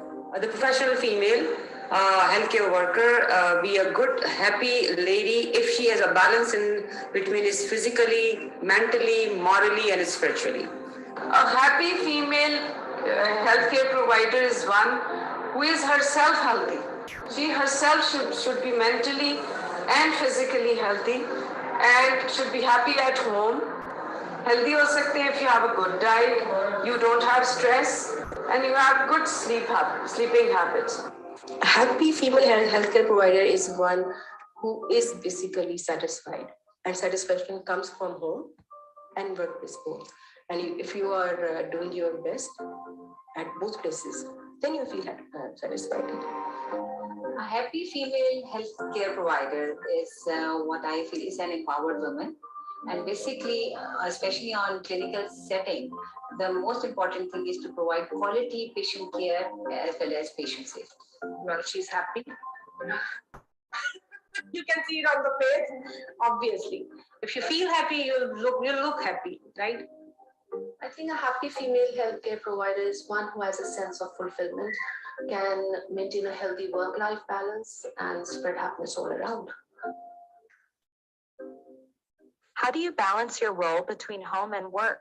To make a balance between the home and your work, professional work, there should be support from your family members, especially your spouse and your husband and your children and other family members. And you should have some help at the home as well when you are back at home. So you can keep a balance in that. Through discipline, time management, and prioritization. Time management. It's all about time management. I believe in time management and scheduling. The key to balance between work and home equilibrium is basically the time management as well as the priorities. Patient care is my duty as well as very most important thing for me, but my priority is my family. You can never balance your work between home and work. And all you can do is to give you set priorities and just give the proper time to anything that's important to you. Like that's it. You cannot balance it. So the way to balance is that you should not keep doing your hospital work. You should give time to your home and children also. I should only limit my practice to a few days, couple of days, 2 or 3 days, not more than that. And spend 4 days of your life at home with your children, home and husband, so that a harmony can be built between your home and the work. What are the things that you do to become happy? This is very important because on the job, you should have a passion towards your work, a motivation towards your work, and energy towards your work. And when you go to the home, you should have some things to do to make you happy. And to make you happy, I personally, what I do, I talk to my children who are at Australia. So I talk to them, I play with my pets, I have cats, and then I do gardening and cooking. I like all these things to make myself happy. Things I do to become happy is spend time with my family and friends, connect with nature and Allah subhanahu wa ta'ala. But most importantly, I think, like any other clinician, caring for our patients is the biggest source of happiness. Spending time with my family, sometimes watching some documentary, and reading history. The most important thing is basically to become happy is lies in the happiness of happiness and the well-being of my family. That's a funny question, right? I'd never keep happiness as a goal. Never. You just do what you set your goals and then try to follow those goals. They'll make you happy. That's it. The things which I do to become happy is I must take 8 hours of sleep every day, which I'm ensured that I do. I sleep early and I get up early. I complete my 6 to 8 hours of sleep, never less than that. Number 2, I eat well. I eat healthy food. I eat organic food. I follow the 8 rules of SLP so that, my diet is healthy. I do yoga exercises. I go for a walk for at least 30 minutes. And that's how I keep a balance between a healthy lifestyle.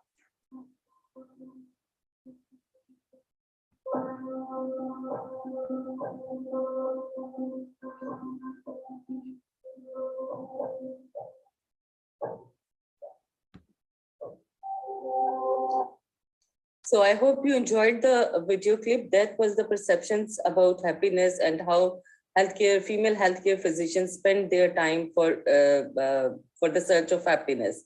So I hope you have noted the points: satisfaction, happiness, support from the family members, healthy lifestyle adaptation is very important, and self-care in terms of me time and leisure time. And there was a work-life balance in terms of planning, strategy, and prioritization.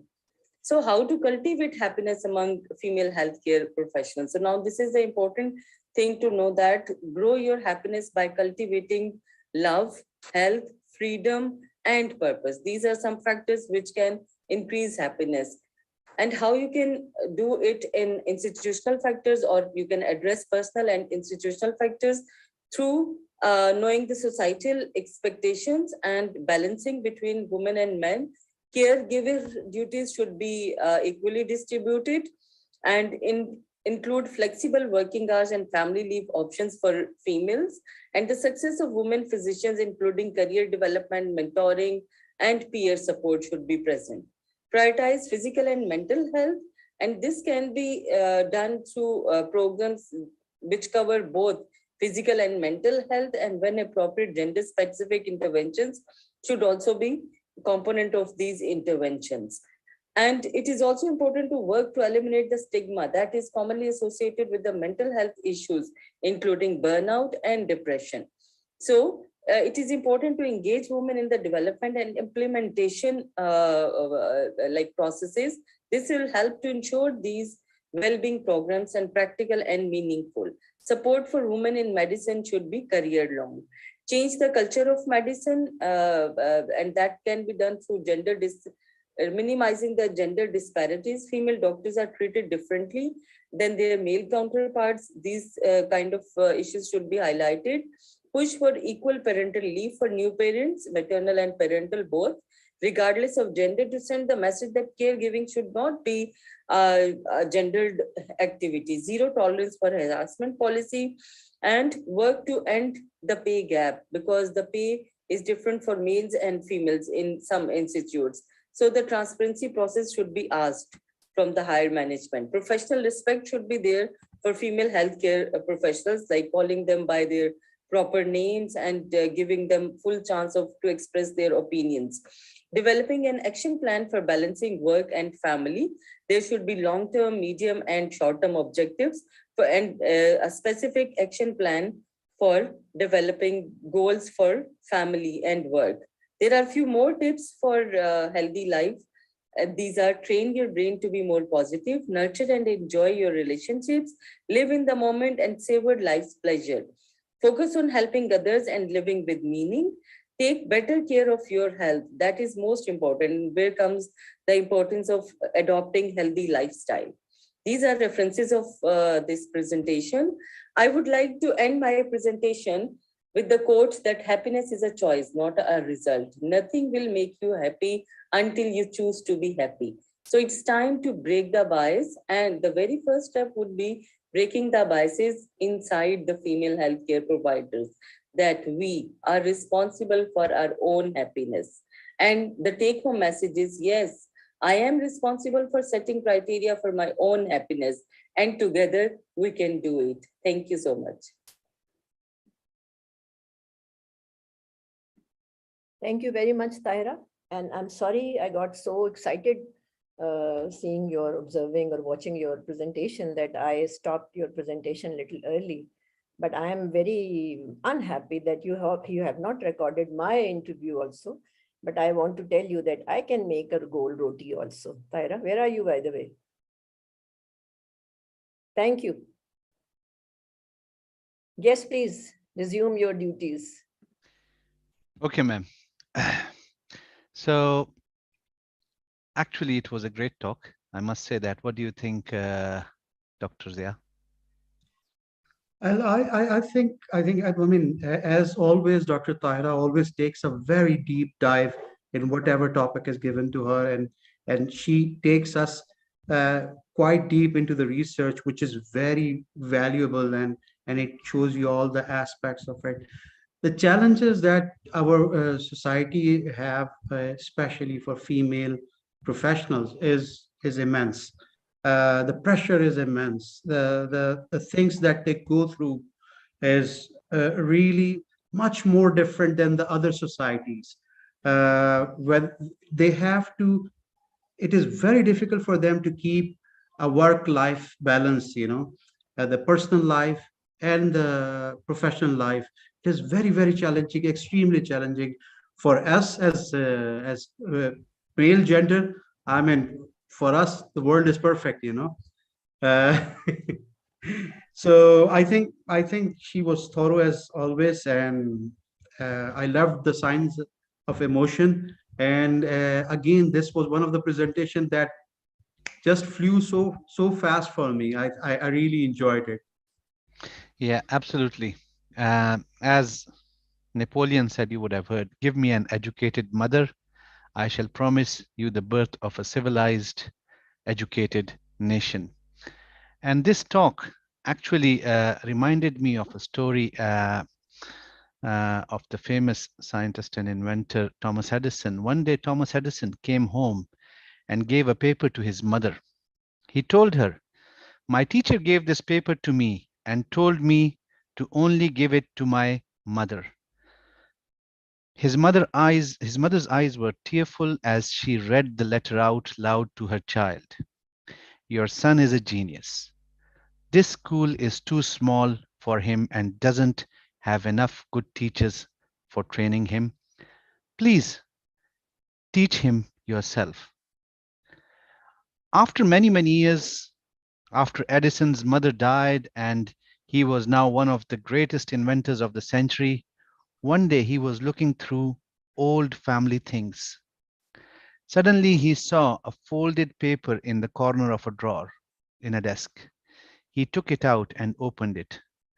On the paper was written, "Your son is adult," meaning mentally ill. We won't let him come to school anymore. Edison cried for hours and then he wrote in his diary, Thomas Alva Edison was an adult child that, by a hero mother, became the genius of the century. So that's what happens when we have educated mothers. And I totally support female healthcare workers do have uh, a very busy lifestyle, and so does other females as well. Even I must say, I'm here today just because of my mom working hard with me. Over to Fascinating sharing, Dr. Umar. I think this is very, very, very touching. Samia and Summer if they want to comment as well. Yes, thank you so much. I also want to add something that once I wrote, Napoleon said, give me a good mother and I will give you a good nation. Means how much role of a female or a mother to build a healthy generation. So thank you, Dr. Tahra. You share a lot of things related to the females, related to the mothers, or you can say our healthcare providers. Thank you so much. Uh, Summer, where is Summer? You want to add something, or will we go to for our next presenter? Yes, Please yes, carry go on. ahead to the next presenter. Yeah. Our next presenter is a very dedicated PALM member. She is a by profession. She is a family physician and lifestyle medicine coach. She is a very dedicated member of PALM because she is. You can see her in every event of our PALM. Even you can see in our happiness walk that we'll share after 2 to 3 presentations. Her name is Dr. Farkhanda. She prepares some poetry. She has her own poetry just to give the message about आओ मुस्कुराना सीखें, आओ मोहब्बत बांटना सीखें. A very lovely poetry. Thank you so much, Dr. Farkhanda, to share your poetry with us.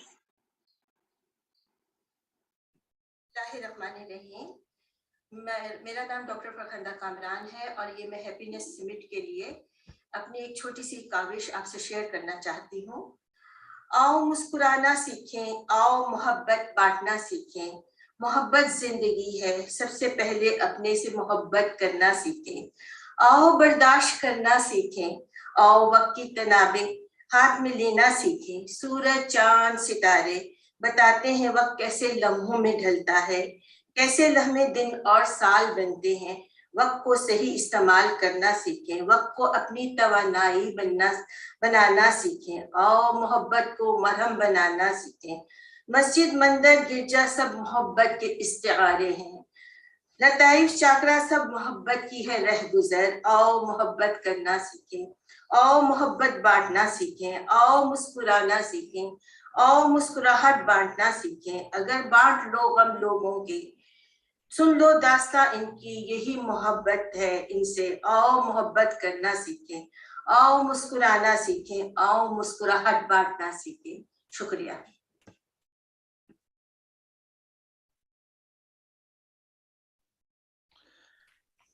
That was a nice, touching one, and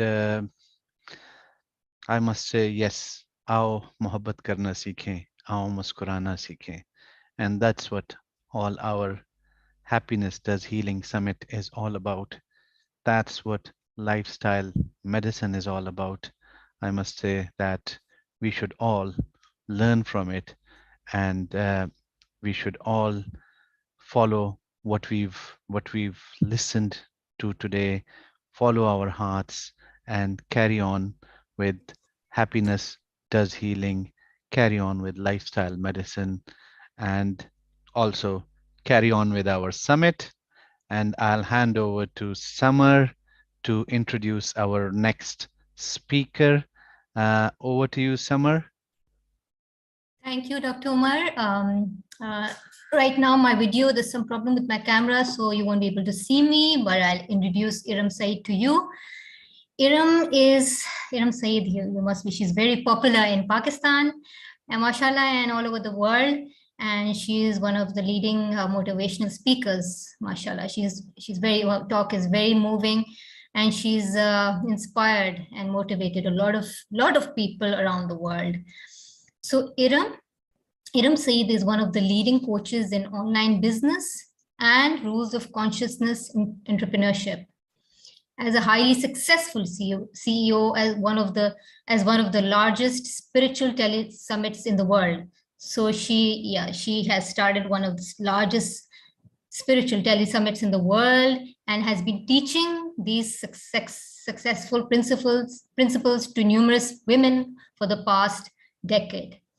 Over the coming years, she's worked closely with a number of world top spiritual teachers and coaches that gave her the support and tools that she needed to transform her perception of life and the world and unlock that door that stood between her and her dreams.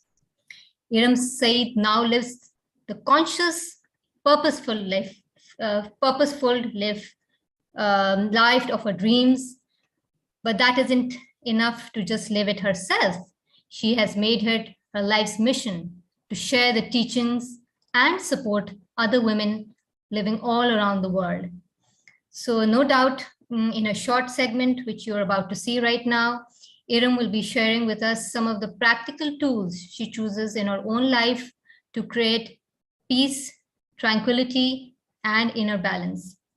And these tools she's shared with thousands of people around the globe, out of which so much have managed to use these tools to create the three powerful things, which are tranquility, inner peace, and inner balance. And these tools actually work. I've tried them. So let's hear what Iram has to say.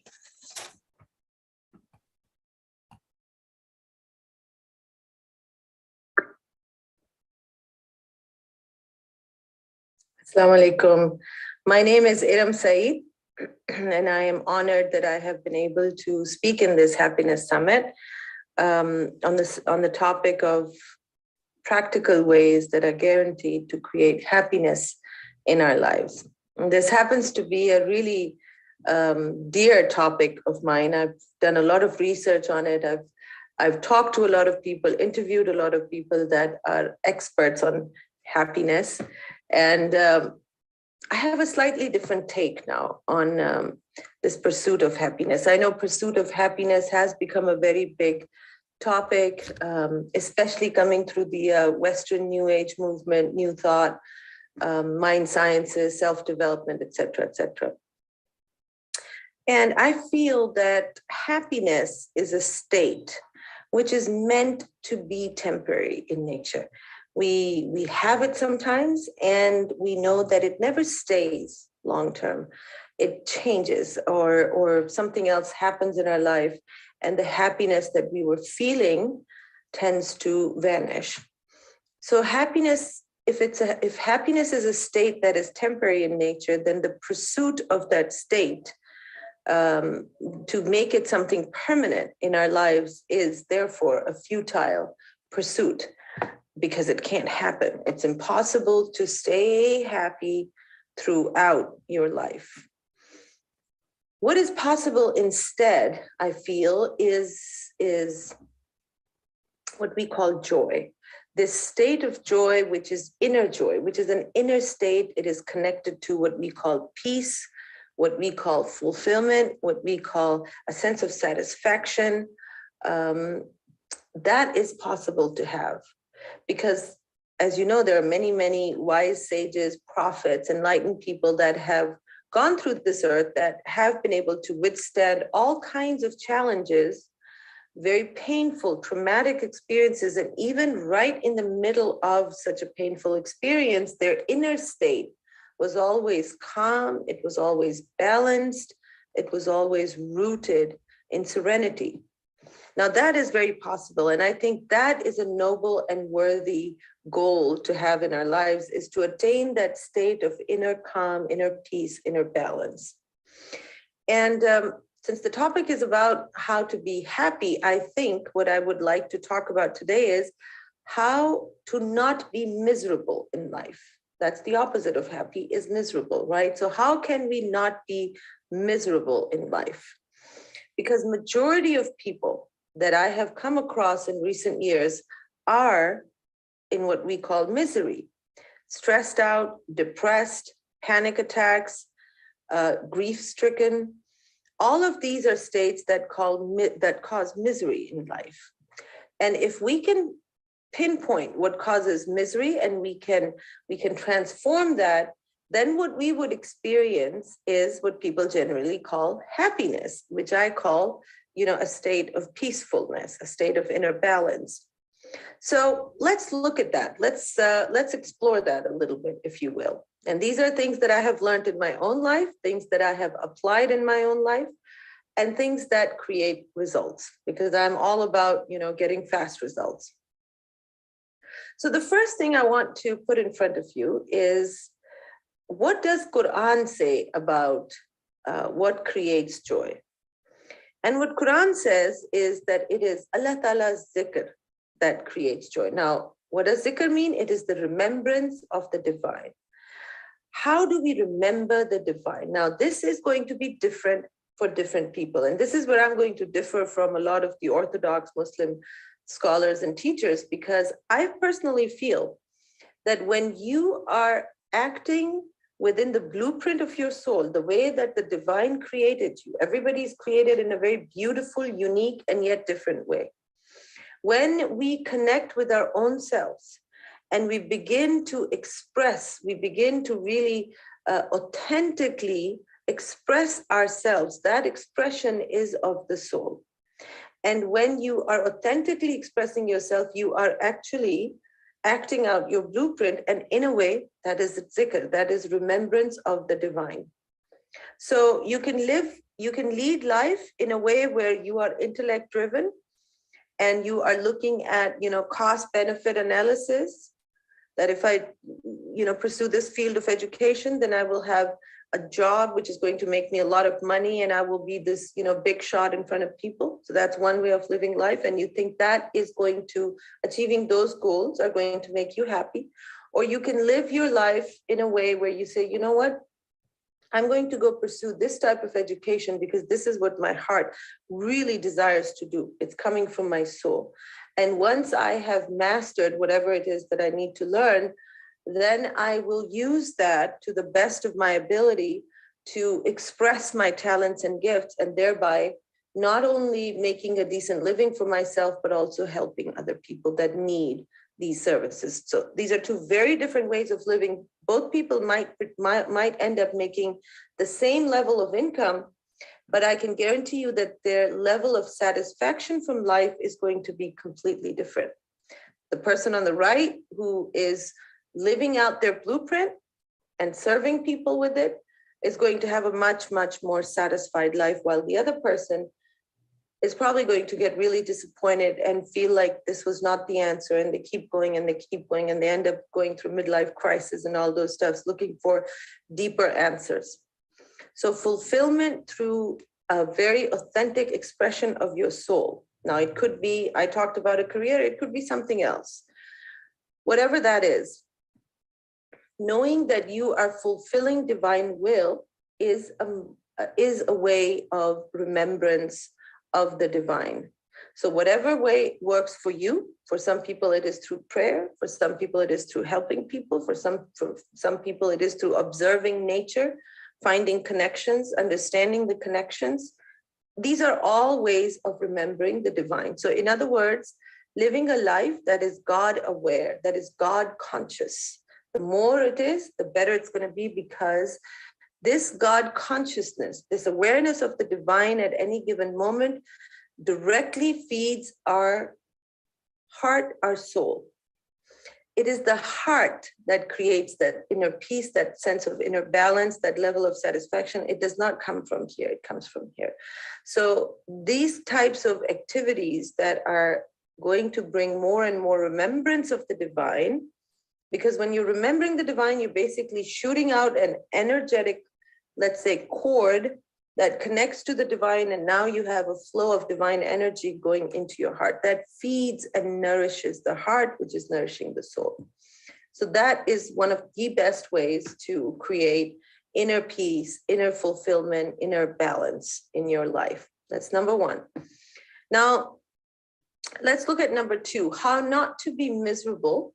So when you're feeding your soul, you are basically creating more sense of fulfillment and balance and peace in your life.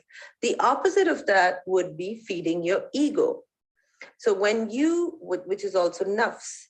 So when you feed the ego becomes stronger in your life, and life begins to move more and more in the direction of misery, because that is the nature of ego. What it desires to do and the things that it wants may create temporary satisfaction or even happiness, but in the long run, they lead us towards more and more misery. And we keep on making miserable choices that further lead to more misery, and so on and so forth. So recognizing that I need to feed my heart, not my ego. Then you get to step number 2. What are some of the ways that we are feeding the ego that is creating misery in our lives? And I can tell you that there are a couple of ways in which I feel people have created tons of misery in their lives. And quite honestly, within a moment, they can change that. So what do I mean by that? What I mean is that we are either stuck in the past, right, where something happened to us that caused us a lot of pain. We are in trauma. And even if it happened 10, 15, 20 years ago, that event is still causing pain in our lives today, here in this present moment. Many of you can probably relate to that.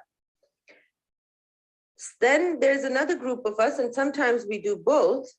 And what that group does is that they are mostly stuck in fear of the future.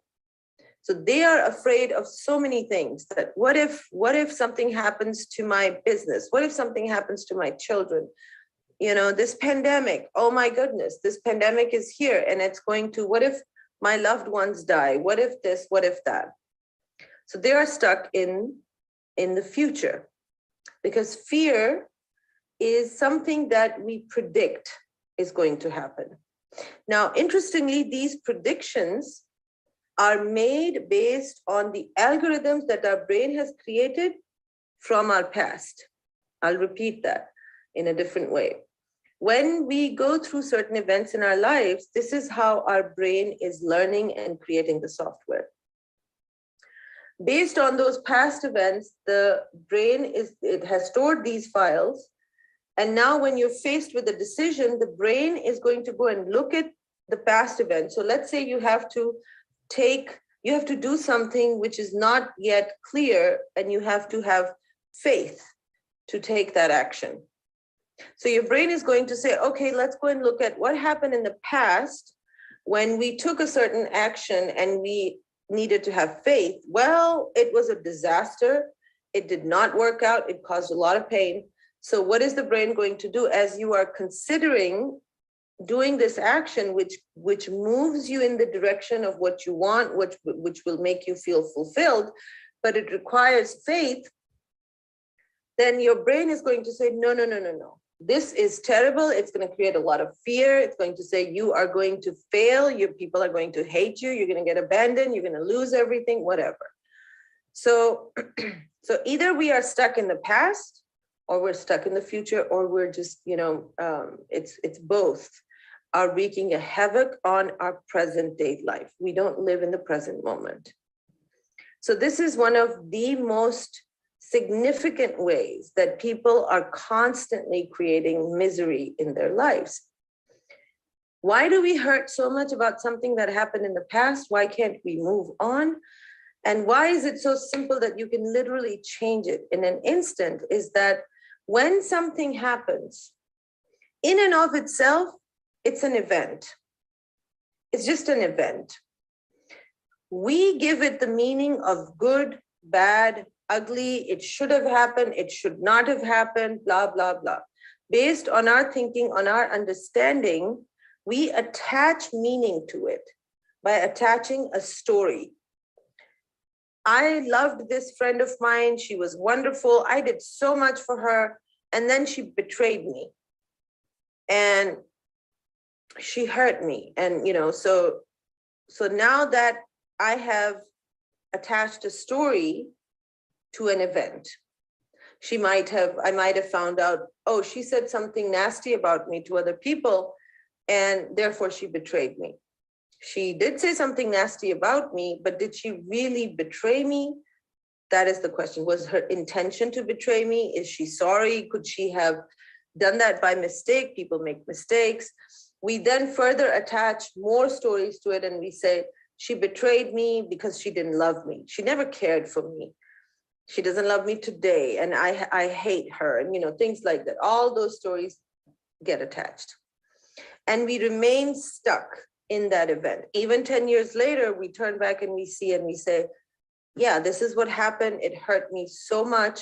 I can't forgive, and I can't move on. Now, what happens is when we are not willing to let go of the story, it is going to keep us hooked into the pain of that story. So it is not the other person that we are not forgiving, because they're not really affected by this, right? It is our own self, our own life that is getting most affected by this lack of forgiveness. So what I teach my students are different ways that they can look at that same event and look at some other possibilities. Is it possible that she betrayed me because she felt betrayed by me? Was there something I had? So look at the event and find possible other scenarios, as many as you can. And if your brain says, yeah, but that's not what happened, this is what happened, really? How do you know? It can all be a possibility. We can't ever know with 100% surety that this is exactly what that person was thinking, excuse me, because we're not telepathic. We can't look into their hearts and see exactly what they were feeling and thinking and what exactly motivated them to do what they did. They're all coming from our own brain, our own projections. And they are mostly hurting us. So that's how we can change the story of what happened in the past and not create misery for us in the present moment. The other one is fear of the future. We start thinking, our brain computes algorithms, and then it says, this, if you do this, if you take a chance on love, if you take a chance on a new business, then you are going to surely be disappointed. You're going to get hurt. You may lose everything, blah, blah, blah. That's fear. Fear is an acronym. If you look at the acronym FEAR, false evidence appearing real. False evidence appearing real. It appears to be really real because you can feel it. You can feel the emotions of fear. But in reality, can we really predict with absolute certainty that what our brain is telling us that this is going to happen, you are going to get hurt, you're going to lose everything and blah, blah, blah. Can we predict with absolute certainty that that is exactly what's going to happen? No, we can't. Future predictability is not something human beings can do with 100% certainty. That's not something that the divine has given us, right? That is still in his control. The opposite is possible as well. So what I teach my students is to do an exercise and see, is the opposite possible? And if so, why don't I choose to believe that story instead? So I hope that this is really helpful. These are two of the primary ways that we create misery in our lives. And if we can learn how to undo those stories, I can guarantee you 80% of misery goes away. Excuse me. One final thought that I want to leave you with is the belief that the divine that created you nourishes you. At any given moment, the loving creator, the divine, is with you and has chosen the best possible outcome that you should be experiencing right now in billions of possibilities that you could be experiencing on this planet Earth. Because the divine loves you so much, he or she has picked the best possible scenario. So whatever you are going through right now has to be for your absolute best benefit. If only we could understand. And if we don't understand, that's okay. We can always ask for understanding. We can request for guidance. We can just submit and say, I know that it must be best for me, even though I don't feel it right now. These are all tools that I use in my life on a very regular basis, because if I let this brain hijack the peace of my present moment, then I will lose that inner tranquility. And if I'm not tranquil inwards, then I'm most likely to make wrong decisions in the present moment. So I hope that these tools will help you, and I hope that ultimately they will lead to a sense of tranquility, to a sense of inner balance, and yes, happiness in your lives. My best wishes and prayers for you. Lots of love.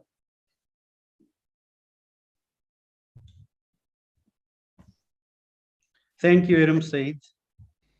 In the journey of happiness, I think we carry a lot of baggage, a lot of excessive baggage that we need to get rid of.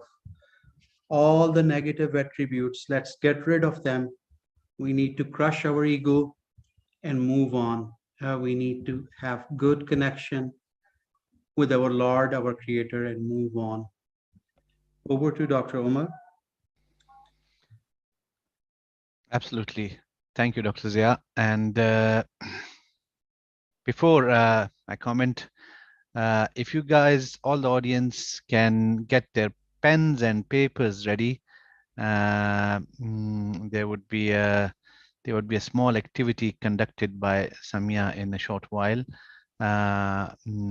before our last presenter. But whilst you are busy getting your pen and paper, I must say, after the talk, Ma'am Iram Said's talk, that it's all about self-mastery. It's all about inner peace, inner happiness.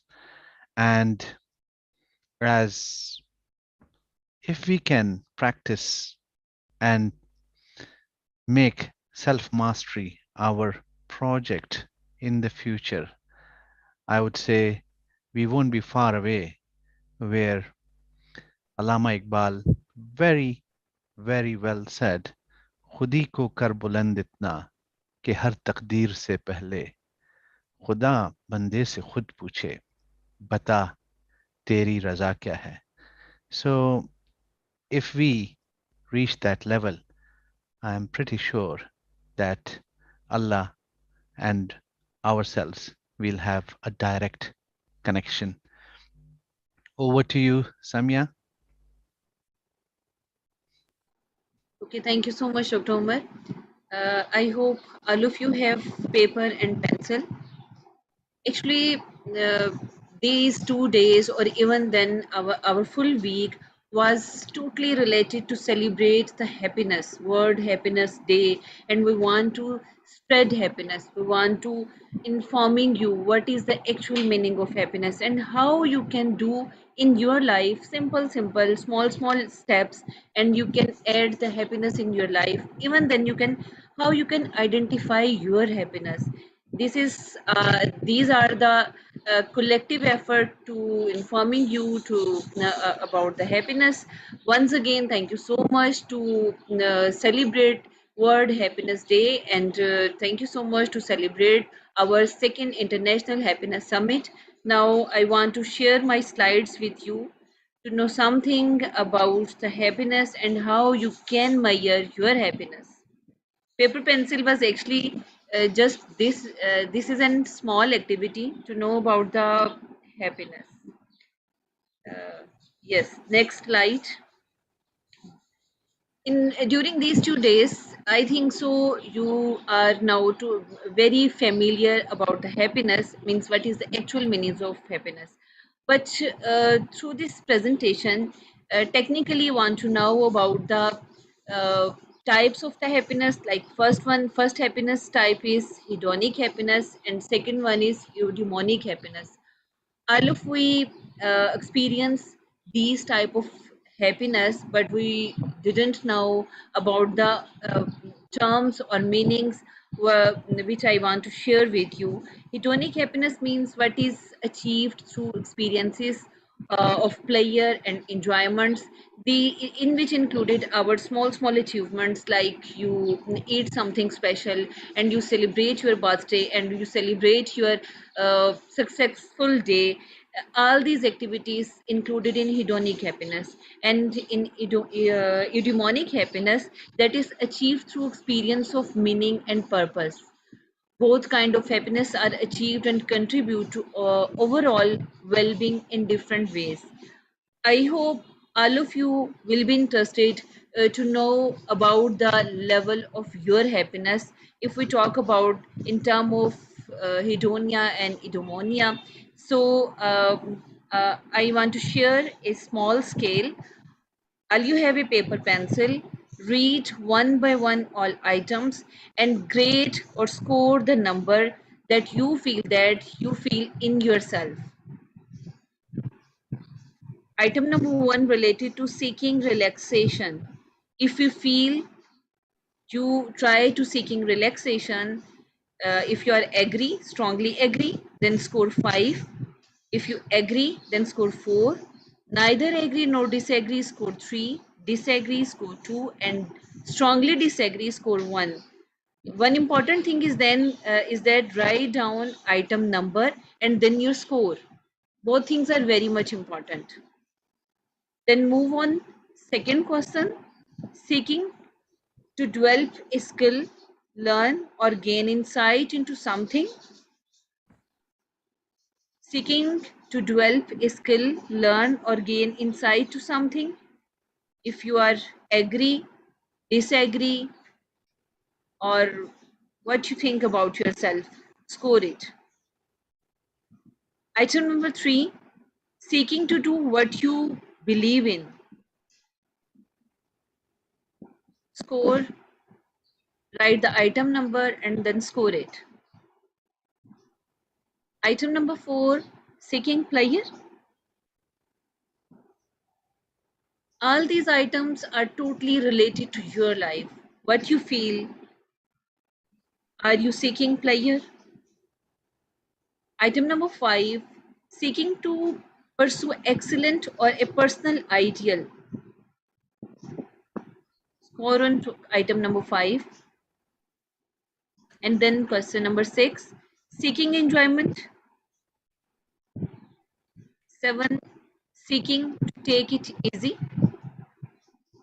Means it is related to item number 6. Seeking to take it easy. Question number 8, seeking to use the best in yourself. Seeking to use the best in yourself. Write the item number and then score you want to give on this item. Item number 9, seeking fun. And item number 10, seeking to contribute to others or on the surrounding world. Score it, seeking to contribute to others or the surroundings world. Next slide.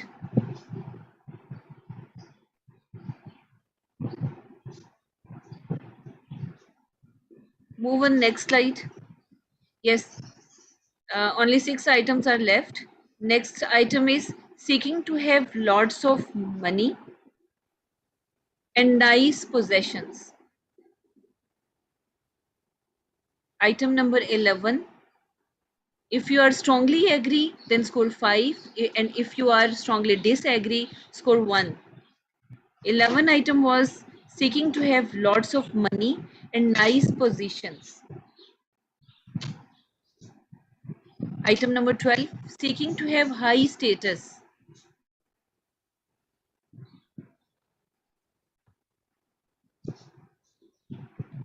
Item number 14, seeking to be admired and well known.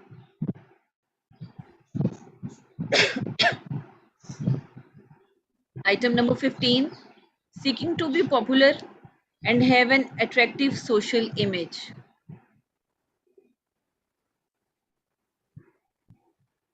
And in last one item, seeking to have things comfortable. I hope all of you have done this activity. And now time to calculate your level of happiness. You can see the happiness calculator. There are two types of happiness that I informed you, hedonic happiness and eudaimonic happiness. To measure the hedonic happiness, calculate calculate the score of item number 1, 4, 6, 7, 9, and then 11 to 16. I again inform you to calculate the hedonic happiness, the level of hedonic happiness. See the item number 4, 6, 7, 9, 11, and onward till 16. Sum all these items and see the score. If your score is less than 55, then you have low hedonic happiness. And if you have score high from 55, then congratulations, you have hedonic happiness. Item number 4, 1, 4, 6, 7, 9, and then 11 to 16. For eudaimonic happiness, cutoff score is 25. And for this purpose, you will calculate or sum the items of 2, 3, 5, 8, and 10. Plus the score on item number 2, 3, 5, 8, and 10. If your score is less than 25, it means you have low level of eudaimonic happiness. And if you have high score like more than 25, then congratulations, you have high eudaimonic happiness. Now question is this: what is important in your life? Means hedonic happiness is important or eudaimonic happiness is important? So I think so. Both type of happiness is so much important in our life, and we really need in our daily activities. But meaningful activities like engaging in hobbies requires greater thought and effort than hedonic activities, which require little to no more exertion to enjoy. Yet while hedonic activities become less effective at evoking happiness over time, eudaimonic activities become more effective. So you should add more activities related to eudaimonic happiness, because it is everlasting happiness that give us true meaning of life. And I think this is a true happiness that is very much important for our physical health or our mental health. Thank you so much. Over to Dr. Umar if you want to add something in it.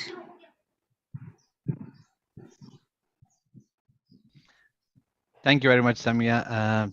I actually was trying to calculate it, but I got lost in the numbering and the translation, and because I'm a bit slow. So I hope that I can get it from you some other time and calculate my happiness scores at that time. But I'm sure the audience has done their calculations, and I'm sure they have good results, happy results, I must say that. I want to add something. This Sure. scale is available on our website. Anyone can easily calculate their happiness. Just visit Excellent. Farm website. And would it give us an answer there and then? Yes, answer will share in an email, and even then we can share the solution of it. Okay, fine. How Even people right. can do in their lives and how they can improve their happiness. Right, excellent. I am getting results on the chat screen now as well, so I'm sure people have enjoyed the activity, and I must say, I don't know about you people, but I have absolutely enjoyed this summit. And when I say absolutely, I say absolutely awesome. Yeah, and now we have to move on. And the next speaker is Dr. Sana Noor. Dr. Sana Noor graduated from Karachi Jinnah Sindh Medical University and working as an assistant professor in Department of Community Medicine, after Masters in Public Health from University of Lahore. She is certified health professional educationist and certified lifestyle medicine coach. And actually, Dr. Sana Noor is going to tell us about the results of the happiness survey. So I'll not waste any more time, not keep you waiting for whosoever participated in the survey. I'm sure we are going to have some good results. Let's go on with the next speaker.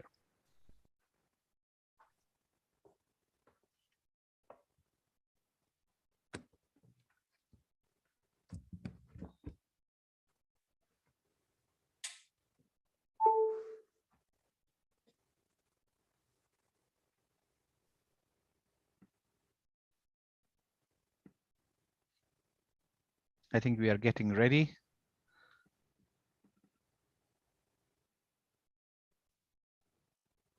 Start now. Let's find and celebrate happiness together. This is Dr. Sana Noor, and I will share my experiences with all of you. And I would definitely like to say thank you to Dr. Shagufta Feroz for providing me this opportunity. Happiness is actually based on positive emotions and life satisfaction. How to move from short-term joy to deeper and sustainable happiness. Let's see together. As we all are experiencing online happiness in this Happiness Summit 2022 and sharing our own experiences in our own ways. So we have done a collaborative effort in terms of questionnaire filling, which is actually present in our website as well, pkpalm.com. And as this is the collaborative effort of Samia Khalid and Dr. Sana Noor all together. So here is the little template in which you can see the happiness in your life and how to measure it. Happiness is based on actually hedonia and eudaimonia, two factors in which from self-thinking of happiness and fulfilling our own joys in short terms to taking to the deeper levels of sustainability in our happiness lives. So let's measure it. So see the statistics in which most of the participants has filled out this form. And let's see, in which we almost saw that almost 80% were females. And most of them from the younger age group, as you can see in the graphs. The qualifications were also 16 years to 18 years of education based on, and see the statistics. We asked them, are you seeking relaxation? In which almost 70% said and sort of agree and strongly agree. And another question we have asked them, are you seeking to develop a skill, learn or gain insight into something? In which most of them has agreed. Then we asked, are you seeking to do what you believe in which again, most of them has agreed. Are you seeking pleasure? Yes, in which more than 70% people have said agree and strongly agree. Are you seeking to pursue excellence or a personal ideal? In which again, nearby 70% people are getting agreed with this statement. So see again, are you seeking enjoyment? Most of them are also looking for the enjoyments in their lives. So again, we ask them, are you seeking to take it easy? Yes, most of them also trying to make the happiness or the easiness in their lives. Are you seeking to use the best in yourself? Yes, of course. Most of them, again, they said yes. Are you seeking fun? Again, more than 75% said agree and strongly agree in this statement as well. Then we asked about, are you seeking to contribute to others or surrounding world? This is again very obvious that 51 and 31% said agree and strongly agree in this response. Are you seeking to have a lots of money and nice possessions? Yes, in which they have said almost again, nearby 50%. Agreed. Are you seeking to have high status and prestige? This is again said, agree, and sort of, some of them said agree, and some of them said strongly agree again. Are you seeking power and dominant other? Which is again, you can see the statistics. Are you seeking to be admired and well known? Yes, of course. Most of them said yes and agreed with the statement. Are you seeking to be popular and have attractive social image? Yes, again. You can see that there is a statistical graph showing you that 29% said agree with it and 20% again said agree with it. Are you seeking to have things comfortable? Most of them said agreed. So finding happiness is what? Actually, if we see and if we want to move from a little things to the bigger and the better, the meaningful things, so we need to find our own happiness in our own self, which is you should look for what is good in you. Live life mindfully. And very importantly, that be comfortable with who you are. Find happiness, obviously. Do good to the others and for others. Take care of your body and focus to look forward. Be aware, self-care is not being selfish. Find your me time and connect with people. Love your work and excel your profession. And I would definitely endorse keep learning new things that will make your mind more fresher. Celebrate your achievements. Focus on daily little achievements you have done in your life and definitely reward yourself. Be gentle with yourself first, and then you will see a big difference in yourself, and then you will be able to deliver it to the others. So your strengths are your positive attitude. If you keep a positive attitude, it will spread out. It will magnify your image and find ways bounce to back. It's more again important because everyone has done so much difficult things in his or her life.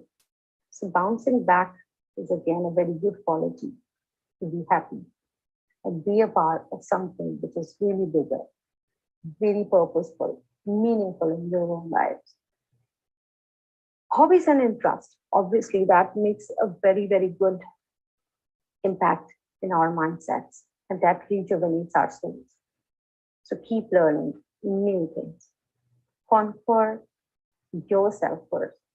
Spread love and kindness and conquer the relationships, which are the basic needs of a human body as well. The happiness to me is to see my family and my loved ones happy, to achieve my career goals, and to be with my friends, to enjoy nature and its beauty, to have a beautiful, happy, and healthy life.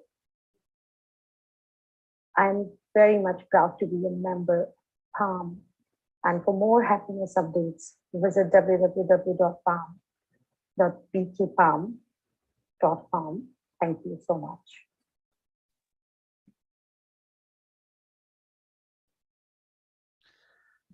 Thank you, Dr. Sananur, and I will definitely be having a happy sleep today. It's been a great happiness summit. And before we end it, any comments, Dr. Zia, Samia, and then we'll give it to Samar. No, fantastic. I mean, fascinating.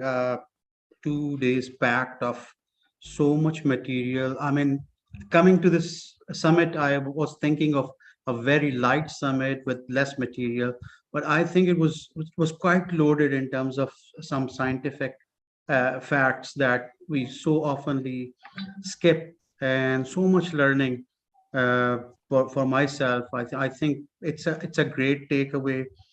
It's a fantastic thing. happiness spreading around, connecting with people, learning from each other, and it was a great experience. Great experience. I think we still have a video after this, and then a message, right? Yes, if Samia has to say something, then we'll hand it over to Summer for the video. Okay, thank you so much. I just want to add in end, आओ मुस्कुराना सीखें, आओ मोहब्बत बांटना सीखें.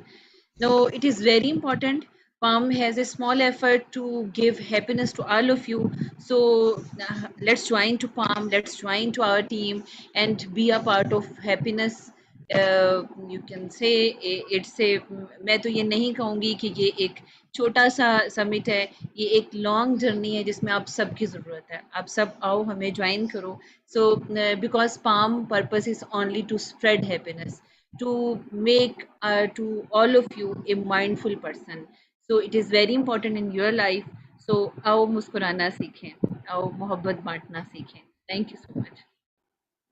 बहुत खूब, my lovely friend and my lovely battalion member, my assistant, my everything, Samia. In the short span, we've developed such a beautiful relationship, alhamdulillah.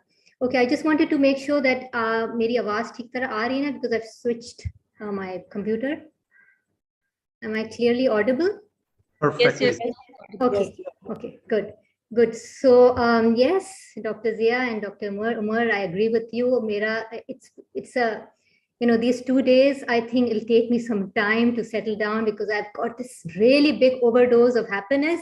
And I'm sure aista with time, all these things, all these talks, all these beautiful people and all these beautiful presenters who work so hard in joining this all together, it'll resonate. All of this will resonate, inshallah. And yes, I would like to see all these videos again. And for all of you, it's also going live right now, but most of these videos will be accessible for you on our Facebook page, inshallah, because I believe that such things need to be endorsed, need to be reinforced.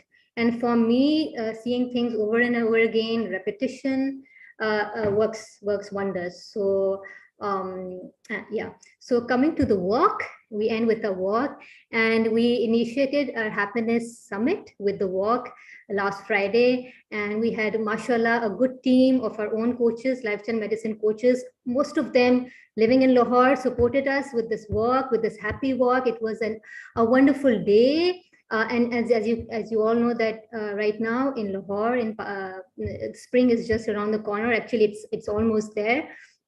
And it was a beautiful weather, beautiful, sunny yet a pleasant afternoon and evening. So you can have a look at this walk. I was really aching to see the editing because I was assisting in the comparing and in the recording. So I hope they've done a good job. Have a look and enjoy.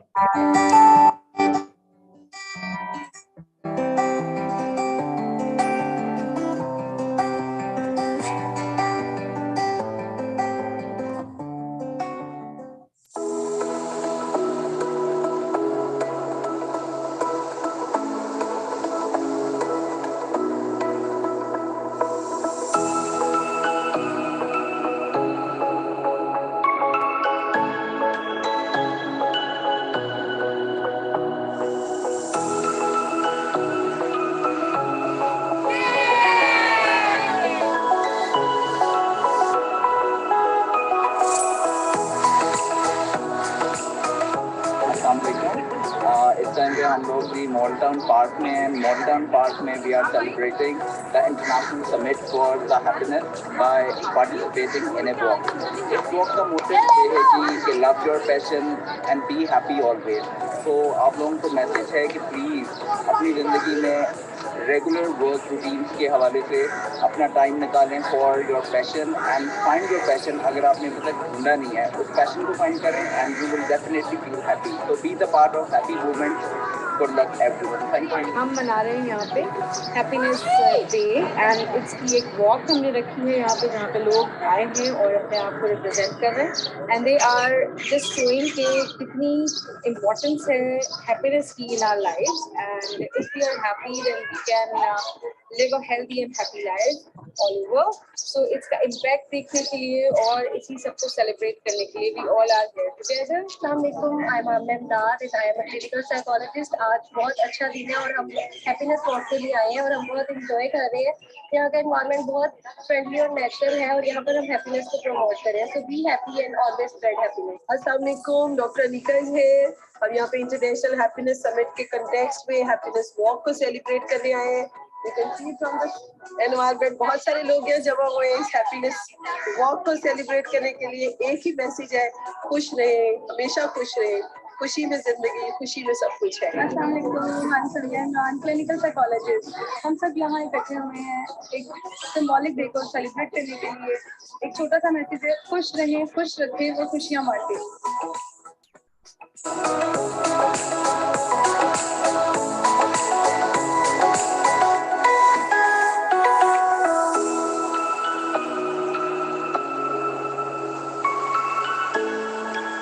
अस्सलाम वालेकुम, कैसी हैं आप? ठीक है जी, अल्लाह का शुक्र. Thank you so much. कैसा लग रहा है?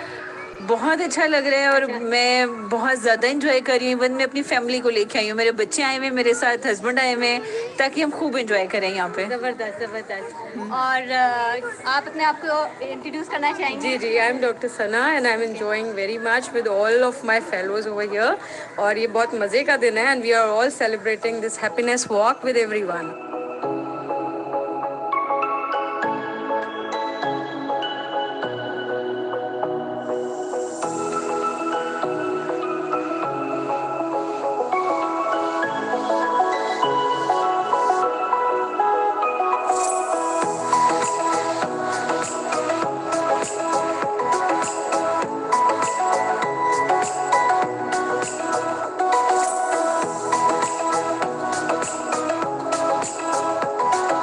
मुझे डेफिनेटली इस वॉक को ज्वाइन करके I am really feel happy. मैं तो ये मैसेज दूंगा कि जी हर एक को अपना पैशन फाइंड करना चाहिए to find his or her happiness. That is the best thing. अगर आप पैशन को साथ जीना सीख लेंगे तो आप हमेशा हैप्पी रहेंगे. बहुत अच्छा लग रहा है, बहुत रिफ्रेशिंग, बहुत ही मज़ा आ रहा है. एनर्जाइज हो गए हैं बिल्कुल ऐसे अचानक ही. बहाना मिल गया इकट्ठा होने. बिल्कुल ऐसे बहाने होने चाहिए. आई थिंक हमें मिलते रहना चाहिए. बहुत लर्निंग होती है, बहुत वैसे भी मज़ा आता है. एक रिक्रिएशनल एक्टिविटी हो जाती है तो आई रियली एंजॉयड इट. और अभी भी ये जो आज की हैप्पी वॉक है ना कि ये एक्सरसाइज का एलिमेंट हमारा पिलर को डिपिक्ट करिए, लेकिन और सोशल कनेक्शन भी इंडोर्स कर रही है. तो ज्यादा एक्सरसाइज से ज्यादा आज हम सोशली कनेक्टेड हैं. तब हम सोशली जैसे कनेक्टेड हुए हैं. कितने लोग जो हैं जो आज मिले हैं काफी दिनों के बाद, तो ये भी हमारे लिए खुशी का बाइस है कि इतने अरसे बाद मिले हैं. तो बाकी तो ये कि खुशी इंसान के अंदर भी होती है अगर उसको तलाश करे. अगर आपको नहीं वो महसूस होती तो वो आपको बड़ी बड़ी चीज़ों में भी नहीं होगी. अगर करना चाहें तो छोटी छोटी से शुरू करके आप उसको बड़ी पे ले जा सकते हैं. कहते हैं ना, happiness can be found in your own backyard. आपके घर में ही आपकी खुशी है और आपने वही तलाश करनी है. छोटी छोटी में भी आपको हो जाएगा. छोटे छोटे कामों में नहीं होगा तो फिर आपको बड़ी बड़ी चीजें भी जो है वो आपको अच्छी नहीं लगेंगी. आप बताना चाहेंगे कि आप किस तरह आई हैं इस फील्ड में और क्या आपने पाया है लाइफस्टाइल मेडिसिन सीख के? मैंने समझ लें कि जिंदगी का हासिल कर लिया है जो भी था ना. कुछ चेंज, एक ना मोड चेंज हो गया हमारी जिंदगी का. और सिर्फ मेरा नहीं, पूरी फैमिली का. मतलब जितनी भी मेरे जैसे बच्चे हैं, हस्बैंड है, तो पूरी फैमिली का हमारा जो है ना वो चेंज हो गया है. मतलब आप समझ लेंगे रॉन्ग साइड पे जाते जाते उसको ना राइट साइड पे हम लोग हो गए हैं. और हाँ बस ये बिल्कुल. लेकिन इसमें आपकी जद्दोजहद बहुत है कि आपने अपने आप को रोल मॉडल साबित किया अपनी इंटायर फैमिली के लिए. उन्होंने आपको देख के फॉलो किया, क्योंकि जो देख के फॉलो होता है वो कहने से नहीं होता. कहने से तो इंसान मुतनफिर हो जाता है, हाँ कि वो रिपेल हो जाता है. लेकिन आपको अपने आप को as a role model set करेंगे तो फिर लोग इंस्पायर होंगे कि हाँ ये तो इतनी हमें खुश नजर आ रही है, ये तो she is glowing with energy and how come, let's follow her. तो बहुत बहुत शुक्रिया आपका इधर आने का.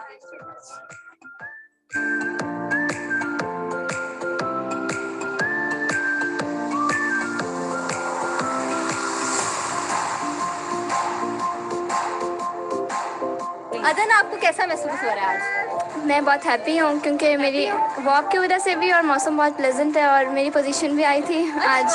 अच्छा एक और आज खुशी का, बच्चों के लिए आज खुशी का दिन है, वो इसलिए क्योंकि आज से स्प्रिंग वेकेशन स्टार्ट हो गई हैं और बच्चों का आज लास्ट पेपर था, तो आज खुशियाँ जो है ना वो आसमानों को छू रही हैं, माशाल्लाह माशाल्लाह।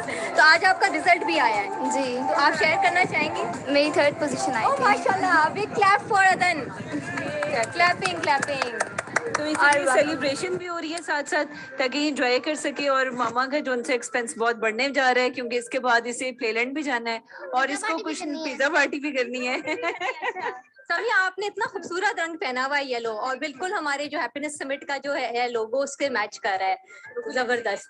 ये दरअसल इजहार ही था इस चीज का कि मैं बहुत खुश हूँ अपने बच्चों की वजह से, एक अलग चीज है, लेकिन हम लोग ये चाहते हैं, मैं एटलीस्ट ये चाहती हूँ कि हम देखने वाले लोगों को बताएं कि खुशियाँ किसी ने हमें देनी नहीं है, हमने खुद से क्रिएट करनी है और खुद एंजॉय करना है। ये आप पे डिपेंड करता है कि आप उसको कैसे सेलिब्रेट करते हो। मैं तो ये कहना चाहूंगी कि छोटी छोटी चीजों पे अपने आप को गिफ्ट देना सीखें, अपने आप से प्यार करना सीखें, और कुछ भी नहीं दे सकते ना, एक थपकी जरूर दे, वाओ यार तुमने आज खाना बहुत अच्छा बनाया, वो यार तुमने आज ड्राइविंग बहुत अच्छी की। अगर आप इतना भी कर लेते ना, तो आप देखिएगा कि आपको खुद को कितना अच्छा लगता। जब आप थपकी दे रहे होंगे ना, उसके बाद खुद ही फेस पे स्माइल आ जाएगी और हंसने को दिल में चाहेगा आपका। तो जरूर अपने आप को अप्रिशिएट करें। Thank you so much. मैं आपको बता नहीं सकती, बहुत ज्यादा खुशी हो रही है। एक तो टॉपिक यही है, अच्छा, और एक आप सबसे मिलकर और आप लोगों के दरमियान में आकर मुझे बहुत खुशी हुई है, बहुत ज्यादा अच्छा फील कर रही हूँ मैं। तो आप अपना इंट्रोडक्शन छोटा सा करवाएं, आप कौन हैं, आप इधर क्यों आई हैं, आपको कैसा महसूस लग रहा है हमारे दरमियान?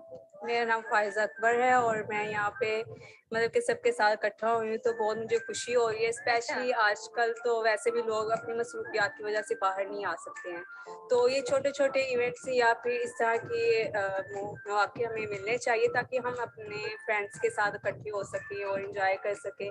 और इससे ये भी होता है कि इंसान रिलैक्स हो जाता है माइंडली तौर पे भी, क्योंकि आजकल इतनी मसरूफियात और टेंशन्स होती हैं, तो बाहर आने का यही होता है कि हम अपने आप को रिलैक्स और फ्रेश फील कर सकें। मेरा नाम तैयबा है और मैं इसी इवेंट के लिए आई हूँ, क्योंकि आज वाकई में हैप्पीनेस डे ही लग रहा है, क्योंकि हम लोग सब जो है कंबाइन बहुत देर के बाद मिले हम लोग, और बहुत अच्छा लग रहा है यहाँ पे आकर। इस तरह के इवेंट जो है मंथली ही होने चाहिए, और स्पेशली स्टूडेंट्स के लिए, क्योंकि वो स्टडी का बर्डन और फिर। अच्छा, आप बताना चाहेंगे आप क्या पढ़ रही हैं आजकल? मैं डिजाइनिंग में कर रही हूँ, फैशन डिजाइनिंग। अच्छा, जबरदस्त। तो फिर तो ये कलर्स वगैरह, कलर्स और नेचर तो बहुत ज्यादा अट्रैक्ट करती है, वहीं से आप अपनी इंस्पिरेशन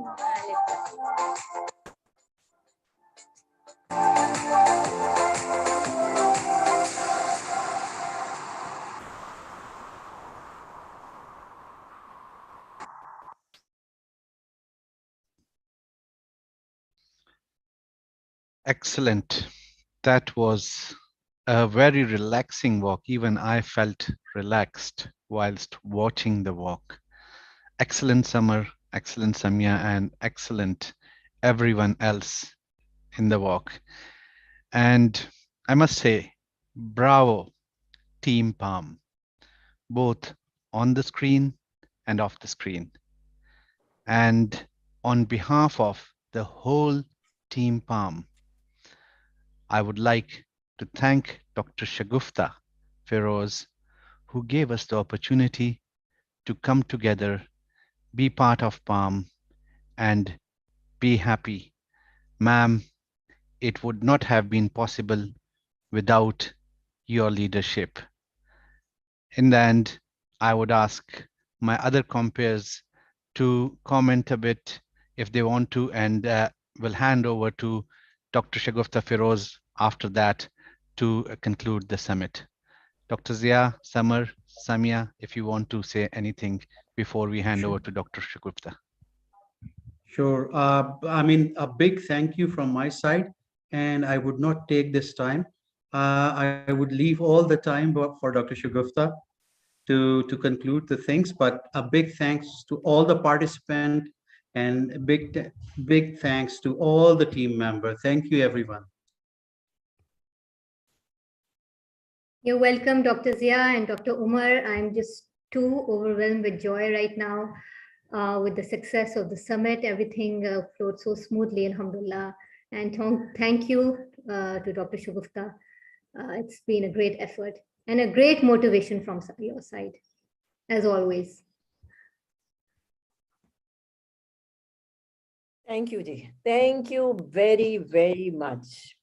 मैंने सोचा नहीं था कि जब कोई काम किया जाता है तो उसका नतीजा अल्लाह उसको जिंदगी में ही दिखा देता है. जब मैंने 2019 में ये शुरू किया था तो मुझे नहीं लगता था कि आज ये इतनी बड़ी टीम माशाल्लाह ऐसे काबिल लोगों की मेरे साथ आ जाएगी. लेकिन मैं यहाँ पे पहली बात तो ये कहूँगी कि ख्याली पुलाव पकाया करें. Day dreaming should be there, because अगर आइंस्टाइन ने कहा था कि अगर आप अपने बच्चों को जीनियस बनाना चाहते हैं तो उनको फैंटेसी वर्ल्ड में रखें, ख्याली पुलाव पकाने दें. वही बात मैं, और उसने कहा था अगर आप बहुत ज्यादा जीनियस यानी एक्स्ट्रा जीनियस बनाना चाहते हैं तो उनको और फैंटेसी वर्ल्ड में रखें. तो ये मेरा एक ख्याली पुलाव था जिसको आप लोगों ने आज एक रियलिटी की शक्ल दे दी है. I am really proud of my team of comperes. मैंने जब आप लोगों को ये काम दिया था, मैं थोड़ी सी केयरफुल हूँ काम को डेलीगेट करते हुए, तो मुझे पता नहीं था कि आप लोग कैसे कंडक्ट करेंगे. डॉक्टर उमर तो बिल्कुल ही छुपे रुस्तम निकले. आप तीनों को तो मैंने देखा भी था, लेकिन but I was bit hesitant, और बाय थोड़ा सा मैं डरी हुई थी कि पता नहीं आप कैसे लेके चलेंगे. But I don't have the words to appreciate you people. I am short of words rather. आप लोगों ने इतना कुछ कह दिया है, हमारे स्पीकर्स ने इतना कुछ कह दिया है कि I am overwhelm, I am speechless. मैं सिर्फ शुक्रिया अदा करना चाहती हूँ उन सारे प्रेजेंटर्स का, नेशनल एंड इंटरनेशनल, जिनको मैंने रिक्वेस्ट की एंड नोबडी रिफ्यूज्ड मी. उन्होंने जहाँ जहाँ जिसको मैंने अप्रोच किया, उन्होंने अपनी प्रेजेंटेशन जो भी उनको हमने डेडलाइन दी थी वहाँ उन्होंने हमें उस तक बना के भेजी. तो मैं I am really thankful to all my speakers, again national and international both. इसके बाद मैं शुक्र करना चाहूँगी अपनी उस टीम का जो हमारी एक बटालियन है. Battalion has actually proven that they are the real palm battalion. जिस तरह उन्होंने मेरे साथ लग के काम किया, दिन रात एक किया है. आज जो आप लोगों ने ये समिट देखी है, इसके पीछे 2 महीने की मेहनत है. कितनी मीटिंग्स हमने की हैं, कितना कुछ हमने किया है ये इस सारे ग्रुप को एक ट्रैक पे रखने के लिए. तो हम we all are on the same page right now. हमें पता है, हर एक को हर चीज पता है. ये भी माशाल्लाह आई एम ब्लेस्ड कि अल्लाह has given me such an excellent and talented team.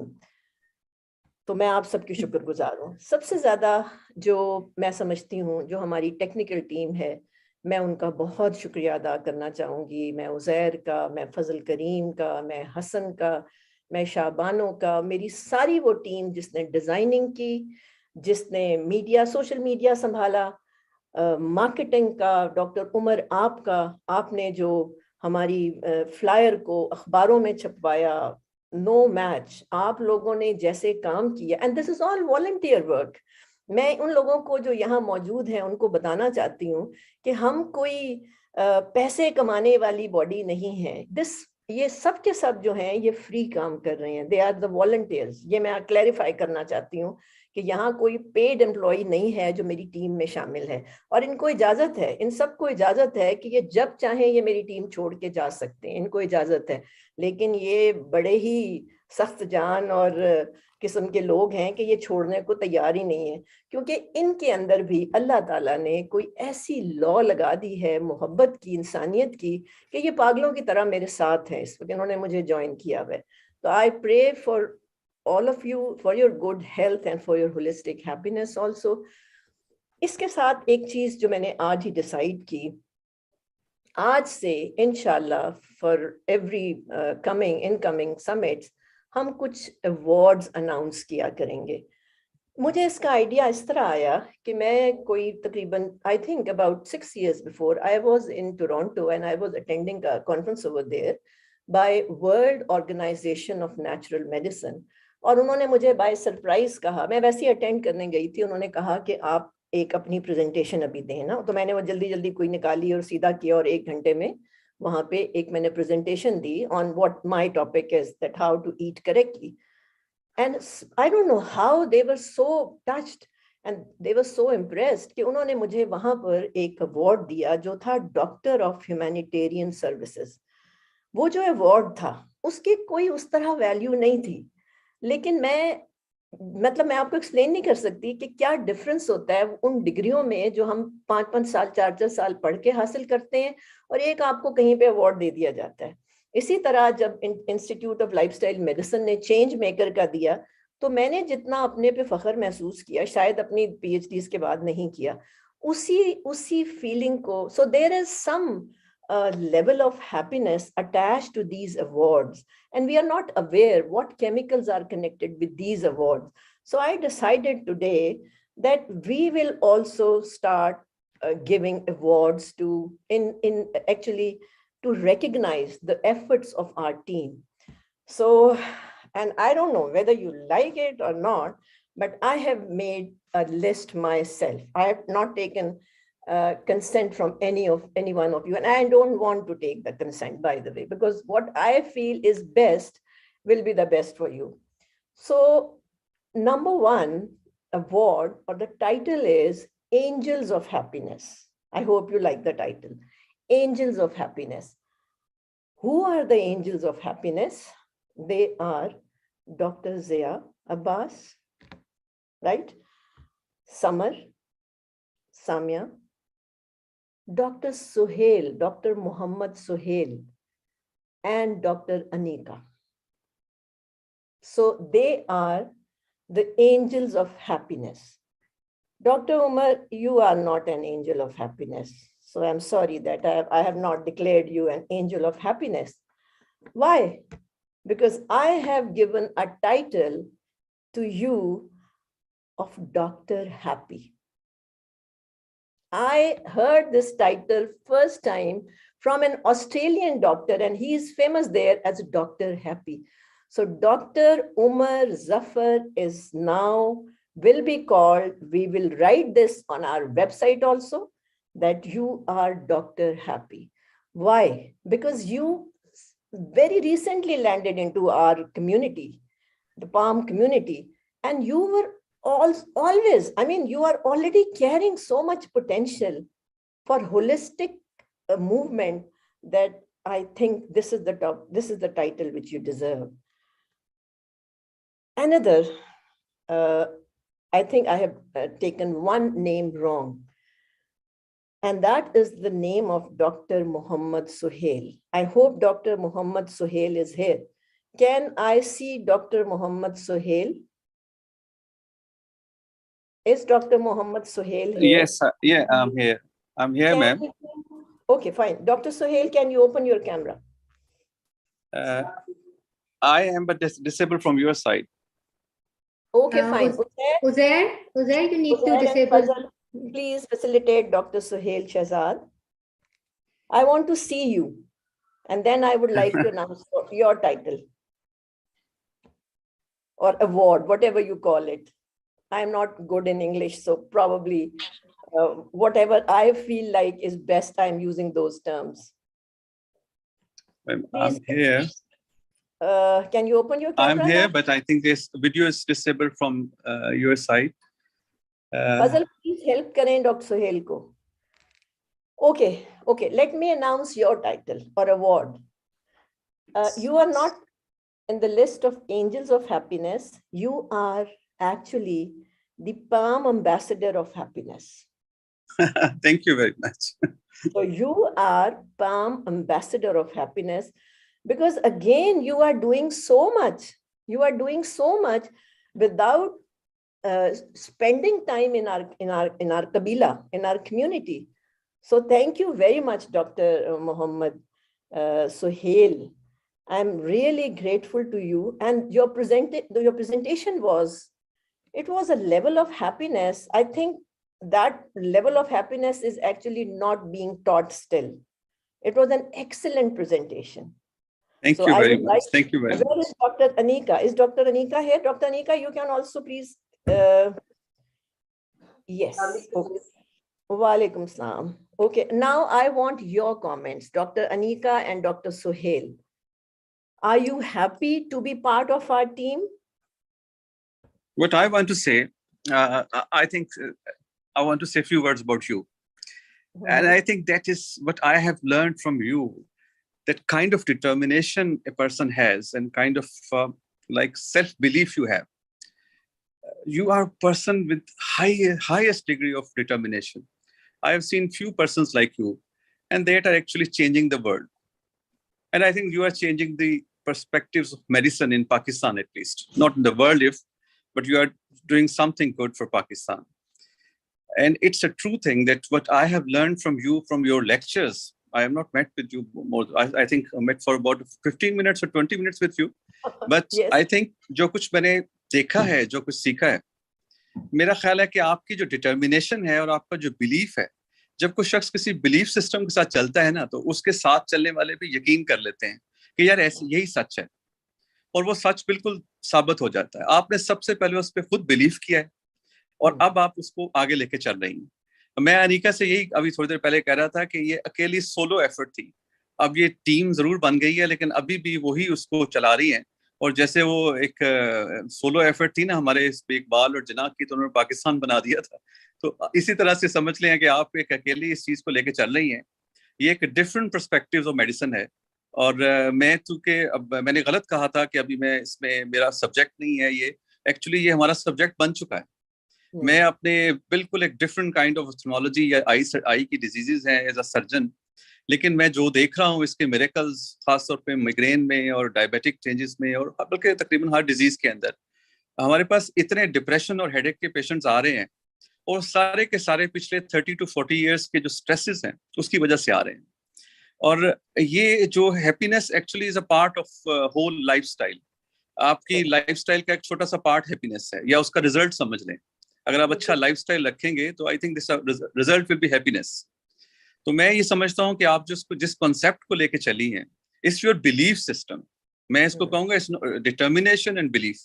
बाकी हम सब जो है ना वो समझ लें इसको आपको यकीन करके चल पड़े हैं, और हमें पता चलना शुरू हो गया कि आप बिल्कुल सही कह रही थी. You are, I think, a wonderful lady. Thank you. You're a wonderful addition in our lives. Thank you very much. Showing so much confidence in our movement. Ji, Dr. Anika, would you like to add to Dr. Suhail? वालेकुम सलाम. सबसे पहले तो बहुत शुक्रिया, आपने मुझे मौका दिया. और frankly speaking it was like a case presentation. जैसे हमारी सीएमईज होती है और हम केस प्रेजेंट करते हैं, it was like this. It was my personal journey and how I created happiness from my difficulties. So you actually you gave me the opportunity, and when I shared my topic with you, you encouraged me to come forward and share my experience. आपने जो मुझे confidence दिया, वो उसी confidence की base पे मैंने अपनी लाइफ स्टोरी शेयर की. और आज की हैप्पीनेस में I would second to doctor Suhail कि आप एक फेथ के साथ मूव किए, और हम उस फेथ में आपके साथ करें. और मैं ये कहूँगी जिस कदर आपने हार्ड वर्क किया है इस कॉन्फ्रेंस के उसमें, और जिस कदर हम सब लोग पाम बटालियन ने भी आपका साथ दिया, लेकिन जिस फेथ और जिस हार्ड जॉब और फुल टाइम जॉब थी 24/7 आपके लिए, अल्लाह ताला ने बहुत अच्छे तरीके से, आसान तरीके से इसको कराया. हर लेक्चर बहुत अच्छा था, हर स्पीकर बहुत अच्छा था, एक एक मिनट सुनने के काबिल था. तो बहुत कुछ सीखा हमने, और इससे हमारी जिंदगियों को बहुत फायदा होगा. और लिटरली स्पीकिंग ऐसे भी लोगों के मुझे मैसेज आए जो इसको सुन के हमें फोन कर रहे थे. अच्छा, thank you Anika. Now we can't hear you Anika, somehow आपका म्यूट हो गया, आपका ना म्यूट हो गया mic. Okay, thank you very much. Thank you ji. Doctor Umar, now you are going to be Dr. Happy for us now, forever. Thank you very much, ma'am. I'm really honored and indebted for putting your confidence in me and taking me along with you in your Palm Battalion. I must say it's been an absolutely great pleasure, and the journey has actually just started for me. So inshallah, I'll be with you all along, and along with, I'm sure Dr. Zia will be with us, Samia, Samar, Dr. Anika, Dr. Sohail Shahzad. We all will be together, working together under your leadership. And once again, thank you very much. Thank you for being there. मैंने आपको काफी तंग भी किया और आपने, लेकिन मुझे बड़ा अच्छा लगा कि आपने पेशेंस के साथ मेरी इंस्ट्रक्शंस और सारी चीजों को सुना। डॉक्टर जिया का कमेंट मुझे जब इन्होंने किया कि आप हमें स्पून फीडिंग कर रही हैं, तो मुझे लगा कि मैं इनके ऊपर कोई ओवर इम्पोज कर रही हूँ चीजें, but now you understood that there was a need of spoon feeding what happened yesterday. Definitely. So what are your opinions, Dr. Zia, Samia, and Samar, as the angels of happiness? Well, I mean, first of all, really blessed, ma'am, to be part of your team. I can still go back last year at the beginning when we first interacted, and I said to you, ma'am, ये चीजें तो मेरे बस की नहीं है, मेरे तो ऊपर से गुजर रही है सारी. And you said आपको बहुत आगे लेके जाना है, and I think it's about time that I said that अब आपको मैंने नहीं छोड़ना. So I am so honored and to be part of this wonderful team, and I have learned so much for myself, for my self healing, for my family members, for my community, for my patients. I'm so blessed to have wonderful people like you around. I'm so happy for this. Alhamdulillah. MashaAllah. Thank you. Ji, Samar. Yeah, I don't know where to start because it's very difficult to sum my, I can't express my feelings there. I'm just over the moon right now, but I would really like to thank you because मैं अपने आप को इस काम के लिए काबिल नहीं समझती थी, और जो कुछ मैंने, whatever I've learned in these 2 days, I had no idea that it would have been so immense, mashallah. और कहते हैं ना कि आपको उस चीज से गुजरना होता है, and then the learning start. It's not written anywhere in a book. ये आपको थ्योरी नहीं सिखाएगी, ये उसमें समंदर में उतरना पड़ेगा सीखने के लिए. So comparing to, I don't know, I never knew, even a few years back I never knew how to talk. I didn't have that confidence. I had the vocabulary, but I never had the confidence. I was too shy. So hats off to you. आपकी खुराक, आपकी timings जिस तरह मैं follow कर रही हूँ, and the passion behind my work, my learning, इन सारी चीजों ने मिलके, it's a holistic thing, it's just not one thing, and the support of my family, of course, mashallah, उसके बगैर ये मुमकिन ना होता, and everything has put these, they have acted like ingredients which has made me the Samar which I am right now, and I feel proud of myself right now, and it's that's my comment. Thank you. Ji, Samia. Thank you so much, ma'am. Thank you for this excellent title that given to us. मुझे बहुत अच्छा लगा, एक अच्छा experience रहा हमारा इस submit का. मैं सिर्फ ये कहना चाहूँगी कि जब आपको ज़िंदगी में जब को गोल मिल जाता है या जिस काम को करके आपको खुशी मिलती है, इट्स मीन कि आप सही पाथ पे हो, आप सही रास्ते पे जा रहे हो. सो पाम को ज्वाइन करना, पाम के साथ काम करना, ये एक ऐसी चीज़ थी जिसने कभी थकाया नहीं. जब आप कहती हैं, आपने भी कहा कि ये सब लोग जोन से हैं, ये बाय चॉइस है मेरे साथ, तो रियलिटी है, क्योंकि ये वो सब काम है जिसे करके खुशी मिल रही होती है. हमें अंदाज़ा नहीं होता टाइम का, हमें अंदाज़ा नहीं होता कि हम थके हुए हैं, लाइक थकन फील ही नहीं होती है. So it's totally due to you, क्योंकि आपकी अपनी क्रिस्मेटिक पर्सनैलिटी, आपके एम्स, और मैंने ये देखा है कि जब आपकी लगन सच्ची होती है तो लोग आपके साथ मिलते चले जाते हैं. और ये जो हमारी पाम की टीम है, मेरा ये एक्सपीरियंस है, यकीनन सबका ये एक्सपीरियंस होगा कि आप आइडियलाइज करते हो किसी चीज़ को. आइडियलाइज करने के बाद जब आपको वो पर्पस दुनिया में नजर आना शुरू हो जाता है और आप उसके साथ सिंक हो जाते हो, लाइक अपनी रियल सेल्फ को और अपनी आइडियल सेल्फ को जब सिंक कर लेते हो तो आपको ट्रू हैप्पीनेस मिलती है. सो आइडिया ज़रूर था, ख्वाहिश ज़रूर थी कि हम हैप्पी हों, हम जिंदगी में खुशियाँ बांटें, लेकिन एक्चुअल लाइफ में आपने हमारी हेल्प की उस चीज़ को पहचानने में. जब पहचान लिया, जब आइडियल तक पहुंचे, तो मुझे लगता है कि दिल से खुशी निकलती है. پھر آپ کو کسی کو دکھانا نہیں پڑتا کہ ہم خوش ہیں.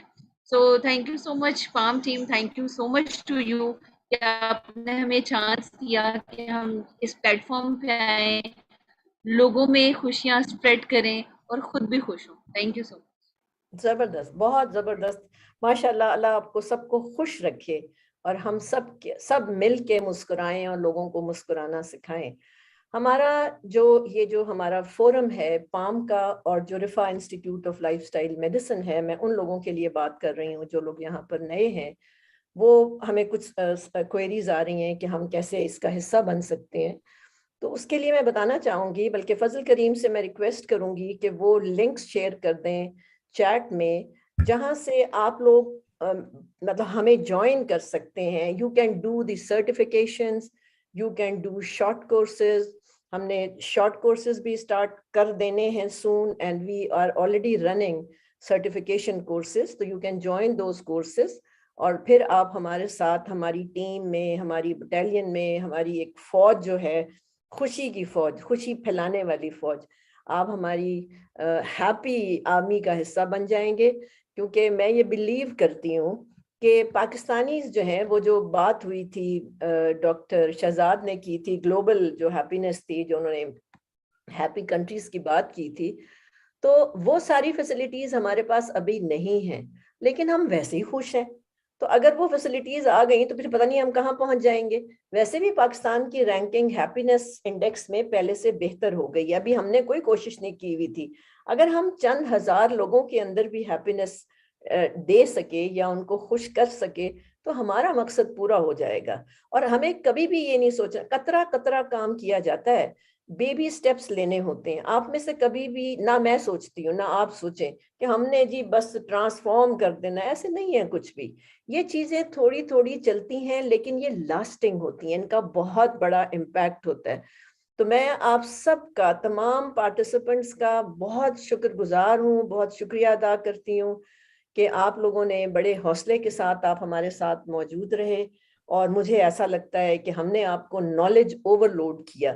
یہ جو بیچ میں فلرز ڈالے تھے, یہ میوزیکل فلرز اسی لیے ڈالے تھے, میں نے حساب کتاب سے ڈالے تھے. جہاں بہت زیادہ نالج تھی وہاں کچھ کلر اور میوزک ڈالا تھا تاکہ آپ لوگ تھکے نہ. تو مجھے امید ہے آپ نے ہماری کانفرنس کو, سمٹ کو انجوائے کیا ہوگا. ہمیں ضرور اپنی سوشل میڈیا پہ ہمارے کامنٹس کریں, اور انشاءاللہ اللہ تعالیٰ آپ کو خوش رکھے. Once again happy international day of happiness to you all.